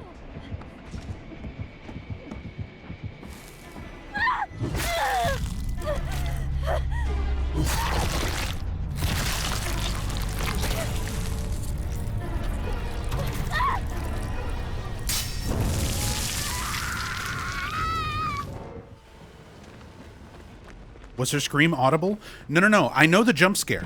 He teleported right next to the locker that I was hiding in to avoid barbecue and chili. I play Jason. I know how jump scare works. Killer instinct works while you're in lockers. That's not what I'm questioning. He teleported right on top of me from across the map to be in range to trigger the jump scare. He had barbecue. He did have barbecue. Okay. Unlucky. He just got randomly the perfect perks. He had barbecue and chili. No. I know how Killer Instinct works. I know how the jump scare works. As said, I've played a bunch of Jason already. But the fact that he teleported, like, right on top of me to trigger the jump scare was super sus. Especially in a random perk game mode. But he just randomly happened to have the perks that let him see me. So, yeah.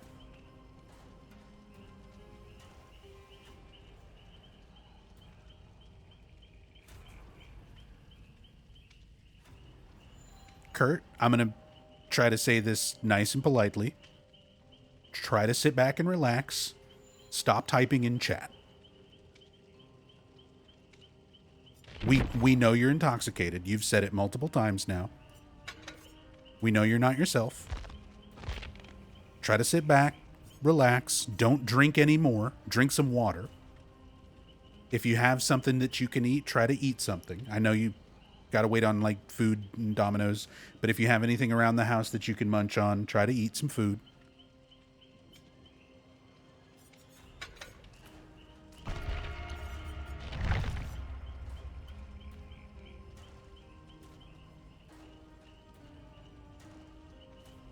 But yeah, try to take it easy, man.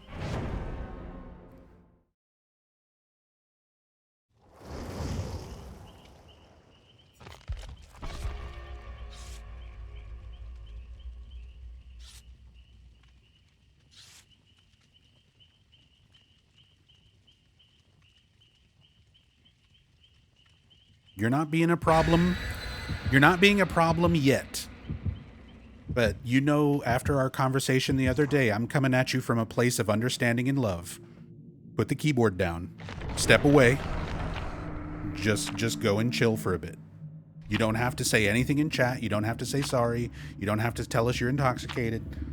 Just go and chill for a while, man.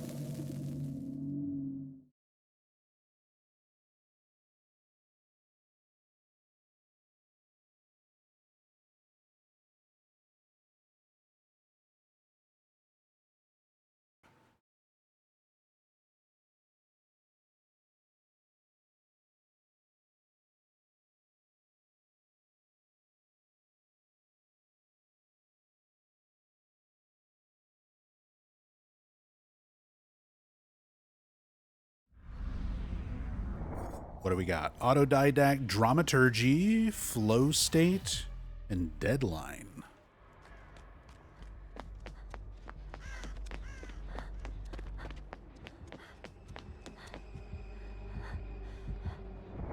It's Nemesis.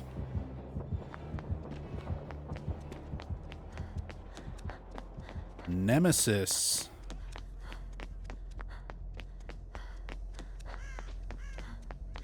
Like this map, kind of cyberpunky. It's yeah, this is Trickster's map. This is an original map. It's South Korea.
How's Chaos Shuffle going? Haven't been able to play it. I mean, yesterday I played and had a great time. Today has been kind of hit or miss. We've already had a bunch of rage quitters in several of our matches. Fireworks!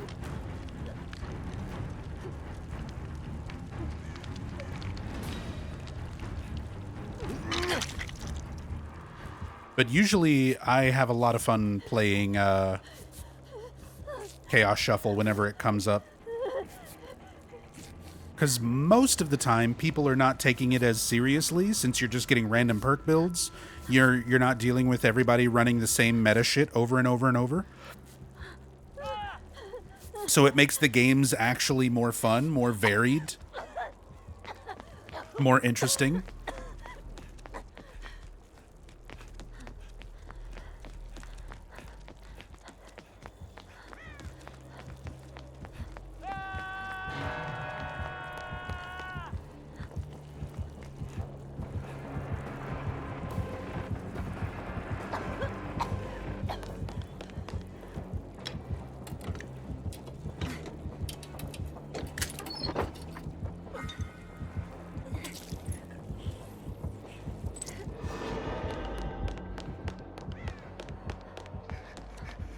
But even in the silly random perk mode,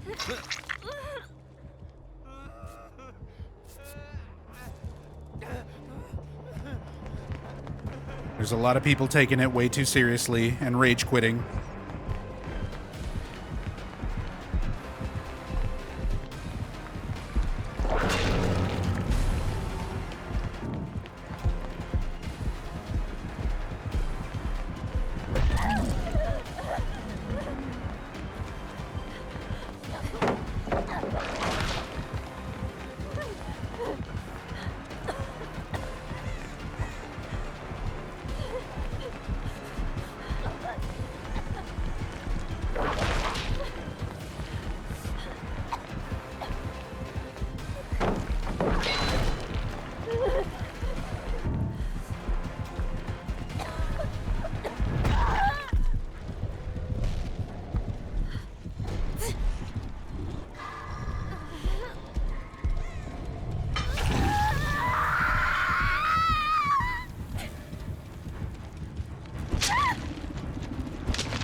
This guy just comes back to hook every single time.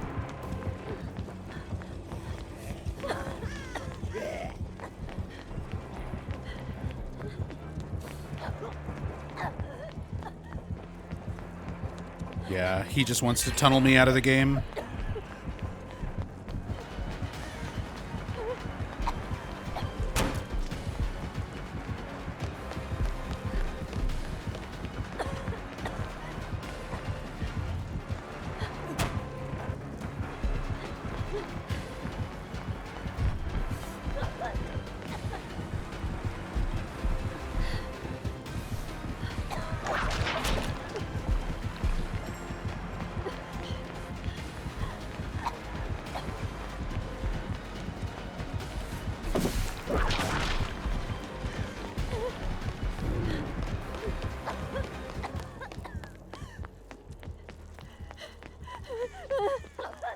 Dude, fuck off.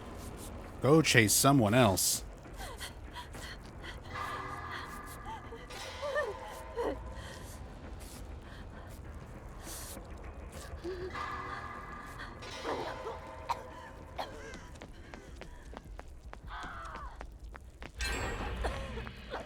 No way he gave up? I'm really shocked he did.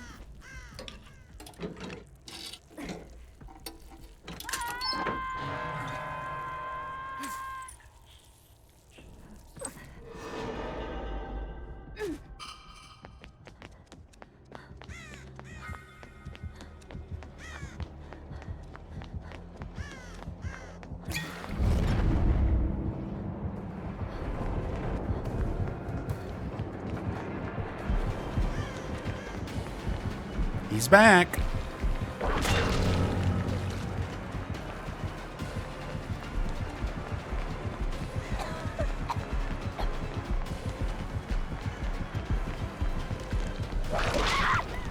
How did that still hit me?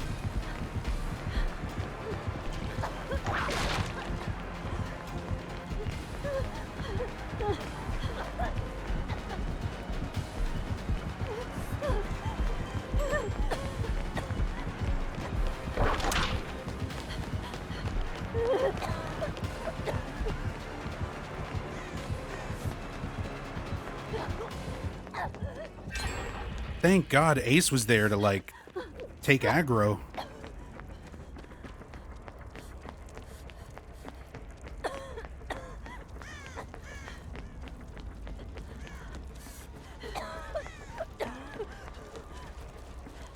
Think he preferred Resident Evil over Silent Hill?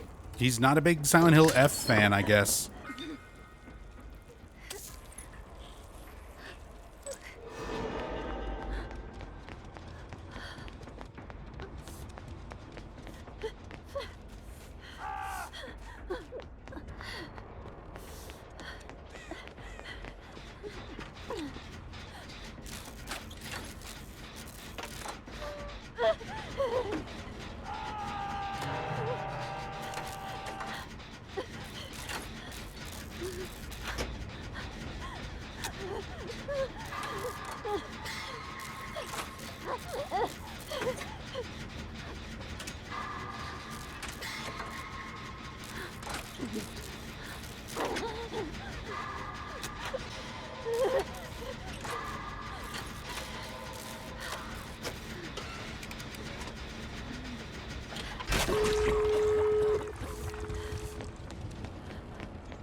No, go save. Go save the person on the hook. You're the only uninjured person, you absolute video game player.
I don't think we're going to get him out of the basement.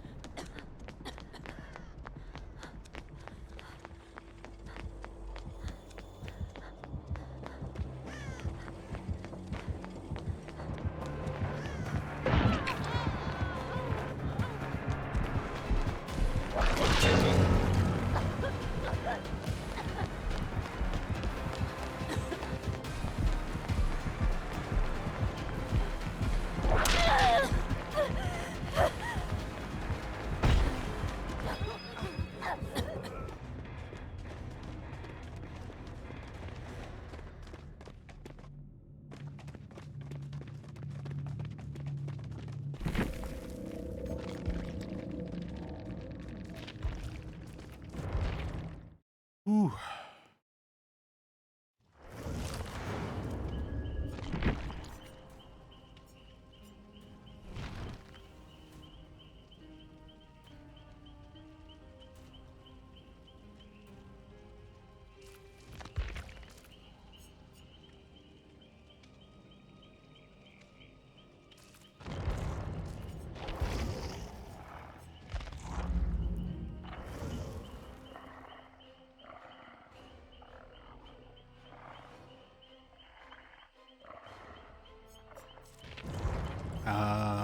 I need to spend points.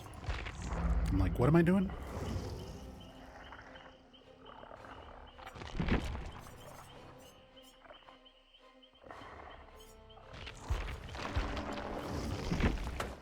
Where the devil are we?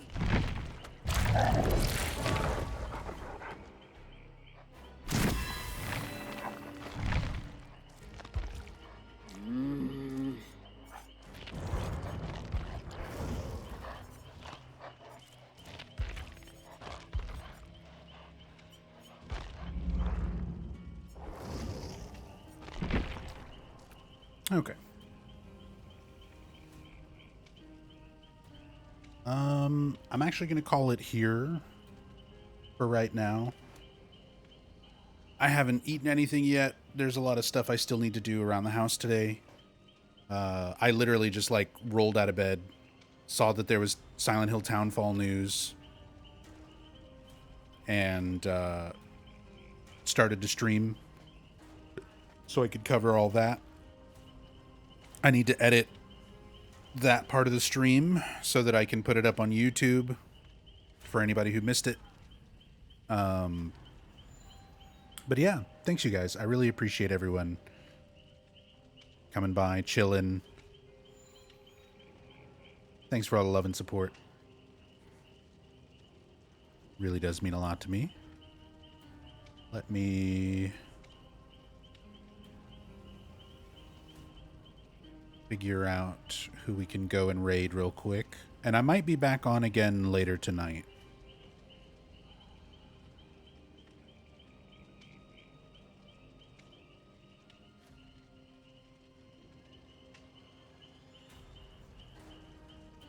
Speedrunning the worst category?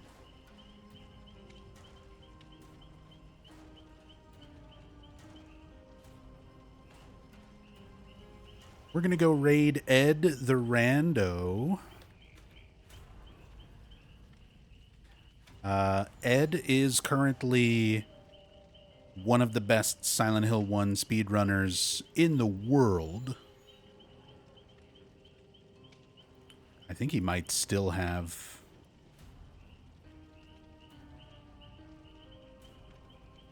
Can't remember if he's got world record in some of these categories. Ooh, he's been bumped. He's been bumped. But Ed the Rando, he's an absolute legend. He's currently doing some Silent Hill 1 speedruns. So definitely drop him a follow, show him some love, enjoy some Silent Hill 1 speedrun action. And yeah, I'm going to go take care of some stuff today. I might be back on late tonight, depending on how stuff goes. If not, otherwise, I'll see you guys tomorrow. Next Silent Hill stream, I don't have schedules, dad jokes. Keep up in the Discord. Ancient Oleander just posted a invite link. Everybody is welcome to join if you want to keep up with what I'm doing from day to day. But I just play what I feel like from day to day. Lately, I've felt like a lot of Dead by Daylight, so I don't plan for Silent Hill streams or any streams ahead of time. But thanks, you guys. I appreciate you all coming by, hanging out, watching, regardless of what I do. So, till next time, much love, everyone. Peace.